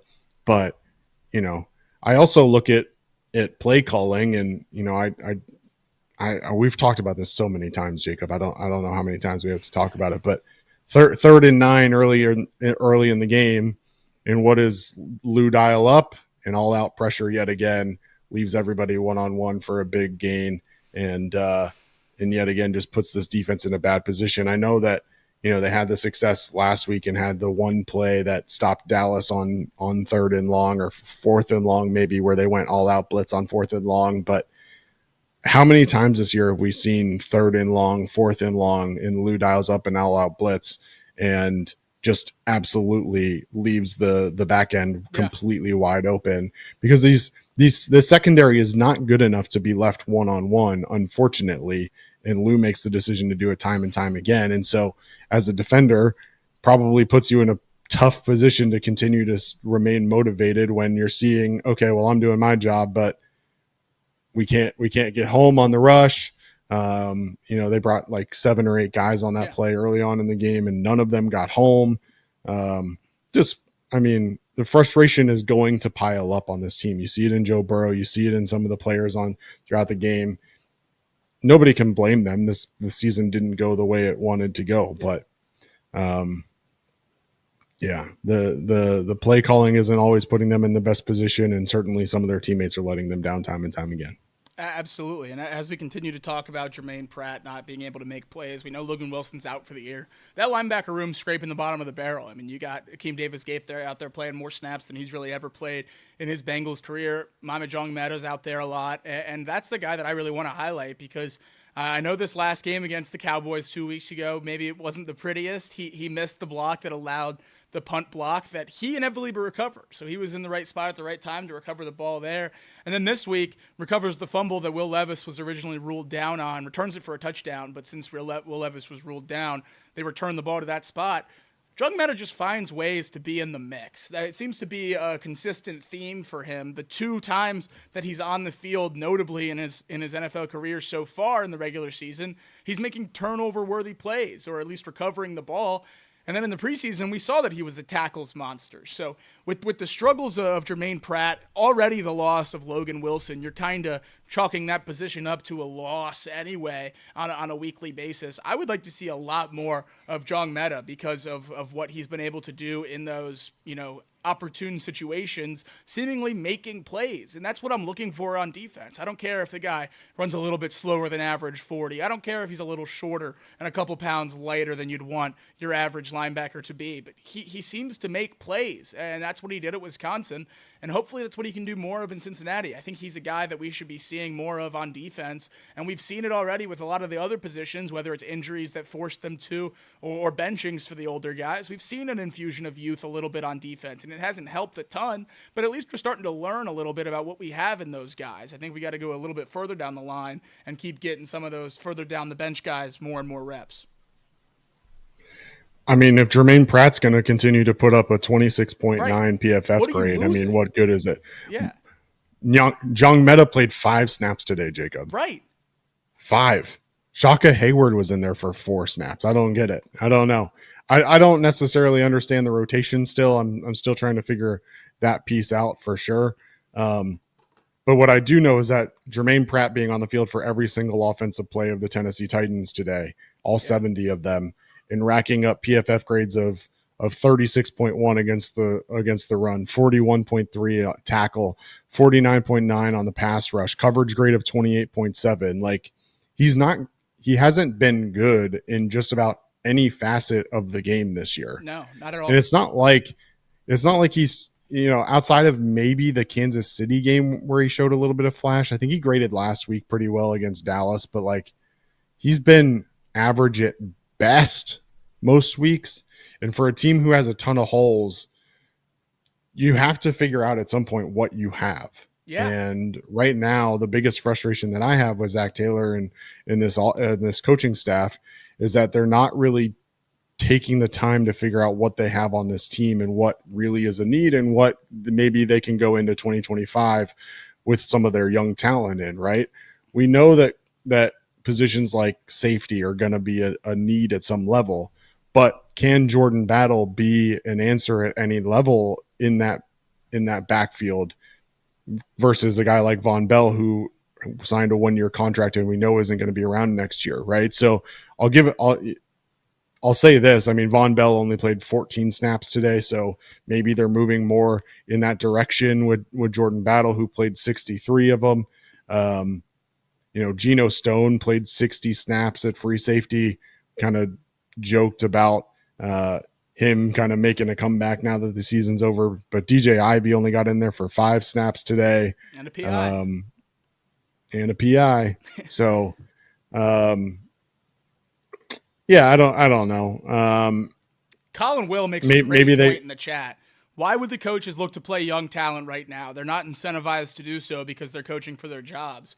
I think if this defensive staff is thinking, hey, I'm fired out of here if this defense doesn't look better in the next 3 weeks, maybe you aren't incentivized to throw those young guys in there with a little bit more volatility. But the stars aren't working. So if they are coaching, or not stars, but the older guys aren't working. So if they are coaching for their jobs, wouldn't they roll the dice as much as possible in these last few weeks to say, oh, I have this piece, and this piece that I can build on. Don't fire me. At least that's where my mentality goes. I think if you're coaching those vets are why you're getting fired. Exactly. Right. So I don't think that necessarily plays for this situation. I think if they're worried about their job, they try to find as many quote unquote bright spots as you possibly can on the roster right now.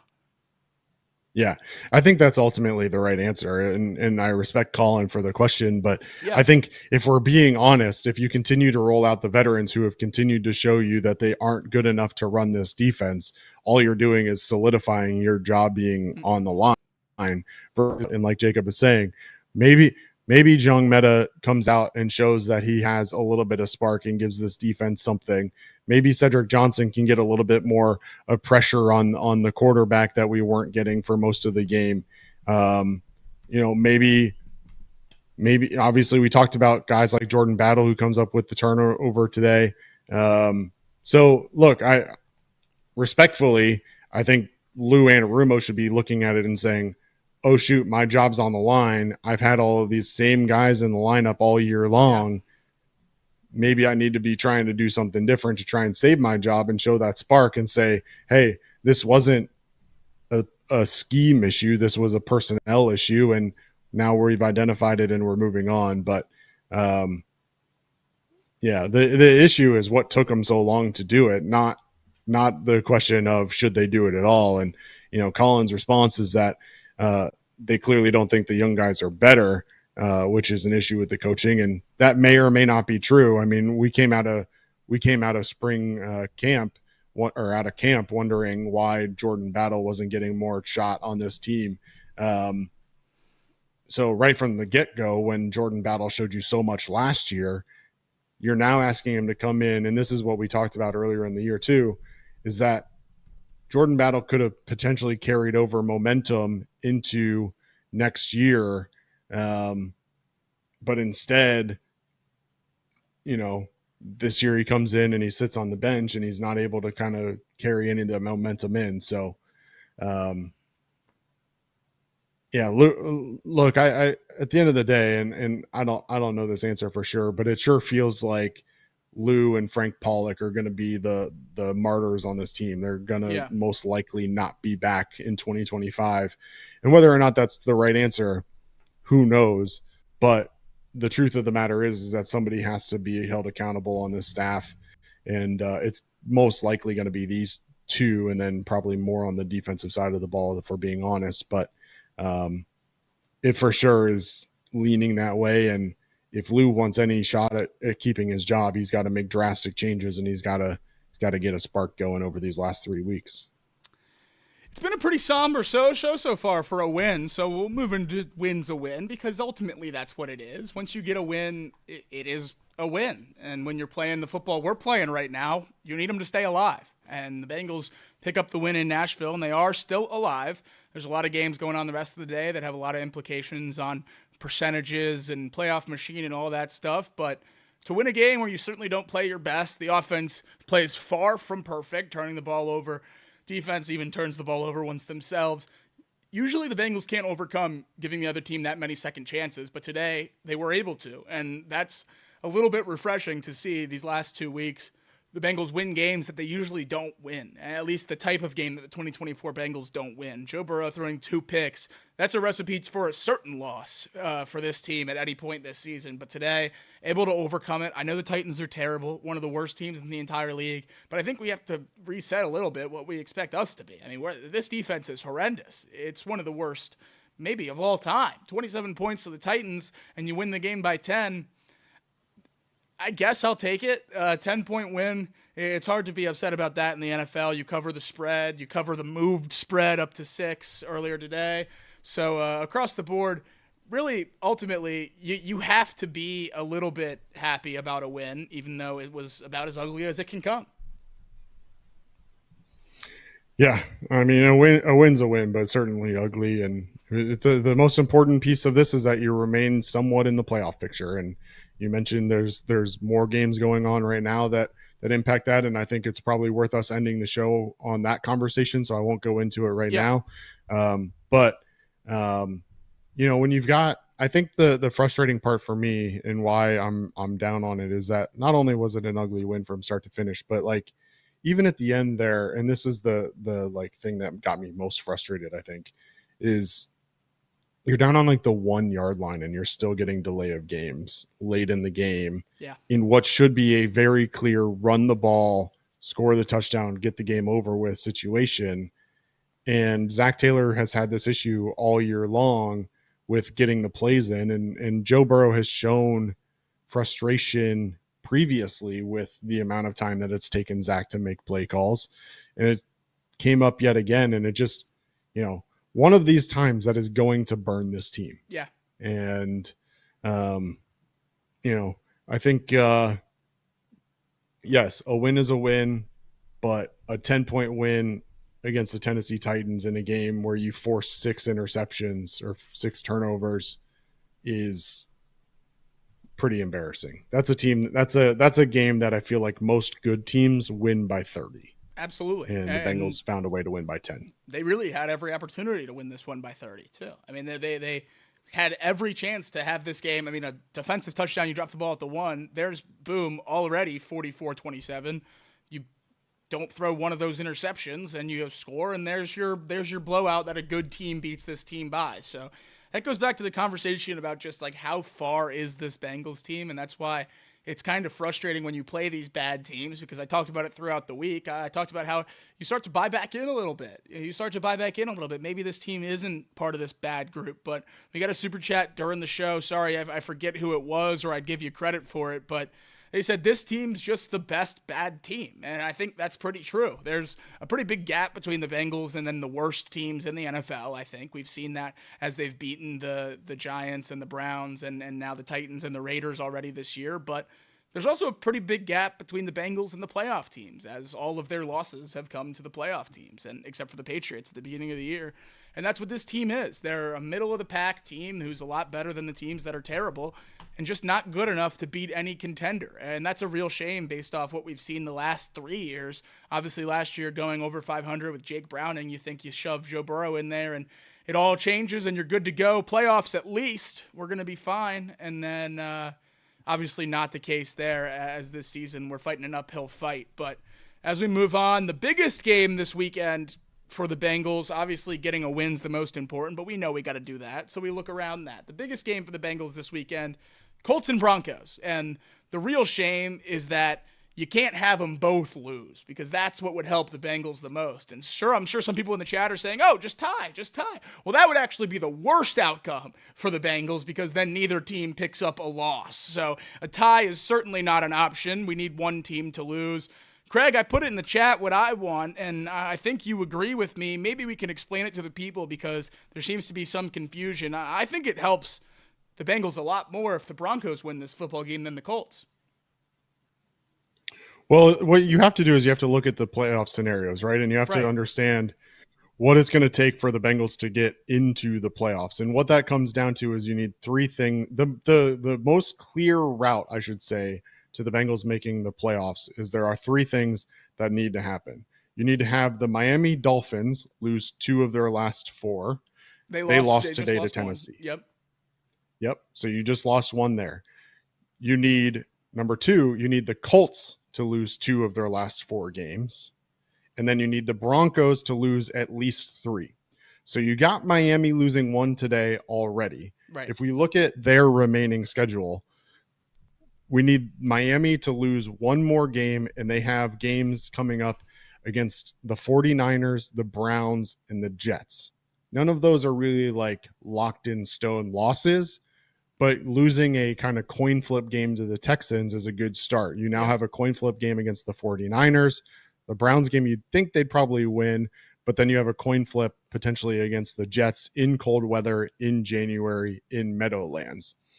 Then you turn and you look at the Colts, and you need them to lose 2 of their last 4 games. The problem is that today is the only game on the calendar that, if you look at it, should really be marked down as a loss. They play the Broncos today, and then they get Tennessee at home next week. Then they go to the New York Giants, and then they get home against the Jacksonville Jaguars to end the season.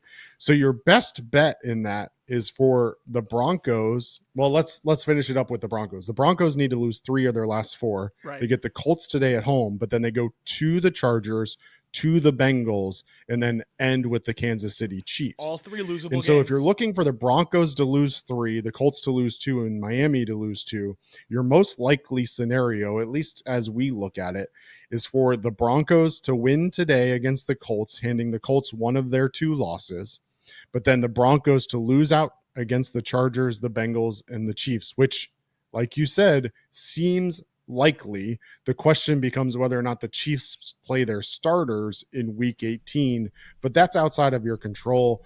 At this point, the way the Chiefs have looked, with the way Patty Mahomes looked today and the way that he left this game, brings a lot of questions into that, but I'm still going to go with the Broncos winning today, because if you give the Colts the loss, you have to hope that the Colts can stumble against the Titans, Giants, or Jaguars to end the season. 3 teams that, quite frankly, are tanking for the number 1 pick or trying to get as best pick as possible. The Colts are going to have to try to lose one of those games, and we certainly know that's not going to happen. And so I don't know. There's obviously other, I think they mentioned it on the broadcast today, there are other ways where this could theoretically go the Bengals' way without those 3 scenarios, but those are the 3 very clear scenarios. The Bengals win out, the Dolphins lose twice, the Colts lose twice, and the Broncos lose 3 times. So for those people who are watching the Broncos and Colts today and wondering who you should be rooting for, I know it's really difficult, and I think there's probably a couple different ways you can look at it. But as I look at it today, the easiest way for the Colts to get 2 losses is for them to lose 1 of them today, because I don't see them losing 2 of 3 to the Titans, Giants, and Jaguars. I absolutely agree. I'm on the exact same page as you. And Sean Connor says in the chat, you're assuming wins and losses.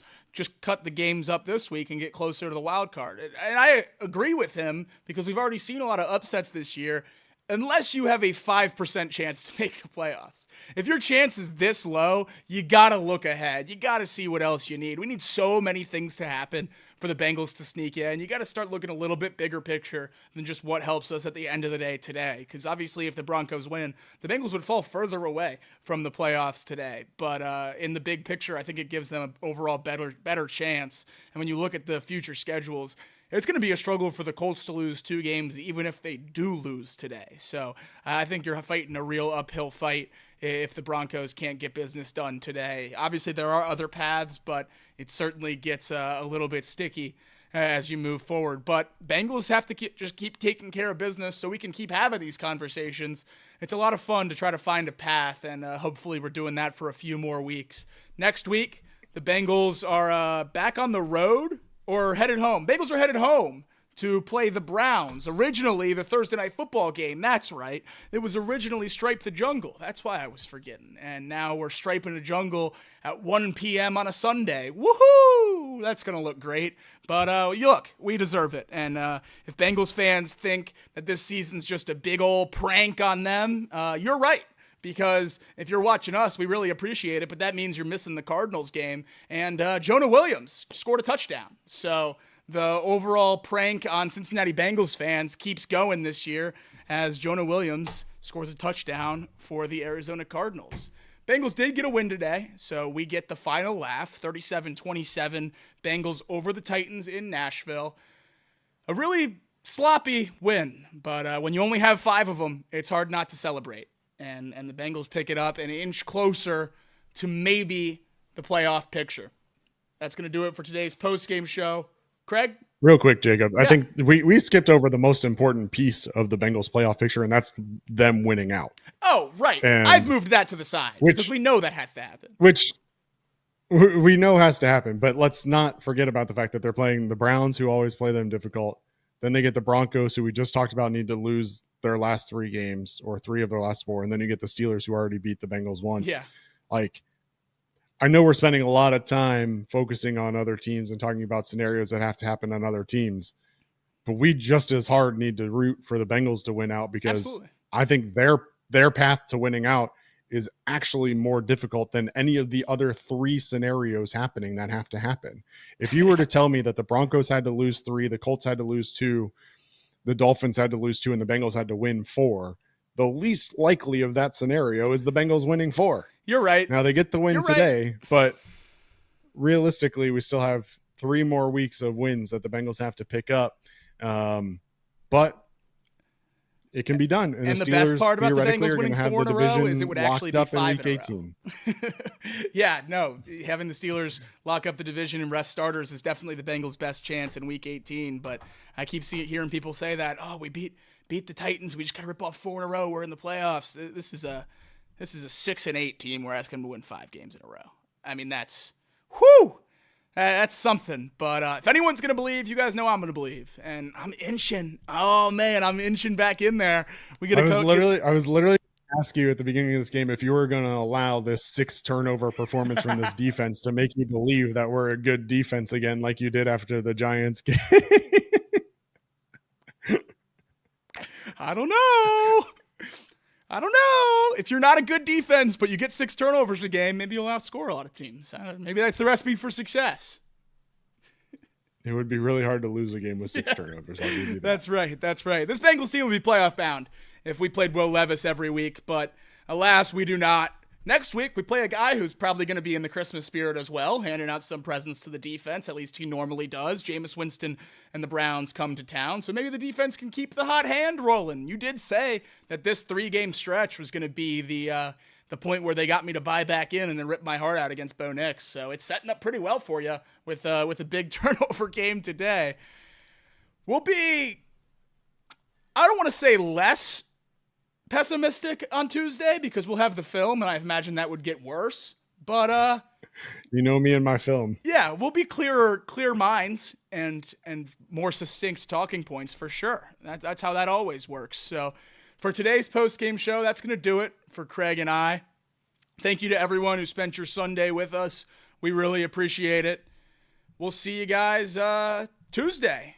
Long break this week, 48 hours between shows. Wow, I'm not used to that. The quick turnaround last week, Monday, Tuesday, was something else. But we'll see you guys on Tuesday night. Hoo day, everybody.